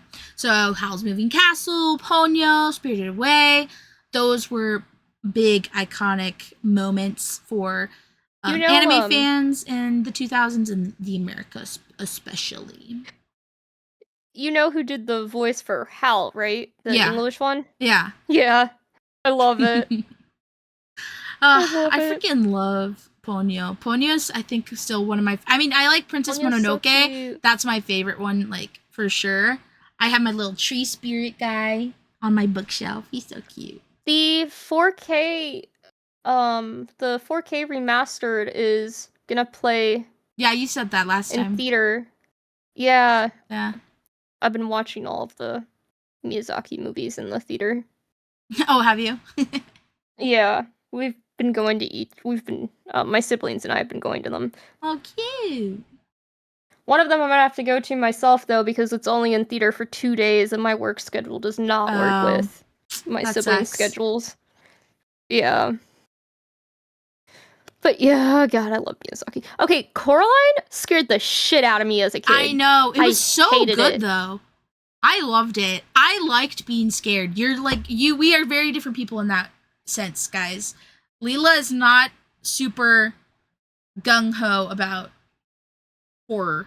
And I am very gung-ho about horror. I love horror games. I love horror films. I love horror books. I love it all. One of my favorite books is Under the Dome. I do not. Such a good book. I don't. Yeah, so along with anime, stop motion films became super iconic during this time. So Corpse Bride, Coraline, I don't know when Nightmare Before Christmas was. Let me see. That was 1993, so that was earlier. That was 1990s. What's that dog one? Dog one? Yeah, it's like a Halloween dog, like, he's like Frankenweenie, I think. No, that was 2010. Okay. So, jumping off of Nightmare Before Christmas, we started getting more stop motion stuff. Chicken Run, also, which I know we've talked about before. Yes! But yeah, they gained a bigger audience. I love stop motion. I'm in love with stop motion. I know there's a film or a show, I think it's a film, that is supposed to be coming out. I don't know when. That is a stop motion film, and it looks so good. But I don't know when it's coming out. So, yeah. But I love stop motion films, short films, TV shows. Just stop motion in general is so cool to me. And it's just like, it kind of just amazes me, honestly. In a way that regular animation doesn't. I just think it's because you're like physically manipulating it, like in the moment.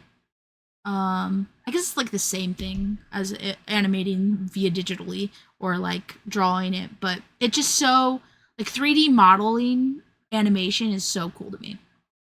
So yeah, I love stop motion films, and this is the era where a lot of them started and where the popularity for them increased for a short time. I feel like the popularity for them has decreased again, but one day we'll get more stop motion, I believe. Yes. Major film studios also during this time started to focus a lot of their budgets on titles with built-in fandoms because they wanted to lower the risk of commercial failures and maximize financial profits. So, sequels, prequels, remakes, reboots, adaptations, spin-offs, crossovers, all of that was increasing. Yes. Oh, like the freaking Sweet Life of Zack and Cody, Wizards of Waverly Place. What's the other one? Hannah Montana. I think it was the three of those. Yeah. Yeah. There was a crossover. That's So Sweet Life of Hannah Montana. Yeah, That's So Sweet Life of Hannah Montana. That's what it was. Yeah, no. There was crossover after crossover in Disney, like really, truly. Charlie's Angels. CSI did a bunch of crossovers. Oh, Charlie's Angels. Yeah, Charlie's Angels got sequels, reboots, whatever. Planet of the Apes, Scooby-Doo, Terminator 3, Freddy vs. Jason, Alien vs. Predator, the Herbie Fully Loaded movie was a reboot, a remake, whatever. I don't remember that. It had Lindsay Lohan. Yes! That was so good. Yeah, I loved that movie. I love Herbie in general. I liked the old Herbie as well. I watched that one as well. King Kong, Superman Returns, Rocky Balboa, TMNT, Teenage Mutant Ninja Turtles. Like, Transformers. Lots of sequels there. Lots and lots. Rambo, Indiana Jones, G.I. Joe. Many, many others. Like, there were so many. And I feel like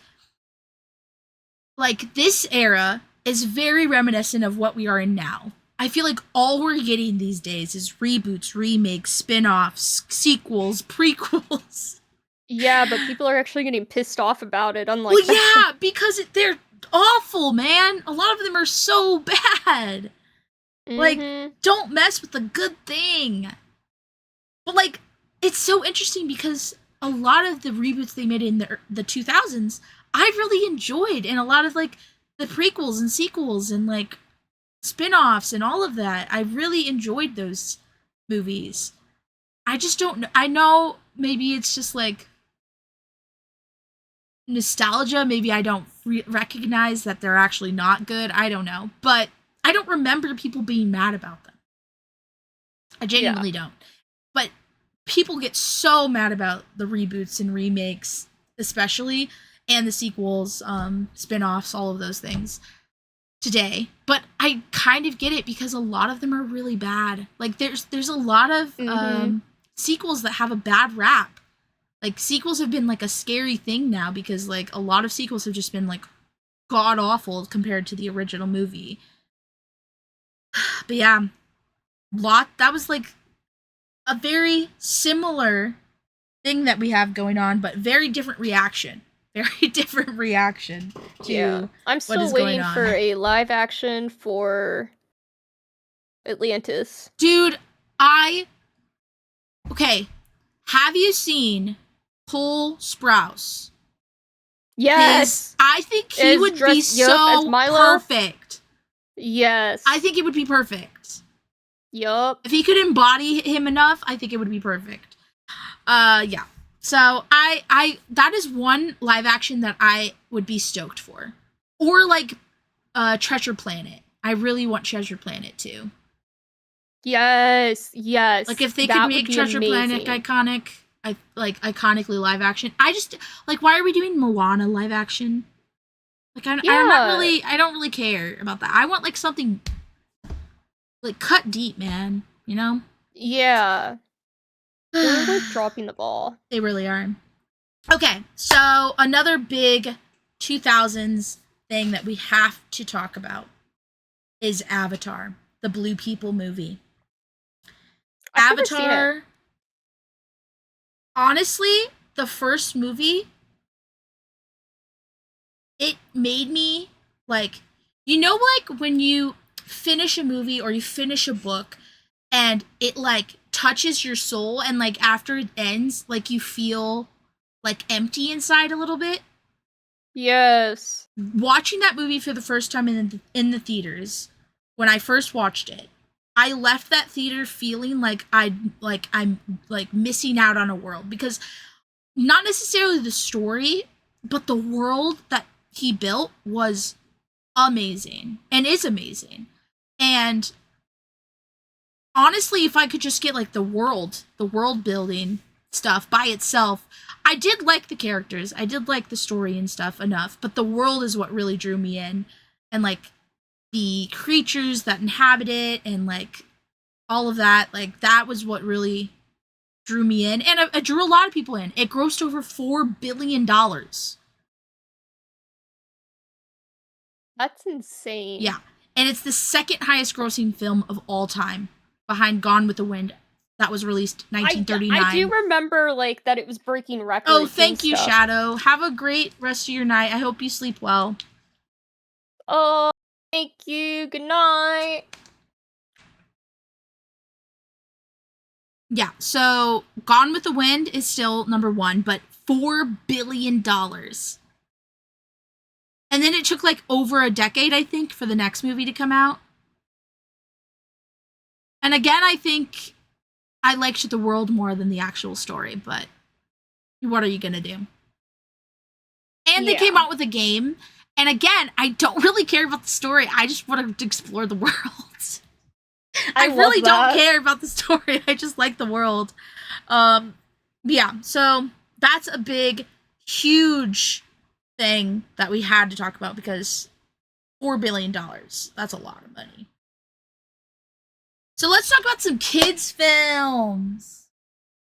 Kung Fu Panda, Cloudy with a Chance of Meatballs, Ice Age, Emperor's New Groove, Lilo and Stitch, The Princess and the Frog, Madagascar, the Shrek movies, Spirit, Monsters vs. Aliens, My Boy Bob, right here. Iconic meme material. We love Bob. Yes. Monsters Inc., The Incredibles, Finding Nemo, Cars, Ratatouille, WALL-E, yes. Up, like some of the most iconic children's films of all time. Emperor's New Groove. I don't know if I said that. I think I did. I was just about to say that. Emperor's New Groove. Yeah. Oh my god. But like, again, I feel like I'm being biased, but I don't watch kids' films these days and think, man, that changed me like this film did. Like one of these films. Like Ratatouille, Wall-E, they were like life change. Monsters Inc. They changed my life. Spirit. Yes. Like I don't know, man. I actually never saw Spirit. I was a secret horse girl, I think, because I read and watched a lot of horse shit. Like Flicka. I own like a really, because it's my mom's copy of Flicka. It's so old, and I loved it. And then I have like 5 horse books over there, y'all. Damn. Yeah, I didn't realize it, and then I looked, and I was like, damn, I liked horses when I was a kid. I did not realize that. Yeah, horses and dinosaurs. I was really into those. Loved Land Before Time. So good. But yeah, no, these, yes, like I said, feel more iconic to me than films today. But maybe I'm just biased. I feel like I'm biased. But I will say, when I show films like these to my nieces and nephews, if they find them iconic too, then I feel like it's just a like, we're better kind of thing. They're not quite old enough to like sit through a movie like this, but though I will say, my youngest nephew loves Toy Story. He loves the Toy Story movies. He also loves Tinkerbell, which again was iconic. I love Tinker. Oh my god, yes. Yeah. So eventually I will get him into these other movies, and I feel like he'll love them just as much. But yeah, these were pinnacles of 2000s kid films. I love that. All right. I'm gonna try to go through the video games a little bit quick. Maybe we'll see, because we're almost at 4 hours, and I don't want it to go too long. Yeah. Okay, so let's get this off the screen. Like I said, we're not doing a PowerPoint for the video games. Video games, major events. Microsoft debuts their Xbox console at the Game Developers Conference in 2000. So right at the top of 2000, we got Xbox console debut. Sega announces they're pulling out of the console war officially during this decade, which is huge. So this is when Sega like leaves, which is crazy to me, because honestly they could have stuck it out maybe. But after the release of PlayStation 2, it kind of was set in stone that it was going to be Xbox versus PlayStation. So Sega bounced. A noticeable trend was to push video game consoles into media centers and offer more features than just playing games. So backward compatibility was introduced, as well as like putting the internet on there and YouTube, and eventually you'll see later into the 2000s we literally have like Netflix on our or YouTube TV Live on our Xbox, whatever. I don't even know what the newest Xbox is called. I don't have Xbox anymore. I just have an Xbox 360. I don't know what the newest one's called either. Xbox. We have one of the newer ones. What is it called? I don't know what it's called though. Xbox. What? I know it. I just can't remember it. Xbox X? What? New Xbox. Yeah, Xbox Series X. Okay, that's not what I'm thinking of, though. Huh. I don't know. It's the newest one, guys. The newest one. Anyways, Copyright infringement also became a very big concern during this time to game developers and many companies who were trying to experiment with ways to combat the growing problem. So, like, product keys were introduced in the 2000s. So, like, PC gaming product keys. One of the more notable events of the decade was when Valve was hit hard by a hacker, and much of their work on Half-Life 2 was leaked onto the internet. So that, in turn, caused a lot of gaming companies to really focus on security and like trying to keep pirates out of their software and stuff. Sony and Microsoft released PlayStation 3 and Xbox 360 in the middle of this decade. We got more console wars.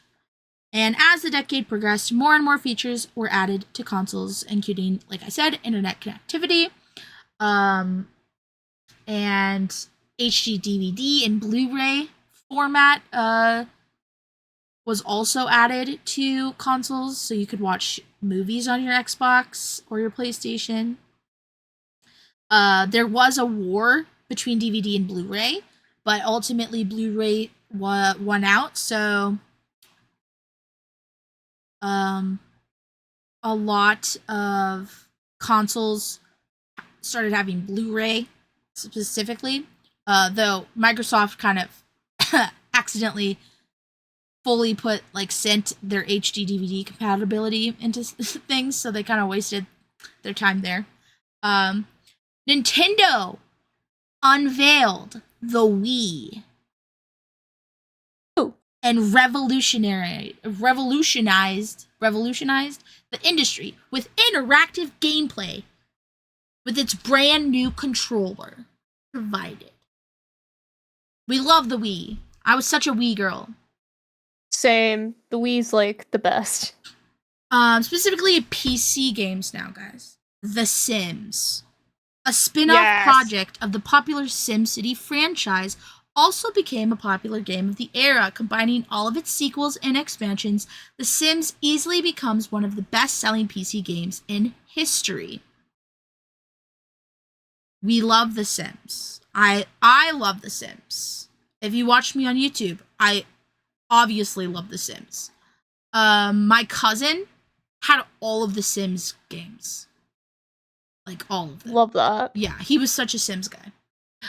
Blizzard was also a company in the spotlight on numerous occasions throughout the 2000s. And in 2000, they released the hack and slash game Diablo 2, which is frequently listed as one of the best games ever made.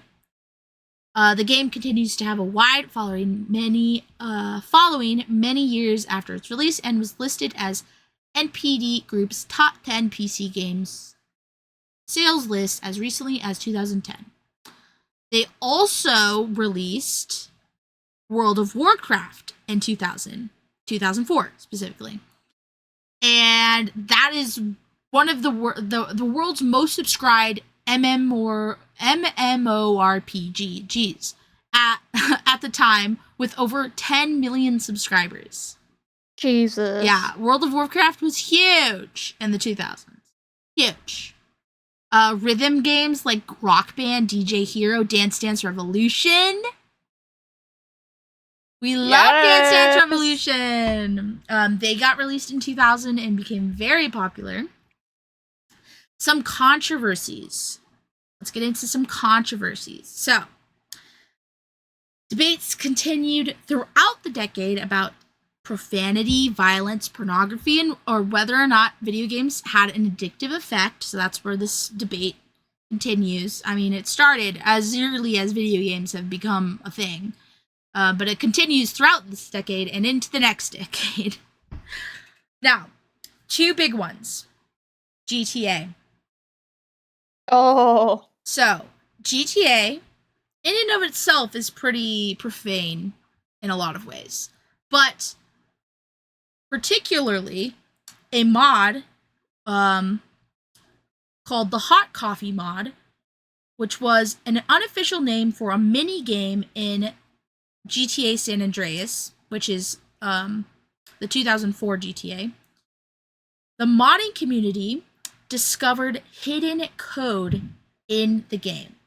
And when this code was enabled, it allowed for the protagonist, CJ, to have sex with his in-game girlfriend. So, upon the discovery of the hot coffee minigame, there was an intense legal backlash for Rockstar Games and Take-Two Interactive, which is their parent company. The ESRB re-rated the game adults only after an investigation into the mod, and the game was banned entirely in Australia until the explicit content was removed. Rockstar Games and Take-Two received a warning from the FTC, the Federal Trade Commission, for failing to disclose the extent of graphic content. And the class action lawsuit alleged that the company had misled customers who believed the game's content fell along the lines of a mature rating. Hot coffee had a major impact on video game industry. Rockstar Games' refusal to publicly comment on the matter was poorly received by the industry and modding community, while the ESRB announced fines of up to $1 million for game developers who in the future failed to disclose the extent of their graphic content. Another huge controversy was Super Columbine Massacre RPG. That's right.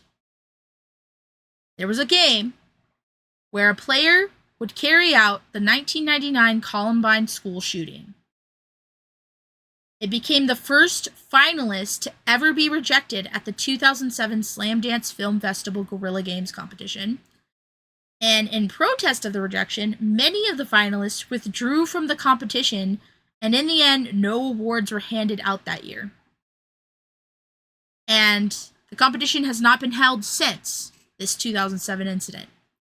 So people were forgot I was muted. Oh yeah, it's okay. People were so pressed that this Columbine shooting RPG game couldn't win the award that they took themselves out of the competition, and then that's fucked up. Yeah, like I get freedom of speech, I get like freedom of creativity, whatever, but that's fucked up. That's only 8 years after the school shooting. Like, imagine if someone made a Sandy Hook RPG massacre game. Yeah. Like, that's insane. Like I said, stuff back then was humor and stuff like that. Like, oh my god, it was so fucked up back then. Yeah. No, for sure. So yeah, that one was huge. And so I knew about the hot coffee mod, because I'm in, like, the GTA scene. But I never heard about the Columbine Massacre RPG. That's crazy. Yeah, I've never heard of that. That's fucking insane. Yeah. And then just briefly, like we talked about with Lila throughout her time with music and whatnot, piracy obviously became a bigger thing with the exposure to the internet and differing forms of media. So big ones that she already talked about: LimeWire, Kazaa, Emule. Those were big in like the mid 2000s and allowed them to get MP3s, software, and movies all downloaded. Napster, 26 million users by 2001 was its peak, before being shut down for copyright infringement. And BitTorrent for movies and PC games, huge, still huge, actually. I just used BitTorrent literally for a Nancy Drew game, because I'm playing the Nancy Drew game that got pulled from all the shelves, and so I had to torrent it to be able to play it, because it's nowhere. Yeah. Like, you can't buy it on Steam, you can't buy it like from Her Interactive, you can't buy it anywhere. So I had to torrent it. Yeah, that makes sense. So yeah, that's why I just used it for the Nancy Drew game. Yeah, so also, like we said, burning CDs, filling CD binders with silver disc labeled in Sharpie, containing burnt albums, games, downloaded movies, all the things. And yeah. One of the last things I want to say before we move on to Lila's fashion segment is that we also got lovely, wonderful piracy ads during this time that I would love for you guys to see. Oh, it's stuck on this. Timeout. Let me... No, stop. Let me add this to there. There we go. Okay. So this is one of the ads. I feel like I've seen this, but I don't know if you remember seeing it. So we'll see. Am I streaming to you still? Yes. Okay, perfect. And the volume is still good? Okay.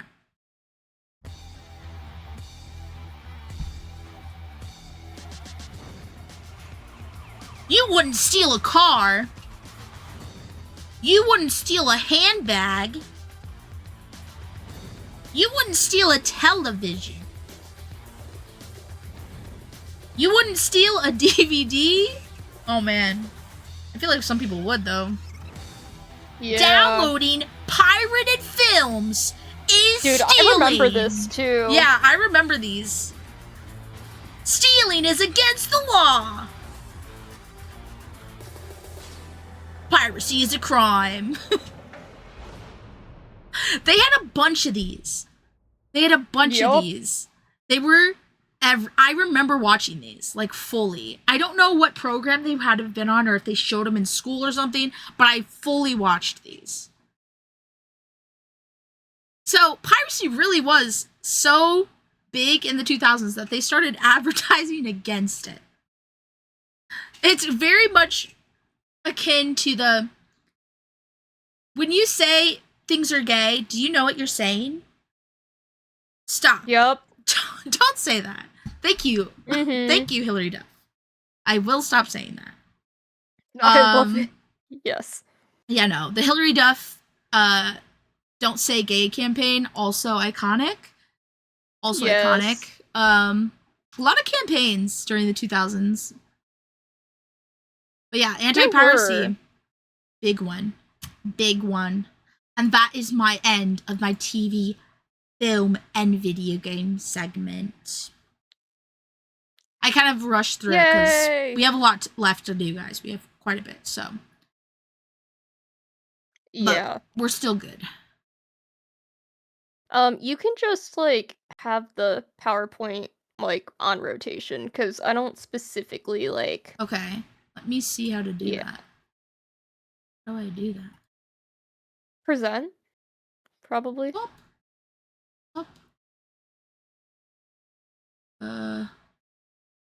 Presentation display options. Let me see. It's been so long. Yeah, I don't actually know how to do that. It's been so long since I've done that.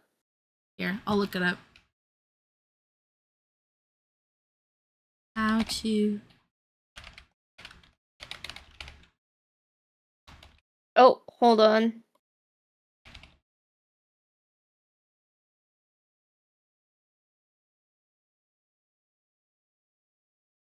Okay, autoplay menu.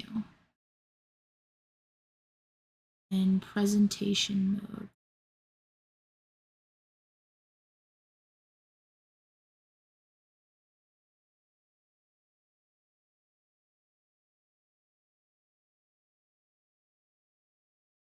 No.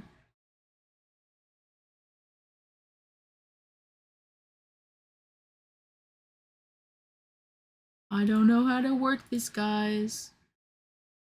Let me see.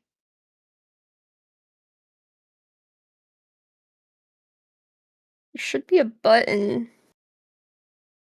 I don't even know how to get the menu up. Let me see. How to get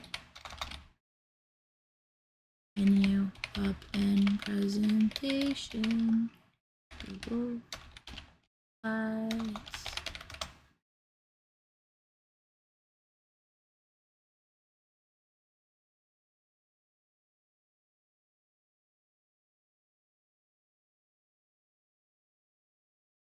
Ah, okay. Autoplay. Oh, that's how you loop. do it. Okay. Autoplay loop every 5 seconds. Go.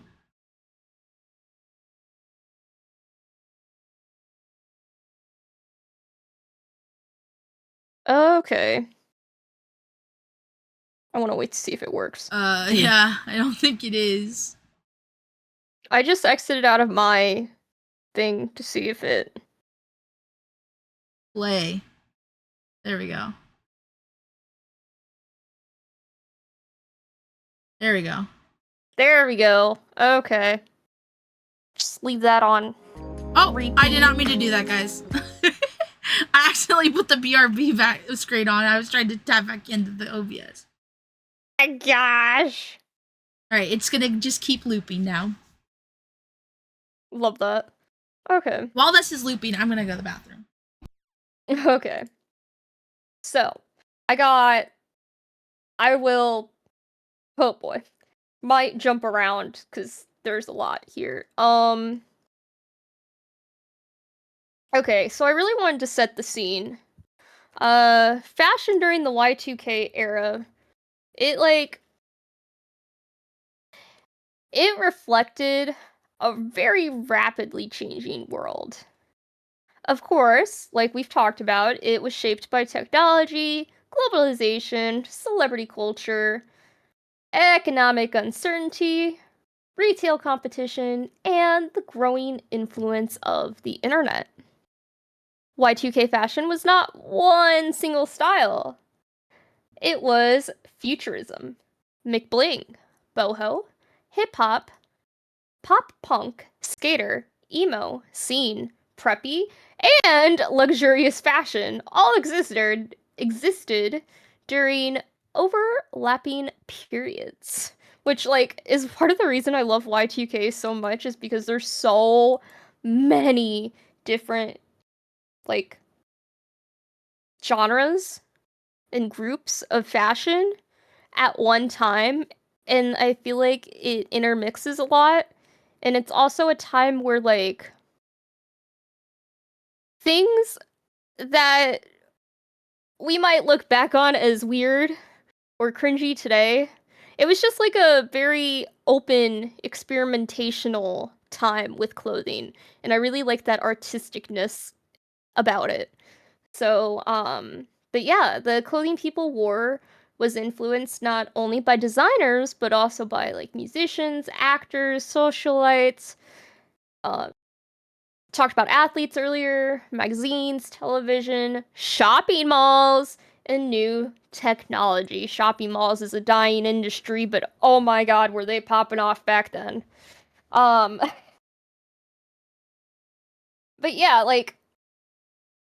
going through a little bit of the history and the business of the era kind of helps explain why fashion changed so quickly throughout the decade, because like I said, there were so many different genres, and each one kind of was a little bit more prevalent during certain times.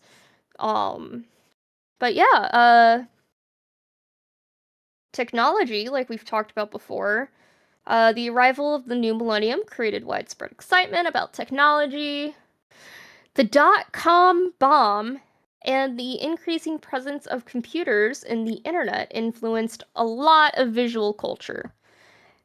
And fashion borrowed from technology through metallic fabrics, chrome and silver finishes, holographic materials, futuristic silhouettes, and space age inspiration. And that was definitely the start to the futurism, which is what Y2K is really known for. Designers also looked back to the futuristic styles of the 60s and 70s. You also had Apple's colorful iMac computers that helped make technology appear stylish, modern, and personal. Now, one big thing that I know we kind of talked about in part 1 was 9/11, and actually 9/11 did impact the fashion industry a lot. The September 11th attacks occurred while New York designers were beginning to present their spring 2002 collections. And for those of you who don't know, fashion is always like ahead. So we're getting into fall and winter in the years 2026, but we're going to be looking towards like collections for, say, like next year. It's always like ahead, always going ahead, which is why in the retail industry, you'll see things like Halloween and Christmas stuff out already. Like, it's always why seasonal holidays and stuff, like, stuff's always so far ahead. But, anyway, the September 11th attacks, okay, yeah. Marc Jacobs had hosted a gala event on September 10th to launch a fragrance and present his apparel collection. Other designers were also forced to cancel or change their plans. Diane von, Furstenberg, Catherine Malendirno, and Bagley Mishka? I am not great with names. This team had also already shown their designs. Let's see. We had Oscar de la Renta, who was scheduled to present in Bryant Park. Other designers were... Oh, well, yeah. And then Donna Karan had booked the New York State Armory, but that was actually became a center for emergency services after the attacks. So apparel firms helped stranded employees find temporary lodging and contact family members. And obviously, like, a lot of things got canceled or were reworked. Later in September, some designers were able to present their collections through more intimate showings, small presentations, like, for example, like small fashion shows where only like certain people in the industry were invited to, and private appointments. You had the famous magazine Vogue, and you had Style.com also sponsored a group fashion presentation in a space that was loaned for the occasion.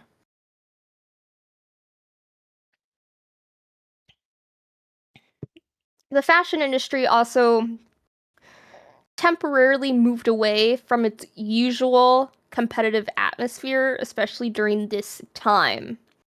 Designers, editors, companies, and workers emphasized camaraderie, cooperation, and determination to help New York City and its fashion industry survive during the crisis.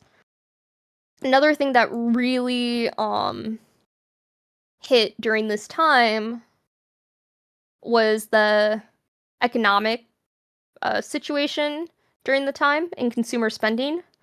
By 2003, the American economy had begun to rebound, and recovery was a bit uneven. Business spending remained weak in some areas, consumer spending did increase, low interest rates allowed many consumers to take on large mortgages or borrow against their homes. The housing market did boom, and the housing prices rose in 2004. And of course, if you remember from part 1, business scandals were a big thing during this time as well. Business scandals damaged public confidence. Many people who lost their jobs during the economic downturn did not recover financially. And despite economic uncertainty, consumer culture did continue to grow. Luxury fashion remained desirable, while lower-priced retailers made trends available to a wider audience. So this was definitely during a time where fast fashion really grew. Now, it wasn't just like a whole situation in the US, also Europe and stuff had its own things going on during this time. Europe faced its own economic challenges during the early 2000s. The euro became the everyday currency in 12 countries. The shared currency made cross-border trade easier. However, it placed countries with different economic circumstances under shared financial rules. So some governments struggled to meet the requirement of the Stability and Growth Pact, which intended to control debt and inflation. Several European economies grew more slowly than the United States between the 2000s, from 2000 to 2004. But Europe prospects began to improve in 2004. The euro also strengthened against the American dollar. So that leads to European Union expansion. In 2004, the European Union admitted 10 additional countries. Many of the new members came from former Slavic, the former Slavic bloc. The expansion created new opportunities for trade and manufacturing. It also placed pressure on European budgets. Western European countries worried that lower labor costs in the newer member nations could draw jobs away from higher wage economies. Now, a big thing right now in fashion, has been for a while now, is globalization and outsourcing. So outsourcing became increasingly important in both the US and Europe. Companies moved manufacturing and other forms of labor to developing economies. China and India became especially important. If you look at the labels inside your clothes, there's a good chance it's going to say China, India, Bangladesh, Vietnam. These are all pretty big areas in clothing manufacturing. But Chinese companies manufactured a huge range of products, including apparel and textiles. And global production helped companies. It lowered costs, produced more clothing, reached wider markets, and respond to trends quicker. And obviously, with all the different trends, all the different style of clothing that was going on at the time, companies really needed to, and designers really needed to keep up with the ever-evolving space of Y2K fashion. Now, these changes helped lay the foundation for modern fast fashion, like I mentioned before. We had rapid industry change. Rapid change in the apparel industry came from a combination of expanding technology, globalization, which we just talked about, changing relations within the retail chain, faster manufacturing, increased competition, and new distribution systems. Retailers wanted new styles in stores faster than ever before. Consumers increasingly expected a constant flow of new merchandise. So that takes us to department stores. Mid-price department stores remained important but did not thrive as strongly as some luxury chains or mass market retailers. Examples: Macy's, Dillard's, and Bloomingdale's. Bloomingdale's also sold high-end designer clothing. Luxury retailers such as Neiman Marcus performed strongly, but traditional department stores faced growing competition from specialty retailers, online stores, and discount chains. A big company that boomed during this time: Target. Target became known for offering fashionable goods at affordable prices. It developed a reputation as a trendy mass market retailer, rather than simply a discount store.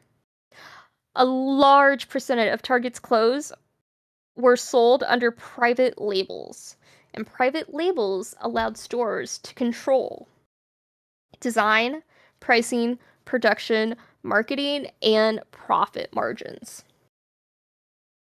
Now, I know it's not as relevant today, but back then, JCPenney. JCPenney! Yup.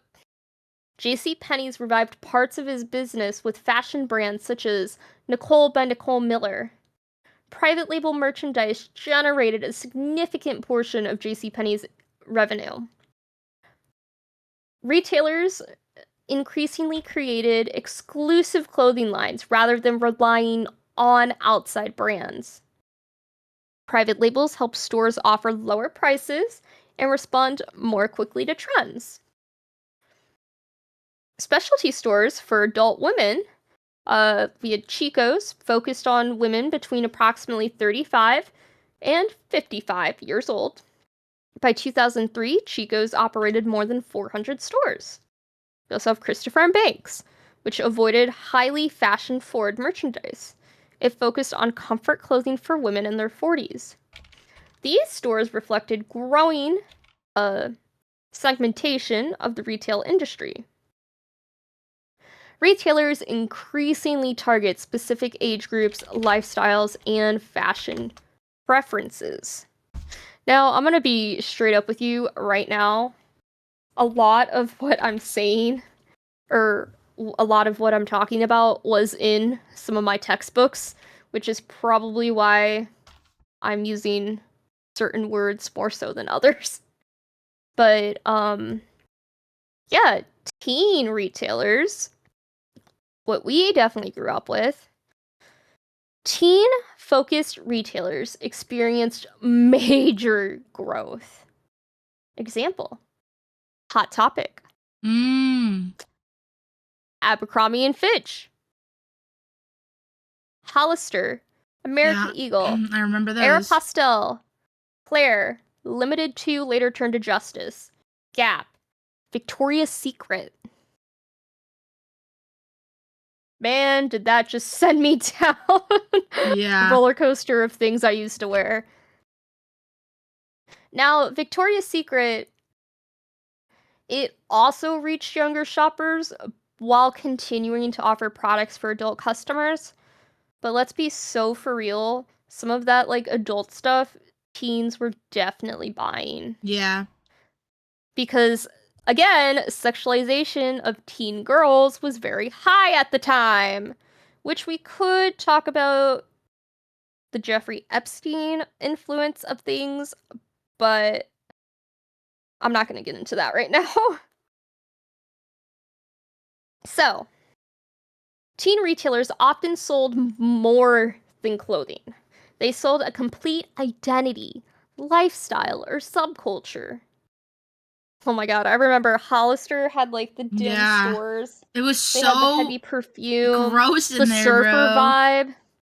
Yeah, or like Hot Topic at the time, I feel like was very like, see, because I don't know the right terms to use, because I didn't at that time back then I didn't really shop there, but like more of the punk pop or the scene or the like that type of demographic, stuff like that. But yeah, retailers sold like a whole identity basically. Mass retailers and suppliers, so large retailers often had considerable power over manufacturers and suppliers. Levi Strauss changed its manufacturing and distribution system to sell a new label called Signature through Walmart. Funny thing is I've been working with Levi's Signatures for like a few years now, and I didn't realize it was a brand that started in 2000, like early 2000s. Really? I thought it was like a newer brand now, that it was just like their cheaper, newer brand, but No, this all the way back in Y2K that it started, and it was originally with Walmart. It's not just Walmart anymore. But yeah, I was very surprised. I didn't find that out until doing this, and that was in my textbook, so I felt pretty dumb. But the production timeline for a season's new style was reduced. So if you thought it was already fast, it went from 12 to 15 months to about 7.5 to 10 months. Merchandise passed through fewer stages of distribution. This allowed clothing to reach stores more quickly. But obviously, that can cause issues in certain areas too.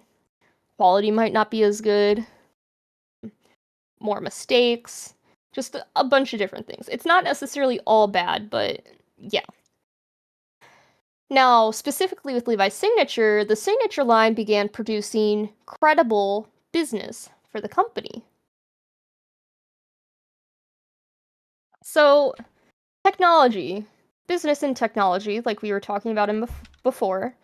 In 2002, Target became one of the founders of the Worldwide Retail Exchange. This was an internet-based business-to-business, B2B, marketplace serving dozens of member companies. It competed with Walmart's online trading system used by Walmart and its suppliers. These systems really helped retailers coordinate inventory, suppliers, orders, shipping, production schedules. And technology increasingly shaped the fashion industry behind the scenes, not just in advertising or design, but with systems like this. Now, there was also quite a few retail mergers at the time. Heavy competition drove mergers and acquisitions. For example, Sears acquired Land's End in 2002. And then Sears was then acquired by Kmart in 2004, which is crazy to me, because Sears and Kmart aren't really around much anymore, and Land's End is, I think, now acquired by Kohl's. But these deals reflected the pressure traditional retailers faced as discount chains, specialty stores, and online shopping grew. I will say, I do remember back, when Selena Gomez was, kind of just starting out as, was becoming popular as Alex Russo, she did have, a line of clothing at Kmart, and it was my favorite thing in the world. It was, an Alex Russo line of clothing at Kmart, and I was so hyped and excited. I remember, shopping, too. Oh my god. Anyway. E-tailing and online shopping. Online retail, sometimes called e-tailing, prospered during the early 2000s. eBay expanded beyond its original auction house functions and added apparel sales. Online fashion sources became more popular. Retailers increasingly launched websites where customers could browse clothing, compare prices, order from home, and access products outside their local area. Online shopping began changing the relationship between shoppers and physical stores. That's a huge thing. Now, we also had mass customization. Mass customization continued to grow. Land's End offered shirts and pants in custom sizes through its website. Customers increasingly expected clothing to fit their individual measurements and preferences. This was an early example of technology being used to personalize mass market fashion. We had faster garment assembly. Garment production became much faster, kind of like what I was talking about earlier. Skipping steps. A process that once took about 6 weeks could fall to as little as 1 in some cases. Speed became essential because customers wanted a steady flow of new products. Fashion began moving away from rigid seasonal calendar towards continuous releases. So again, sometimes you sacrifice quality for speed. Now, Zara and H&M were placed pressure on, like these are huge stores, were placed pressure on other companies to shorten their product cycles. So we can also kind of blame them. Both companies became known for fast, affordable, trend-driven fashion. They could respond quickly to runway trends and changing consumer tastes. Zara became associated with rapid production, frequent new inventory, runway-inspired clothing, and fast movement from design to store.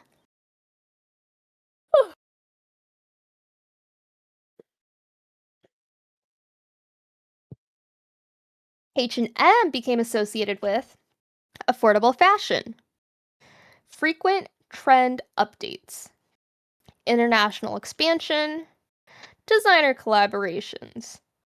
Now, H&M designer collaborations were huge. H&M partnered with major designers to create one-time collections.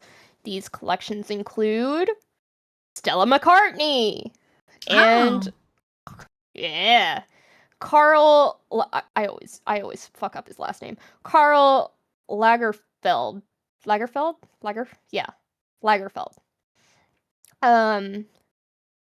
Now the collections brought designers' names to mass market shoppers. They blurred the line between luxury fashion and affordable retail. This also helped establish the non-common practice at the time of high fashion designers collaborating with lower priced stores.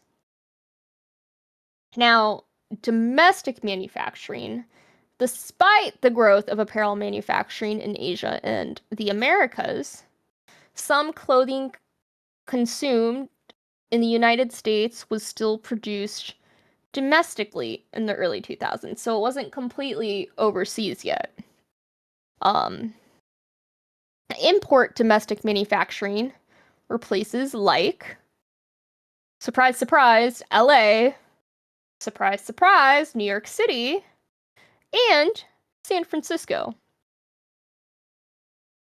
But domestic production continued to decline as more manufacturing moved overseas. Restrictions limiting how much apparel could be imported from individual countries expired at the beginning of 2005.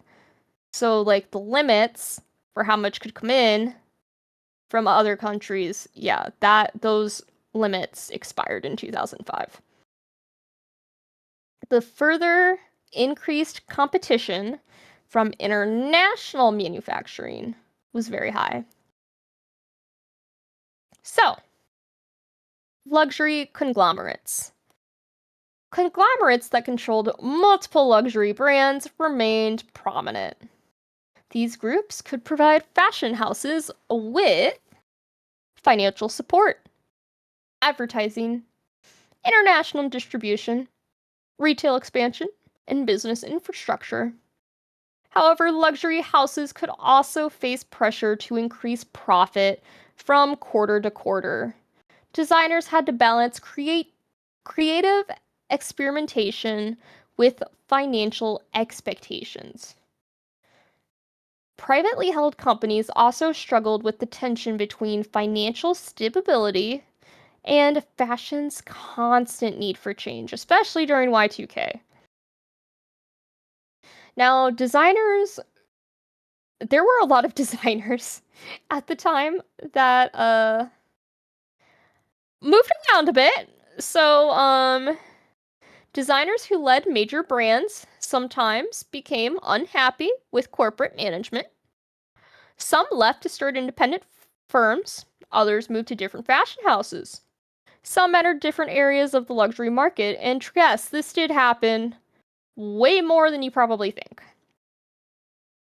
Tom Ford, if you recognize that name, its own brand now, departed from Gucci reflected these border tensions. The movement of designers between houses reshaped the identities of luxury brands throughout the decade. These departures highlighted the conflict between fashion as a creative expression and fashion as a corporate business. Now, technology. Going back to technology real quick. I kind of talked about earlier how fashion drew inspiration from like chrome metallic fabrics, chrome finishes, silver clothing, holographic surfaces, plastic accessories, and futuristic sunglasses, as well as like space age silhouettes. The new millennium created enthusiasm for anything that appeared sleek, digital, futuristic, or machine inspired. Now, a fun thing with this I didn't really think about was things like iPods and stuff became fashion accessories. Apple's iPod became more than just a music player. Its clean, stylish design made it a visible, personal accessory. Colorful cases, covers, headphones, and other accessories allowed users to coordinate technology with their outfits. Carrying an iPod could communicate musical tastes, interest in technology, social status, and personal style. Technology became portable, customizable, and fashionable.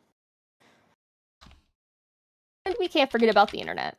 Internet access gave consumers broader exposure to high-end fashion. People could increasingly watch runway events online, browse designer collections, follow fashion news, shop online, and discover international trends. Consumers no longer had to rely entirely on fashion magazines or department stores. They didn't have to... Okay. Hold on.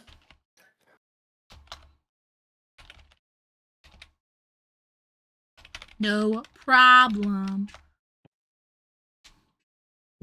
A lot of these clothes are very reminiscent. Nostalgic. Aren't they? Yeah. So, people didn't have to, like, live by or live near across, like, to fashion events, which, fashion events always made luxury fashion more visible. They didn't have to, like, be near that anymore. Again, you can view it online. This exposure encouraged more personalized style among adventurous women and men.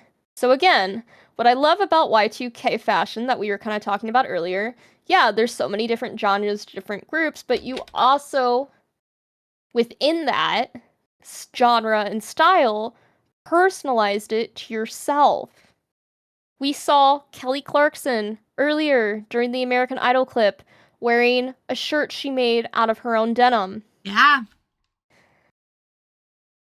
Iconic. Like, people, like, pins, clips, anything, like, bling, you just accessorize, make stuff your own. But yeah, we have fashion media, shopping magazines. Shopping magazines gained a large following. And these publications didn't just focus on, like, fashion itself. Like, it wasn't just a lookbook for clothes. It had style tips. It had style, prices, where clothing could be purchased, trends among different age groups, clothing at different price levels. Also, it would include stuff like, I remember Teen Vogue had, like, recipes and workout stuff and, like, all this other stuff too. But they included less editorial commentary, avoided lengthy articles or unrelated subjects. Their purpose was practical shopping guidance, which is, like, what helped make magazines so prevalent during this time. Editors increasingly acted as representatives for readers, rather than distant fashion authorities. So instead of issuing snobbish rules, they offered how-to advice, shopping guidance, styling suggestions, and affordable alternatives. They also had a lot of freebie samples, like the perfumes and stuff, in them. I remember rubbing those on myself. Fashion media became more approachable and service-oriented. So we also have fashion photography. Fashion photography became more realistic. It was often less artsy, abstract, or heavily stylized. Publications increasingly showed ordinary people wearing clothing. Images were not limited to professional models, socialites, or celebrities. Yeah, we had a ton of that. But we also had, like, for example, Old Navy showing, like, families and shit just wearing their clothes. Lots of everyday normal people to kind of show that, oh, you could do this too. This helped readers imagine how the clothing might look in everyday life. Now, fashion magazines and periodicals and stuff provided publishers with needed advertising revenue. Magazines and stuff were like a hotspot for advertising. This was especially important while traditional media struggled to attract advertisers. Common advertisers included luxury fashion brands, department stores, cosmetic companies, fragrance brands like I was just talking about, the perfume samples inside the magazines, jewelry companies, and technology brands. Editorial content and consumer advertising became closely connected. Now, a big thing I really wanted to touch on because I feel like it was such a huge thing in the industry / just during this time in general is the beauty standards. Ooh, yeah. And the body. So, if you remember, we talked about how, like, in the 90s, models had that, like, sickly, thin, kind of strung out look, right? Mm-hmm.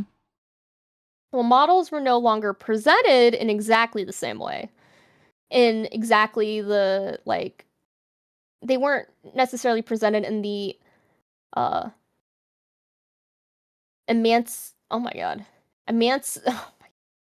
emaciated? Yes, manner, associated with parts of the previous decade. The extreme heroin chic look of the 1990s began to lose influence. Models did appear healthier, stronger, and more athletic. So, like I said, workouts and eating healthier and stuff, but unfortunately, skinny was still in style, as well as cosmetic surgery. So, models often appeared healthier, stronger, and more athletic, right? However, they still differed sharply from the average population. Most remained much taller and thinner than a majority of consumers. The industry continued to promote a narrow and difficult to reach body ideal. That's when cosmetic procedures come in. They increased dramatically between 1997 and 2002. Approximately 6.9 million procedures were performed among American women, men, and adolescents. Popular surgeries included facelifts, eyelid surgery, tummy tucks, liposuction, and breast augmentation. And then we can't forget about the non-surgical treatments: Botox, specialized cream, anti-aging lotions, and other cosmetic skincare treatments. These options appealed to people who wanted to change their appearance without undergoing major surgery. Now, the beauty culture increasingly presented the body as something that could be styled, improved, altered, and maintained. Now, back when you were talking about reality TV, there was a reality TV show around plastic surgery. It didn't actually, I think it only lasted, what, 1 or 2 seasons? But they actually had, like, quote unquote, ugly people, who wanted cosmetic surgery done to be pretty. And oh my god, if you want to talk about the toxicity of the 2000s, Yeah. that show was it.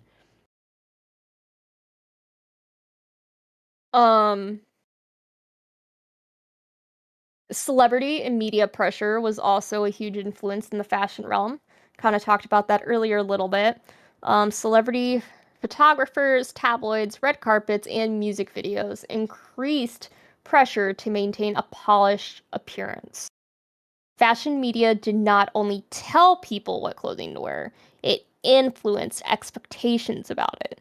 Your bodies, skin, youth, hair, makeup, cosmetic enhancements. Before Instagram and TikTok influencers, celebrities shaped fashion through television, music, MTV, TRL, red carpets, teen magazines, paparazzi, and entertainment news. Fans wanted to dress like the people they watched, listened to, and read about. So, like, for example, Nicole Kidman.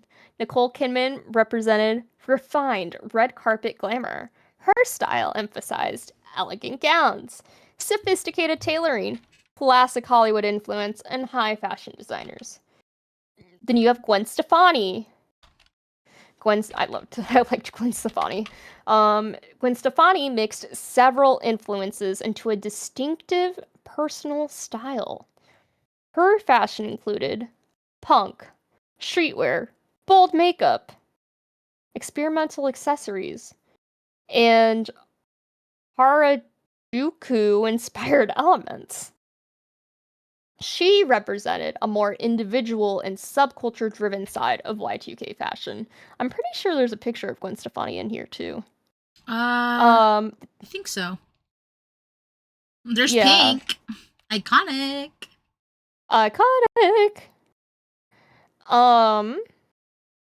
We have Jennifer Lopez as well. Jennifer Lopez blended red carpet glamour, streetwear, body-conscious fashion, luxury labels, and Latin and hip-hop influences. Her green Versace dress at the 2000 Grammy Awards became one of the decade's most memorable fashion moments. I don't actually know if I have that in the slideshow. Then we have Beyonce Knowles. Beyonce helped popularize bold, polished, and confident fashion. Her style included performance outfits, glamorous gowns, coordinated group looks with Destiny's Child. I know there's a picture of them in here. Denim, rhinestones, and body-conscious silhouettes. We have Lil' Kim. Lil' Kim became known for daring, colorful, and provocative fashion, which provocative fashion was really big in the Y2K era too. Her influence helped connect hip-hop, luxury brands, statement accessories, bold makeup, and revealing silhouettes. We also have Queen Latifah. You know what's funny? These are like the names that came straight out of my textbook. Queen Latifah. Queen Latifah represented a different kind of fashion influence. Her style included powerful tailoring, glamorous gowns, hip-hop influence, and confident and polished dressings.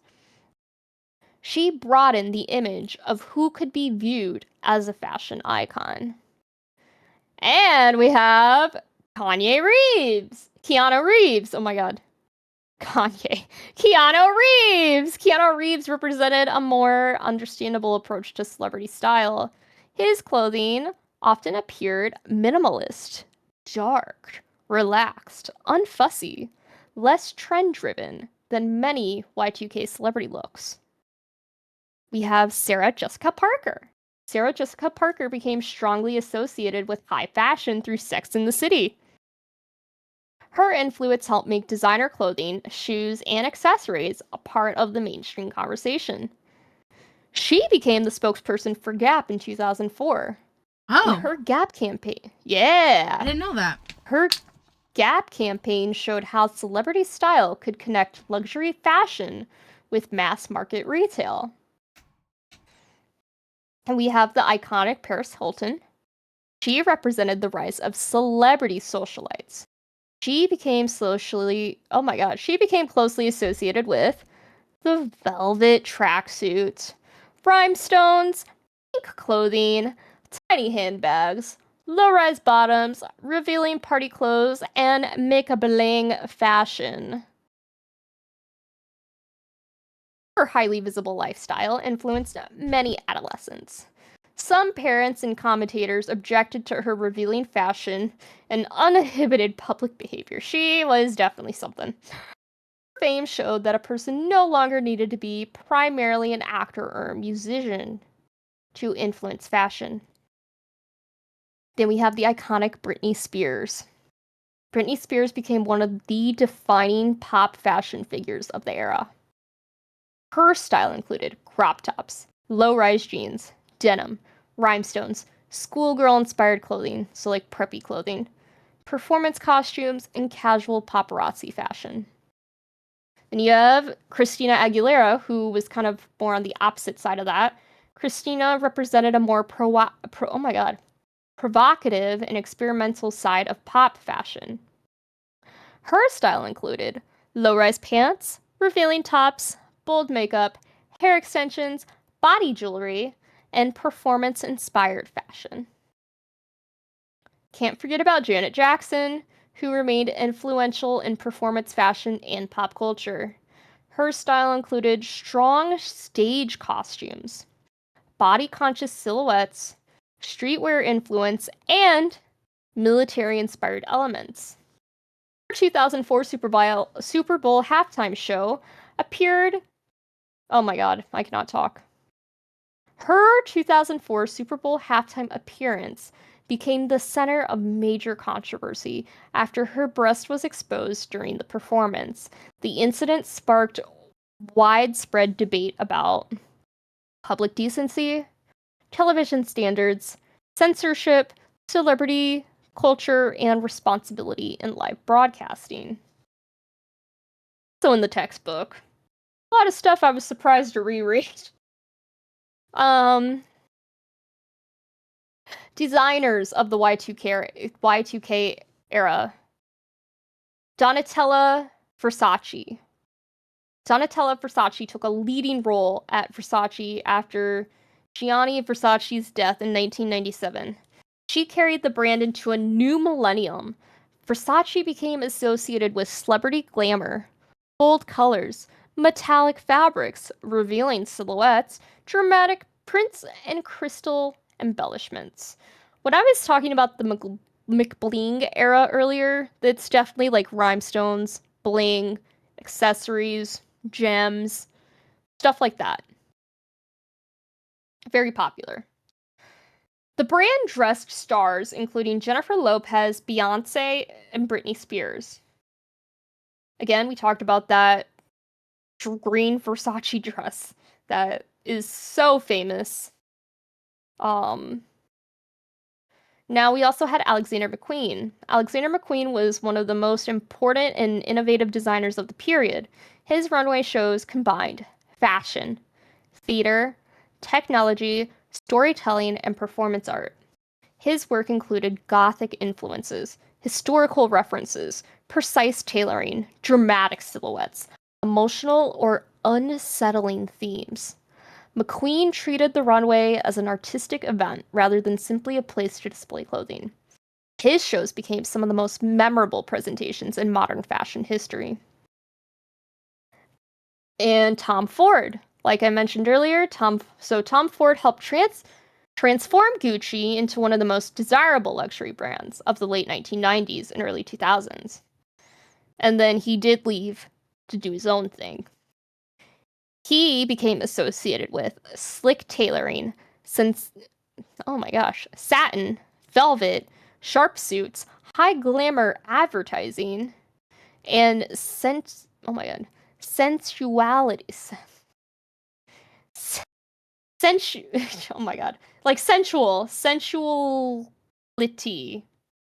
Yeah. His departure from the Gucci group reflected tensions between creative leadership and corporate control, which was a big thing at the time. Then we have one of my favorites, Marc Jacobs. Marc Jacobs became one of the most influential American designers of the era. His work mixed youth culture, vintage inspiration, street fashion, luxury designs, and playfulness. We have Stella McCarthy, who I also really love. I know I mentioned her earlier. She brought a modern and increasingly ethical approach to luxury fashion. She became known for avoiding leather and fur, cruelty-free design, clean tailoring, modern femininity, and sustainability. But when you think about who did she work with? H&M, was it? That's not very sustainable, but you know. Her work helped bring environmental and animal welfare concerns into mainstream luxury fashion. Her collaboration with H&M helped make designers' fashion more accessible, which, yes, it did, but we're not even going to get into the sustainable part of that. Michael Kors. Michael Kors became known for wearable American luxury. His designs included sportswear, clean tailoring, resort-inspired clothing, handbags, oh god, the handbags, yep, accessories, and polished professional looks. His clothing appealed to consumers who wanted designer fashion that can fit into everyday life. I only have a couple more designers, I swear. Armani. Oh my god. I know how to say this name. Giorgio Armani represented understated elegance. His work emphasized relaxed tailoring, minimalism, refined evening wear, neutral colors, and Hollywood glamour. Armani showed that timeless sophistication remained influential alongside the decade's flashier styles. Okay, I'm just gonna skip over a couple. Gotta keep going. Fashion through the decades. Approximately from 2000 to 2002 was the Y2K futurism. We kind of already touched on that a little bit. Definitely sleek synthetic fabrics and tech-inspired designs. Then we have the early McBling, low-rise jeans, baby tees, rhinestones, butterfly clips, body chains, velvet, glitter, long logo heavy fashion, very much so, like logo shirts and stuff, and small handbags. Then from 2003 to approximately 2003 to 2005, boho chic, peasant tops, flowing skirts, embroidery, layered jewelry, wide belts, slouchy handbags, earth tones, and boots. We have the pop punk, band t-shirts, plaid skirts, skinny or distressed jeans, Converse, studded belts, wristbands, ties worn casually, like Avril Lavigne, like we were talking about earlier, and layered tops. Layered tops, bro. Yup. Do you remember, like, I know I did this. I did. The lace camisoles underneath, like, V-neck shirts and stuff. Yes. Yeah. We both did that. We were so cringe. Yep. We have skater fashion, Vans, hoodies, cargo shorts, baggy jeans, graphic t-shirts, skate shoes, beanies, and practical loose silhouettes. Then we have the preppy and teen drama fashion, the polo shirts, layered polos, like, you know, you could wear like 2 or 3 polos at once. Got the little colors popping out. Denim skirts, cable knit sweaters, mini skirts. Oh my god, the mini skirts. There's one, I don't remember who it is, but somebody here is wearing a super mini skirt. Yeah, mini skirts. Yep. Flip-flops, designer-inspired handbags, and looks associated with shows such as Gilmore Girls, Mean Girls, One Tree Hill, The OC, and Laguna Beach. Now, in the late Y2K, approximately 06 to 08, we had scene fashion, neon colors, skinny jeans, layered hair, side sweatbang. Oh my god, my life was side sweatbangs. Graphic t-shirts, studded belts, accessories, heavy eyeliner, and colorful hair extensions. And not to get that confused with the emo influence. Black skinny jeans, band shirts, hoodies, Converse, Vans, dark eyeliner, striped accessories, studded belts. Then we have the hip-hop luxury, which I did like. I loved the hip-hop Y2K. We had oversized clothing, designer logos, jerseys, sneakers, large jewelry, tracksuits, and luxury handbags, as well as streetwear, mixed with high-end labels. I love streetwear. We also had, like, the Ed Hardy tattoo graphics, okay? Tattoo-inspired designs. Rhinestones, bold prints, trucker hats, graphic shirts, celebrity influence, and highly decorated casual clothing. Now, clothing everyone remembers, like women's clothing, tube tops, halter tops, low-rise jeans, cargo pants, mini skirts, denim skirts, the velvet tracksuits, the layered tops, flare jeans, capris. Oh, crap. I don't think I wrote it down, like the actual name of it. But do you remember, like, I think they're called ganchos. Is that what it's called? Gauchos, yeah. Hold on. We used to, yeah. God, I used to. Yep, those used to be popular. Oh, that Hello Kitty skirt is cute. Right? Oh, there's the mini skirt. Oh, yep. Paris Hilton. I think that's Paris Hilton. Yeah, it is. Yeah. There was also Gauchos were like so wearing gross. wearing scarves as belts and stuff too. Yes. I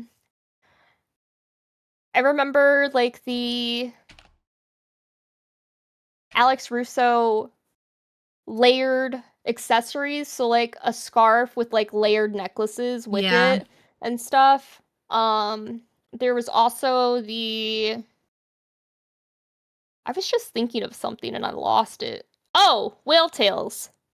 It's definitely in one of these pictures, whale tails, where you wore your thongs so high up that it would peek out. So you would wear low-rise jeans and whale tails, basically. Yeah, it's definitely one of these pictures. I feel awkward talking about this with kids on the screen. Yeah.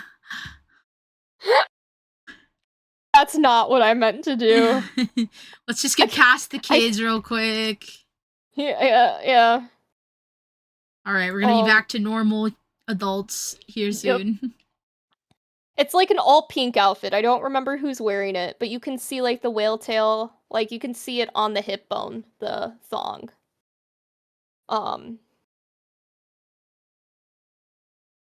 But yeah, men's clothing, baggy jeans, cargo shorts, jerseys, oversized shirts, puffer vests, hoodies. Oh, there's Gwen Stefani.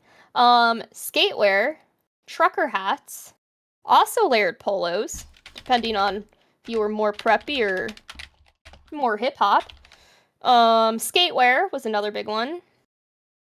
Now I'm trying to like actively look at the PowerPoint and like my script. Accessories included butterfly clips, woo! Body chains, baguette bags, tiny oh, there's a baguette bag. Tiny handbags. Oh, there it is! The whale tail at the corner. Bottom, down. That's a low-rise skirt with a whale tail. Okay. Chokers, chain wallets, rhinestone belts, tinted sunglasses, rubber bracelets, large hoop earrings, logo bags, hair scarves, arm warmers, and fingerless gloves. Do you remember wearing them? Yeah. Do you? Yeah, same. Shoes, Converse Vans, Ugg boots, but you know, like the longer ones, not the short ones people wear now. Flip-flops, ballet flats, platform sandals, chunky sneakers, skate shoes, pointed toe heel. Oh, there, really mini skirt. Was that Fergie? Fergie was huge during the early 2000s. I loved Fergie. That pirate shipwreck, or that shipwreck look that Britney Spears wearing, that was also popular. Pointed toe heels were super popular then, and I kid you not, it is so hard for me to find pointed toe shoes anymore. And I'm so pissed that they're not back in style, because pointed toe shoes help create an illusion for short people of longer, like a longer silhouette. So I really want pointed toe heeled boots. But it's like almost impossible to find anymore. Look, pointed toe heels right there with the cargo pants. And then another big thing was kitten heels. Kitten heels are kind of like what they sound. They're like a small baby heel. It wasn't like high heel stilettos. It was kitten heels that were popular. Oh, look, there's the layer tank tops, Hilary Duff. Yep. Now, mall culture I really wanted to hit on real quick. It was huge. It was the thing to do, was to go to the mall. Because not only did you have shopping, you had socializing, food, sometimes food court, arcades. man. Yeah, some malls had like movie theaters and other things. Like there was a mall I was at that had an ice rink. Like malls had everything. And like if you were hanging out with friends, you were probably going to the mall. I did that a lot. And ours wasn't even that big. But it had a lot of shops at the time. Spent a lot of time there. It was a social space. Shopping malls became more than a place to buy clothing. They served as a social hub for teenagers and young adults. Do you remember the show 16, the cartoon? No. I loved that show, and basically it's just like the epitome of mall culture. You should look up, or here, I'll send you how it's written. Because it is a really good show, and I'm really upset they didn't do more with it. I think it was a Canadian show. Canada had a lot of good cartoons at the time, and I didn't know they were Canadian.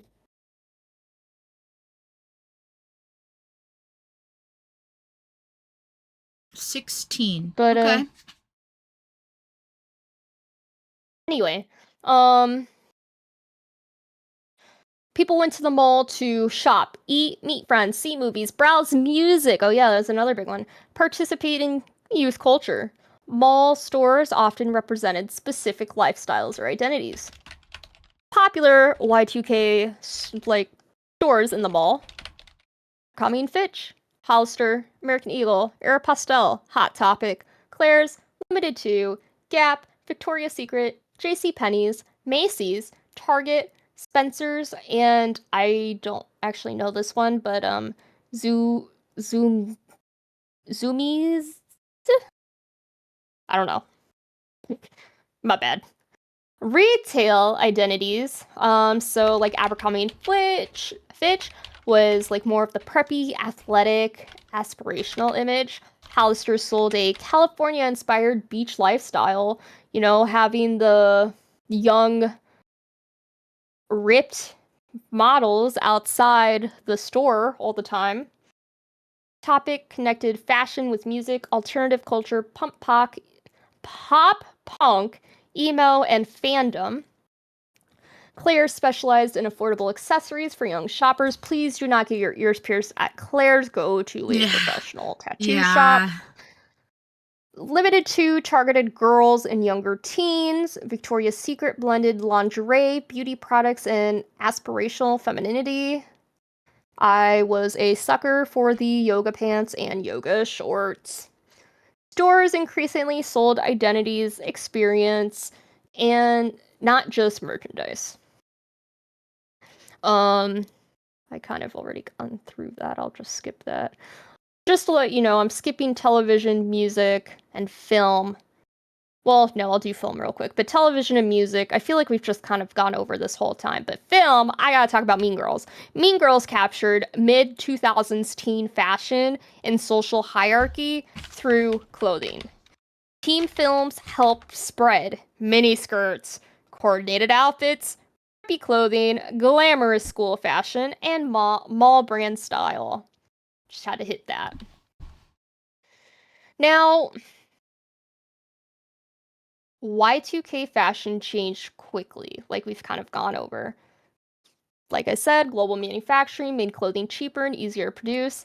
Fast fashion companies shortened product cycles. Retailers expected constant new inventory. The internet gave consumers rapid access to trends, which is now even worse thanks to things like Temu and Shein, whatever. It's now micro fast fashion. Not just fast fashion, it's micro styles. It's way worse and way worse for the environment. Magazines offered direct shopping advice. Celebrities became powerful fashion influencers. Music videos and reality TV shows made clothing highly visible. It's definitely a good example of like television fashion to shows, especially Rachel. Like her style on Friends was definitely like very like for normal everyday people, it was very like fashionable, like wanting to style like that kind of thing. Shopping malls brought many competing styles together. Technology became a part of style. Fashion was no longer shaped by only a few editors or designers. Consumers mixed luxury mall fashion, vintage pieces, streetwear, and subculture clothing into more personalized looks. One of the reasons, like I kind of said earlier, I love Y2K fashion so much is because of that personality, that personalized look. And no matter how freaking wacky we thought it looked then, or that we think it looked then, it was how you could express yourself.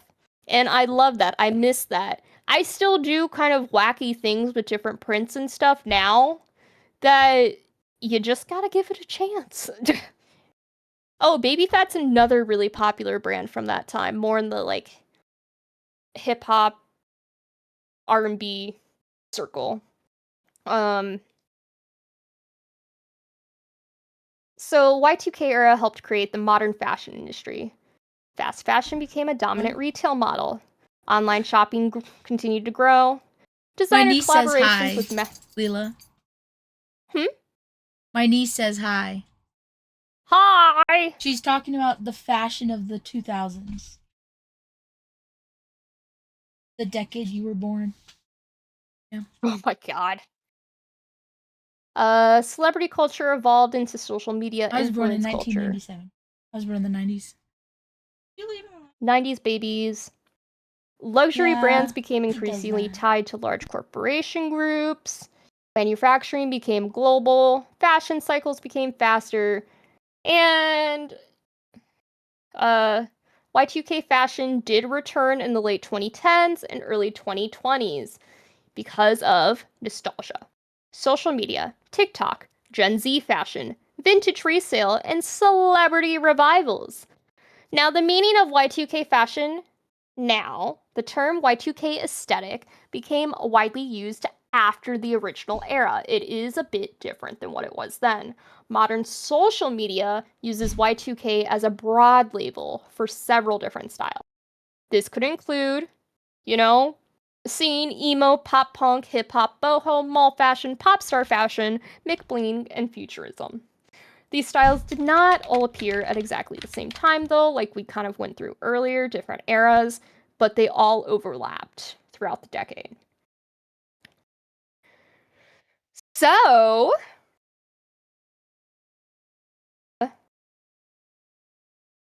just a few random fun facts. Paris Hilton's velvet tracksuit and rhinestone accessories became visual symbols of the McBling era.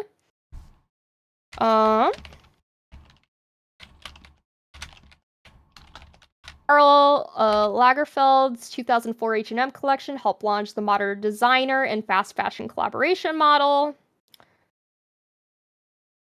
Many shopping habits that feel normal today, including constant new arrivals, online browsing, designer collaborations, and rapid trend cycles, expanded dramatically during the Y2K era. Now remember, Y2K was not created in isolation. It reflected the world people were living in. Technology inspired futuristic design and became a fashion accessory itself. September 11th disrupted New York Fashion Week and brought the industry together. Economic uncertainty existed alongside with intense consumer culture. Globalization and outsourcing transformed how clothing was manufactured. Fast fashion changed how quickly trends reach shoppers. Magazines, the internet, television, music, and celebrities spread styles to wider audiences.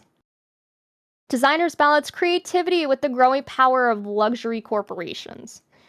And by the end of the decade, fashion had become faster, more global, more commercial, and more personalized than ever before.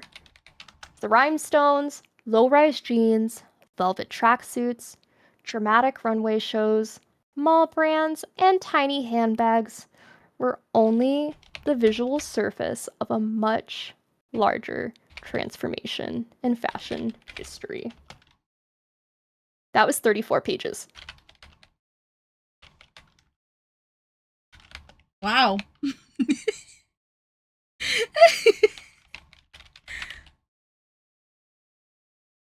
That was 34 pages. I think the sports one was like 19 or 17. Yeah, it was 17. The music one was only...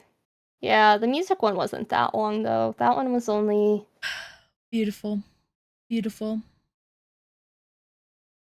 Let's see. Music was only 5. Okay, let me take out that. Thank you. Thank you. My that. throat is like fried. I need to refill my water. Yeah. And then I can stop streaming. All right. Dude, that was 56 pages total. You went through it, honestly, pretty quickly. I was trying. I didn't really skip over a whole lot, but I did skip over a little bit. Just like certain designers and stuff, but... Understandable. Yeah, a lot We're of already it... 5 hours in. So. Yeah. Understandable. Alright, guys. It's time for us to finish it off. I'm gonna go refill my water real quick, BRB. Okay. I'm excited for this. Alright. So. Science. Science. So, I have a few different sections. Some biology stuff that happened, some space stuff, and then I want to really dive into like inventions. We got a lot of inventions in the 2010s. So to start off with science, we have biology. So let's just run down some of the big things, right? 2001, the world's first self-contained artificial heart was implanted into Robert Tools. Sorry, I don't know why I said Robert that way. Robert Tools. Self-contained artificial heart, dude. 2001. That's so crazy. I can't wait for like... Actually, I can wait because I'm a little terrified of it, but I can't wait for like the potential of like cloning and like organ harvestation that way. Because if there's a way we could do it where we just grow one organ at a time, we could like save so many lives, bro. Just saying. It's a cool thought, right? Very science fiction-y, but it's a cool thought. So that was 2001. 2002 through 2004, was a huge SARS outbreak in China and Hong Kong, which was terrifying. SARS is like it's a very serious, I think it's a respiratory disease, infection, virus, whatever it's called. And it is like one of the worst respiratory ones that we know of right now, that we haven't like already vaccinated against. 2003, the Human Genome Project was completed with 92% accuracy, which I feel like we talked about at some point. Maybe when we did the 90s, because it started in the 90s, so maybe I talked about its completion. But yeah, that happened in 2003. 2005, the National Geographic Society and IBM established the Genographic Project, which aims to trace the ancestry of every living human down to a single male ancestor. Now that sounds sick as hell. I'm unsure where exactly that's gone. Let me see if there's an update on that first before I continue, because I do want to see if it's like continued or not. They do have Genographic Project Geno 2.0, Next Generation Helix. Okay, so it began in 2005.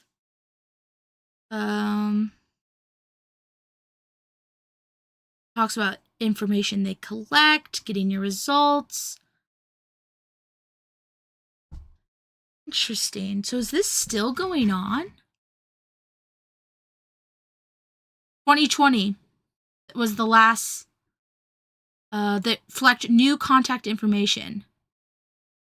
So National Geographic stopped selling GenoKits as of May 31st, 2019, and is no longer processing results. So it's actually ended. Interesting. I wonder what they, like, if they came across any findings. I mean, obviously, I feel like they would renounce it on there, but as of right now, there's nothing. But they did stop processing data. 2005, surgeons in France carried out the first successful partial human face transplant. Transplants are crazy, man. Like, they scare me, but they're so cool.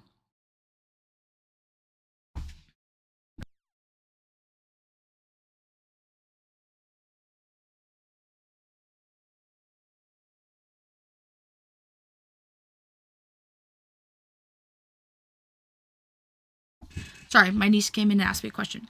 Okay, 2006, Australian scientist Ian Fraser developed a vaccine for the human papillomavirus, so HPV, which is huge because that is a very common cause of cervical cancer in women.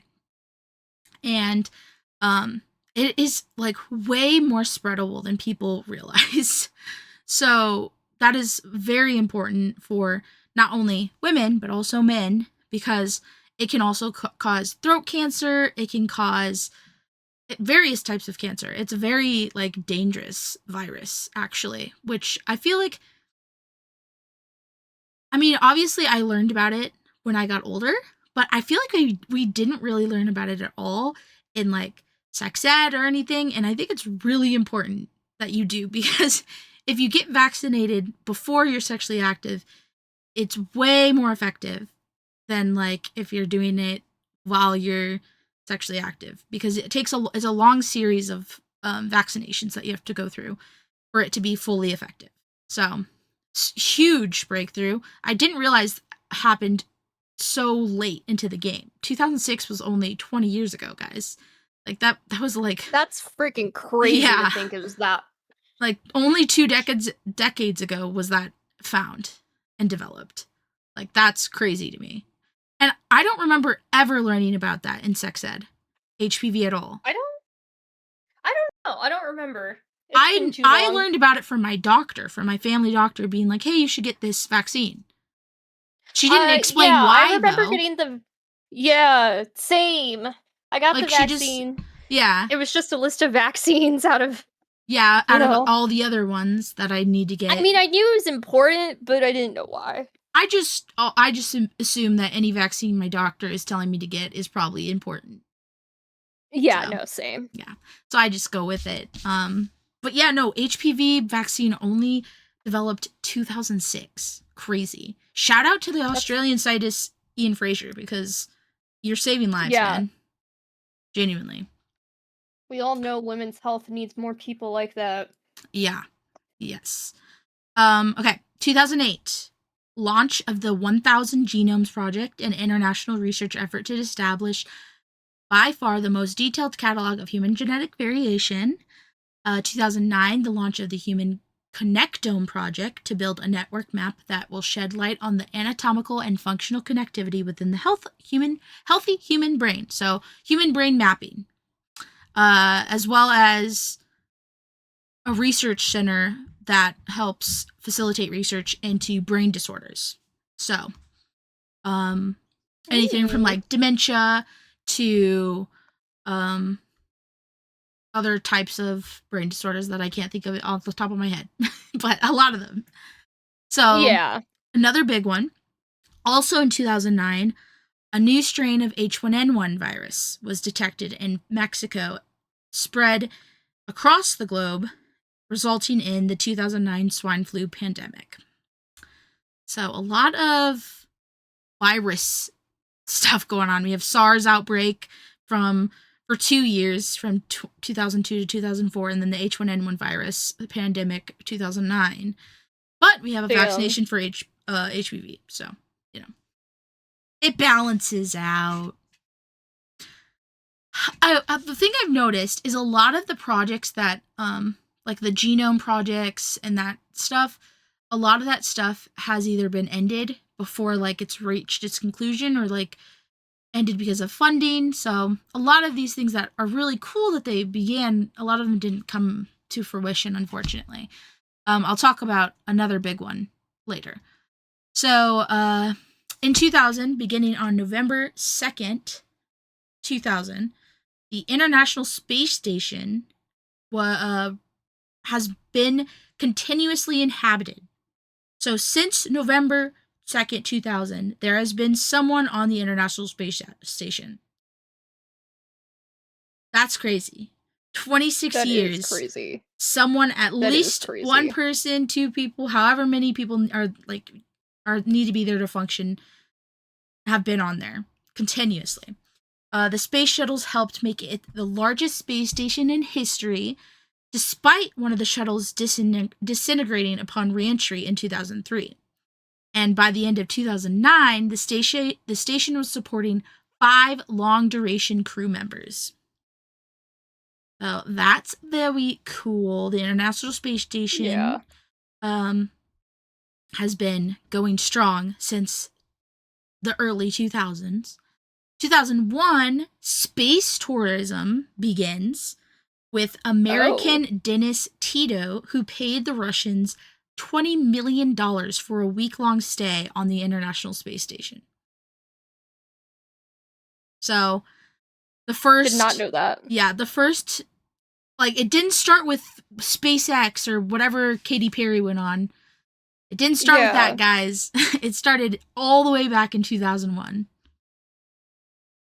That's crazy. I had no idea. Yeah. And it's only going to get better, more. Like, there's more space tourism. I know it. Sorry. Yeah, no, you right. Okay, 2004.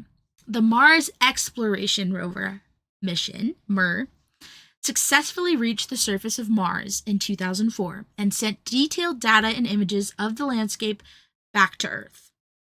Opportunity discovers evidence that an area of Mars was once covered in water. So this is when we get the water discovery about Mars. Both rovers were each expected to last only 90 days, but both completely exceeded expectations and continued to explore through the end of the decade and beyond. So they lasted way more than 90 days. They lasted a decade and a bit more. So, very successful rover expedition there. 2004, Cassini-Huygens, I think is how you say it, becomes the first space probe to orbit Saturn. Which is crazy. Oh. Yeah. Yeah. It's like weird to think that this all like was like the 2000s. Yeah, I know. Like, but we also have to remember, like, NASA has been severely, like, their budget has been severely cut since then. So, like, they haven't been able to do as much as previously. Just because, like, yeah, their budget has not expanded; it has decreased. That sucks. Yeah. So they landed on one of Saturn's moons. So the Titan, the moon Titan. And so it was orbiting around Saturn on that moon for a year, from 2004 to 2005. Or no, it landed on the moon in 2005. Yeah. 2006, as the result of the discovery of Eris, which was a belt object larger than Pluto. Pluto was demoted to a dwarf planet. So this is I was so upset about that. Yeah. So this is when the 76-year-old planet was redefined as a dwarf planet. It's okay. In Sailor Moon, she's the biggest one. That's true. That's true. Sorry. We're past my bedtime, guys, so sorry if I'm yawning. Alright, 2009. Astrophysicists studying the universe confirm that the age of the universe is 13.7 billion years. Damn. And they discover that it will most likely expand forever without limit, and conclude that only 4% of the universe's contents are ordinary matter. The other 96% are mysterious dark matter, dark energy, and dark flow. Ooh. Creepy. Huh. Yeah. I don't like that. I was gonna say, I don't like that. Like, I don't at all like that. Yeah, so those are the big space and biology things. Now let's get into inventions. Some really big things that I didn't realize were invented in the 2000s. I'm gonna be so real. Oh boy. The first self-balancing electric-powered transportation machine was invented by Dean Kamen, known as the Segway, human transporter. Oh my god! Yeah, in 2000. I was like, where are you going with this? Yeah, so it's the first self-balancing electric-powered transportation machine, and it's called Segway, and it was invented in 2000, and mall cops everywhere use them now. Even though mall cops are probably so, like, not a thing anymore. Very vaguely, yeah. Like, not here, at least. Not in the corn. Like, all of our malls are closed, dude. Yeah. Okay, so that was the first one. Second one in 2000 was an environmentally friendly transformer fluid made from vegetable oils. So this is a bio-based dielectric fluid that provides full biodegradability, high fire safety, and non-toxic environmental profiles. So an environmentally friendly transformer fluid. Not that I know how to use that or where it goes in the vehicle or whatever, but... Yeah. Or even if it's a vehicle fluid. Who knows? I don't know what a transformer is. It's a, like, electricity thing, isn't it? I don't know. Who cares? I have no idea. 2001. AbioCore artificial heart invented by Abiomed. Groundbreaking medical miniaturization technology. So the artificial heart. And then same year, we have the artificial liver invented by Dr. Kenneth Matsumura and Allen Foundation. So artificial liver and heart in 2001. We also have self-cleaning windows, which I've never heard about. Specifically, this brand called Sun Clean Glass, which is lined with a transparent coating that breaks down dirt and bird droppings in the sun. I've never heard of this. Huh. Yeah. Not sure why we don't use it, if there was, like, some sort of drama there, but I looked at like the science and it seems like it's like backed up and shit. Like it's a real thing. That's so I've never heard of that before. Maybe they use it on airplanes. It's like they're never poopy. Like you'd think they would be. But yeah. Also, as Lila previously mentioned, iPod was also 2001. 2002. Now this is something I didn't know that was a thing all the way back. I've heard of them before, but I didn't know it was this old. There are leather golf gloves that Ryan Patterson invented, that allow the wearer to do hand movements, and it transmits them wirelessly to a handheld monitor as words. What? Braille gloves, basically.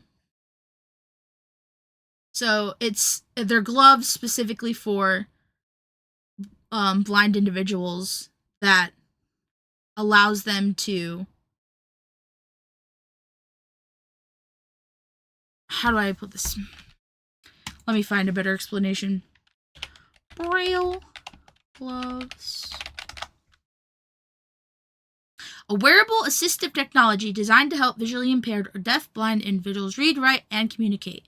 Uses sensors to translate finger gestures into text/braille and vibration motors on the fingertips to provide tactile feedback or help users learn the Braille alphabet. That's what they do. Oh. There we go. Better explanation than what I was trying to say. Yeah. Yeah, so that is I've heard of those. I just didn't realize it was all the way back in 2002. I thought this was like a more recent thing. Not a lot of people that I like have heard of use them in that community, but it could be like a resource thing. I'm not sure. Yeah. Another thing that happened in 2002 was nanotechnology wearable fabrics, which I love nanotech. I think it's very interesting. But the Nanotech's brand made pants that look and feel ordinary, but have undergone a special chemical treatment to give them nano whiskers, which are millions of tiny fibers, 100,000th of an inch long, that help them repel spills. So if you've ever seen that like commercial of like that shirt or the towel that you can spill on and it just like slides off. Yeah. I think it's like that. But all the way back in 2002, I'm sure that would be really freaking cool to see. Yeah. Back then, yeah. Along with this, guess what else came out in 2002? Birth control patch. Oh, shit. Yeah, 2002. Birth control patch. Invention. Crazy. Yeah, that's not old at all. No, not at all, man. Telling you, man. You know how they used to test if women were pregnant? Before they made disposable pregnancy tests?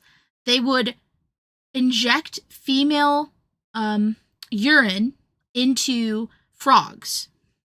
Oh, God. I can't remember what the breed is. Maya Higa, who has Alvea Sanctuary, does a presentation on the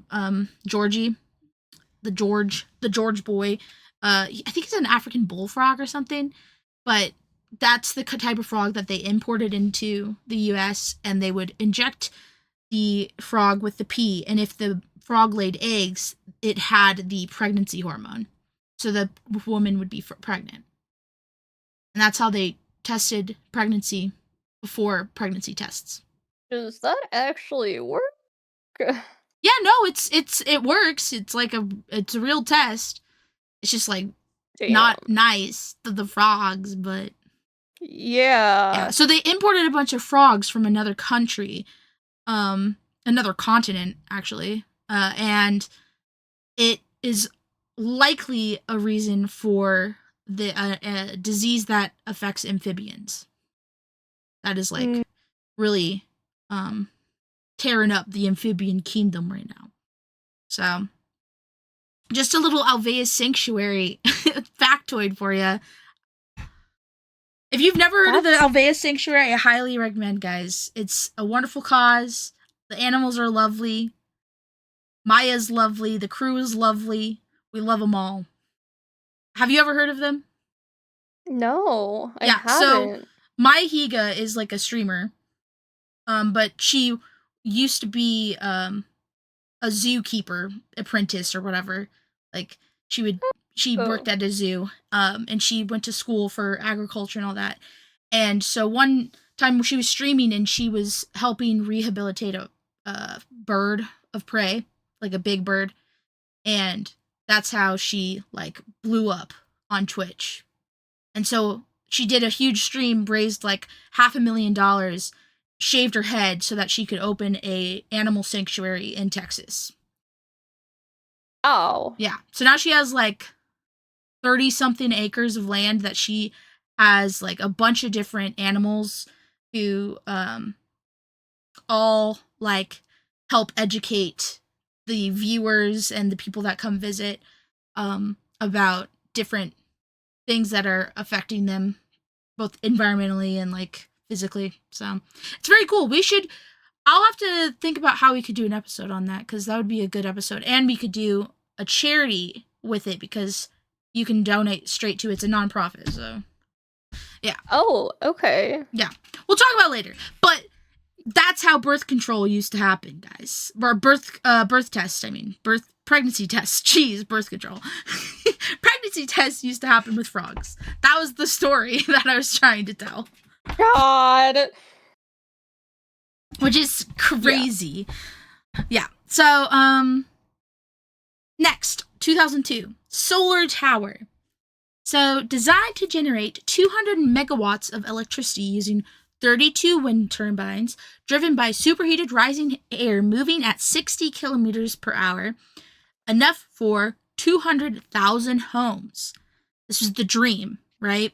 So I think it was Australia, I want to think, that was planning to do this.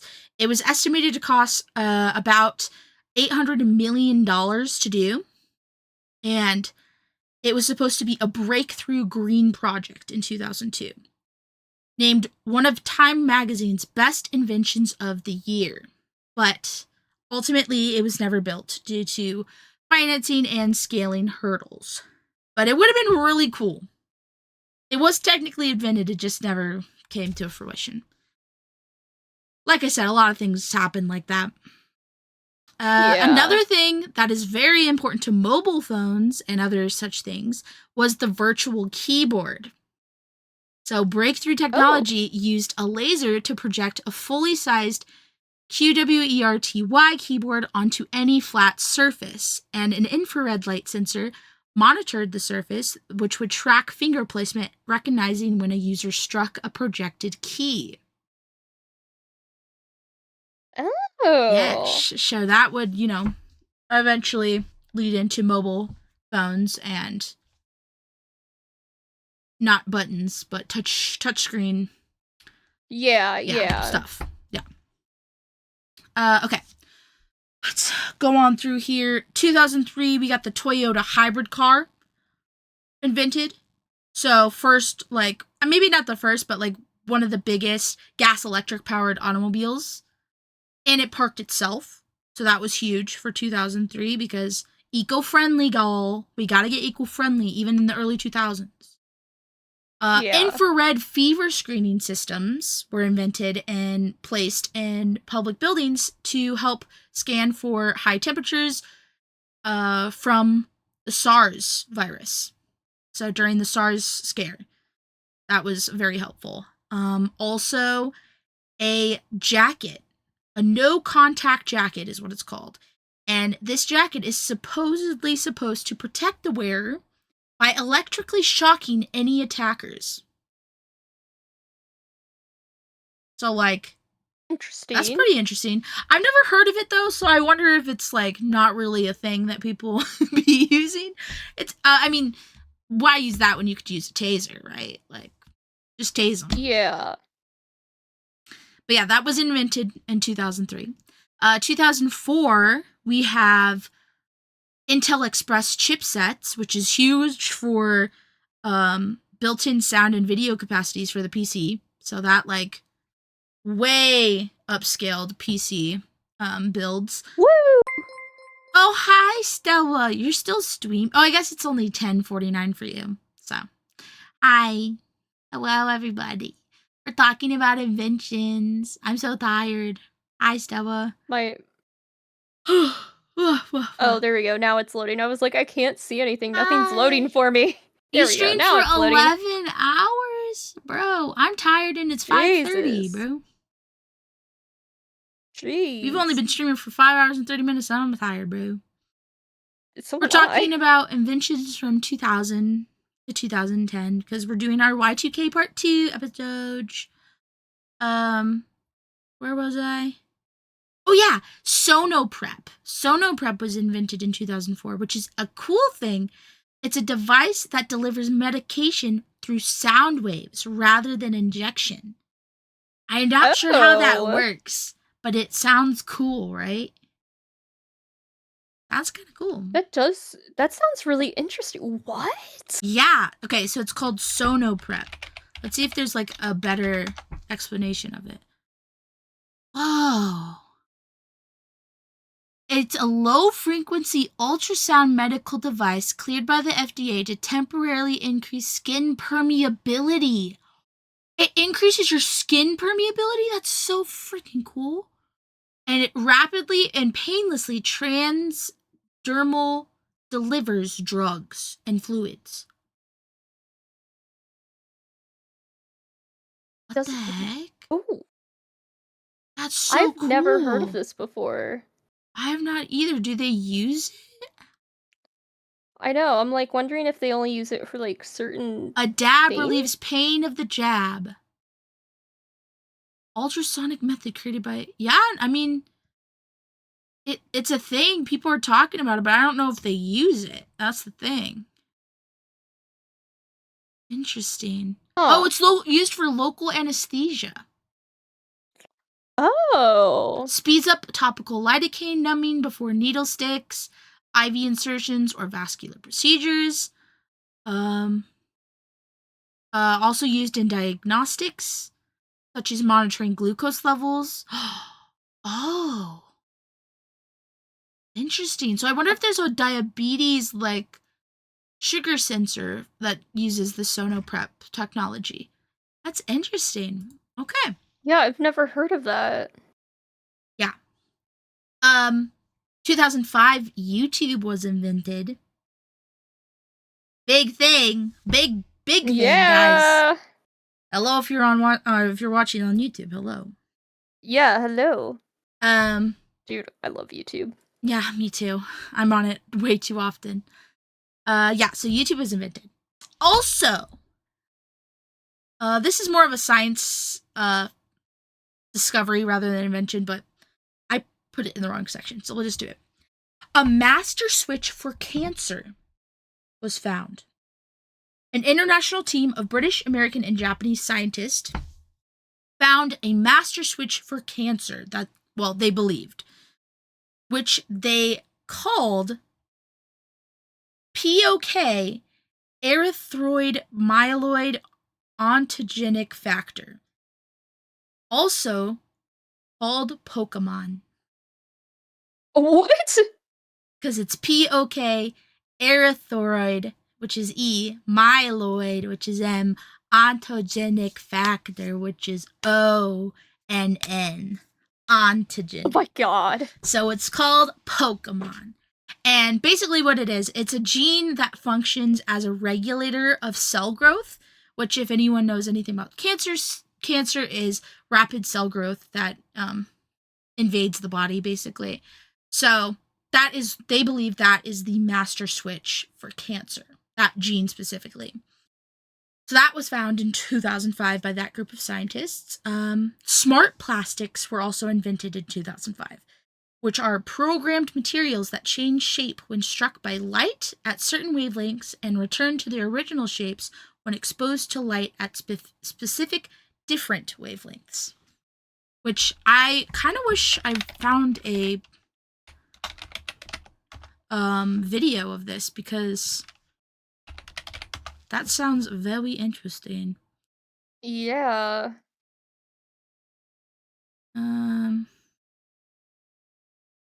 Ooh. Okay. You found one? I think so.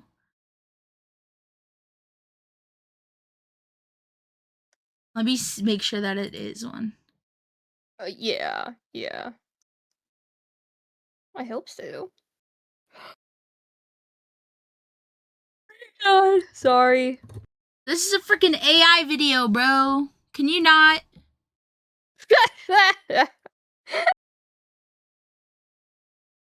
Whoops. All these videos are freaking AI explaining it. Okay, whatever. No. Never mind. Anyways, it was invented in 2005. Look it up, y'all. So, 2006. Infrared alcohol test is invented for quickly identifying drunk drivers. Interesting. Which I'm not sure if that's like... I'm assuming that's not the breathalyzer. That's... Oh no, it is! Damn! No, that is the breathing test. Oh, what year did you say? 2006. Damn! Yeah, that's crazy. Yeah, so that was when it was invented. It uses infrared spectroscopy to measure ethyl alcohol in a breath sample by shining an infrared light beam through a chamber and calculating how much light the alcohol molecules absorb. Whoa. That's freaking cool. I never knew how those worked. Yeah, I didn't either. Now we know. Interesting. The more you know. It's like crazy to me that all of these... I know. Ugh. So much has happened, man, in that decade. Yeah. Oh, Tesla Motors invents the Tesla Roadster 100. Oh. Yeah, so that happened in 2006. Crazy. Shanghai-based Horizon Fuel Cell Technologies invents a toy car powered by hydrogen, extracted from tap water. That's freaking cool. What the heck? Yeah. Aqua Sciences invents the Rainmaker, which harvests drinking water out of the air. We need that with all these freaking data centers they're trying to put everywhere. No kidding. Are you in the Facebook group? Huh? The Facebook group? Are you in the Facebook group? Or the one they're trying to build? No. Okay, I'll talk to you later about it. Okay, I was like confused. I was like, what? Did you know Are they're you trying talking to build me? one? No. Yeah, they're trying to build one here. Oh. Yeah, there's a huge, No, that makes a lot more sense now. You've I've probably been seeing signs everywhere, yeah. Yeah, but I didn't know we were affected. Yeah. Holy shit. Yeah, they're trying to build it by the airport. Okay, I'm gonna have to join that Facebook group. I'll send it to you. Okay. So where did I leave off? Oh yeah, 2007 iPhone invented. We already knew that. No, not that. A process to grow part of a human heart from stem cells for the first time was invented in 2007. Science is cool, man. It truly is cool. I remember every day why I was like, I want to be a doctor. I want to be in science. And then I took chemistry and I said, never mind. Sony invents the BioCell, which is a battery that runs on any sugary solution and glucose digesting enzymes to extract electrons, creating electricity. Sugar battery. That's pretty cool. Yeah. I can't believe, like, some of these things I'm like, this is real. Frank Pringle of Global Resource Corps invents an emission-free process for pulling oil out of shale rock, tires, and plastic using microwaves. Emission-free? Why are we not using this? Hello? Money. I know money, but damn. emission-free process of pulling oil out of shale rock tires and plastic. Bruh. The electroneedle biomedical sensor array is invented. It is a patch that takes blood readings without external extraction of the blood. That's also cool. I've never heard of that. Yeah. It's like weird that this is like... There's so much stuff that I've never heard of. That is so, like, would be so helpful for the world. But obviously, our world revolves around money. Yup. Which sucks. Ooh, this one is freaking cool too! Dow Corning invents a special clothing for bikers that remains soft unless impacted by a fall, upon which time the entire piece of clothing becomes rigid, protecting the body. That is freaking cool. That is cool. I did not know about that. They gotta get BMX bikers on this shit. Yeah. What? What is this? Oh my gosh, guys. We're learning too much now. TX Active created a smog-eating cement. So an Italian company created a smog-eating cement which destroys airborne pollutants by up to 60%. Why are we not using this in freaking LA? Why are we not using this in freaking other smoggy places, dude? Yeah. We gotta call up Italy, bro. Smog eating or smog destroying cement. That's cool. Flying windmills are it's hard invented. to believe some of this is real. I know, that's what I'm saying. But it all is, man. The Times talked about all of these inventions. That's where I found them.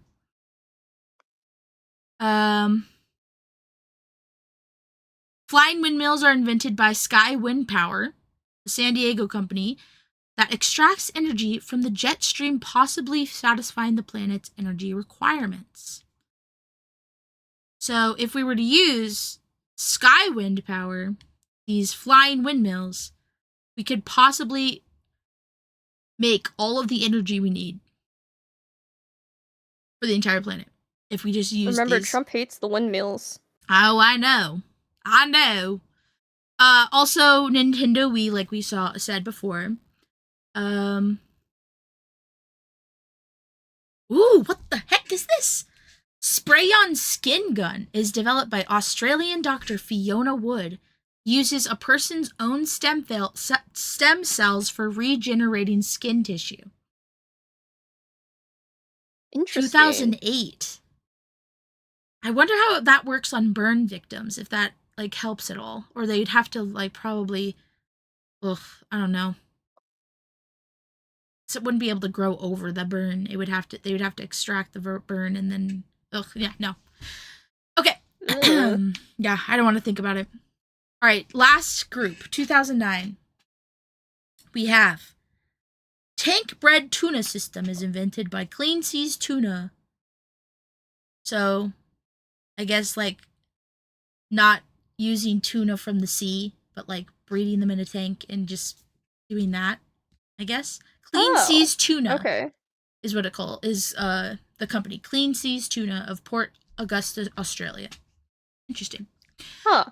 Retinal implants are invented in 2009. A microelectronic implant that restores vision to patients with macular degeneration and blindness. That's really cool. Damn, 2009. I know. Late in the game. The Sixth Sense wearable gestural interface is invented, letting natural hand gestures interact with a computer. Now, I wasn't fully sure what this was, but I looked it up earlier, and it's used a lot in filmmaking, actually. Let me see if I can read what exactly this said. Not the movie, The Sixth Sense, please. I love the movie, but that's not what I'm looking for. Yeah. Oh. Okay, yeah. So MIT Media Lab, it augments the physical world around us with digital information and lets us use natural hand gestures and to interact with that information.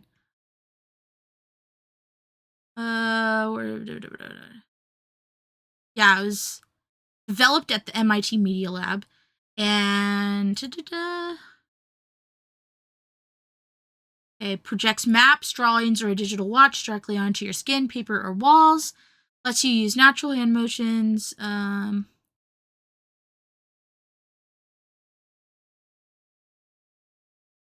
had something to do with film, but I can't find it. But yeah, very cool.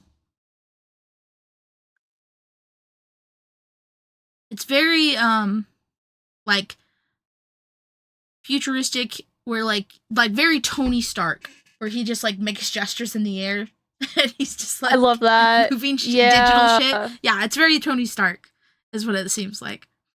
But yeah, those are all the big inventions of 2000.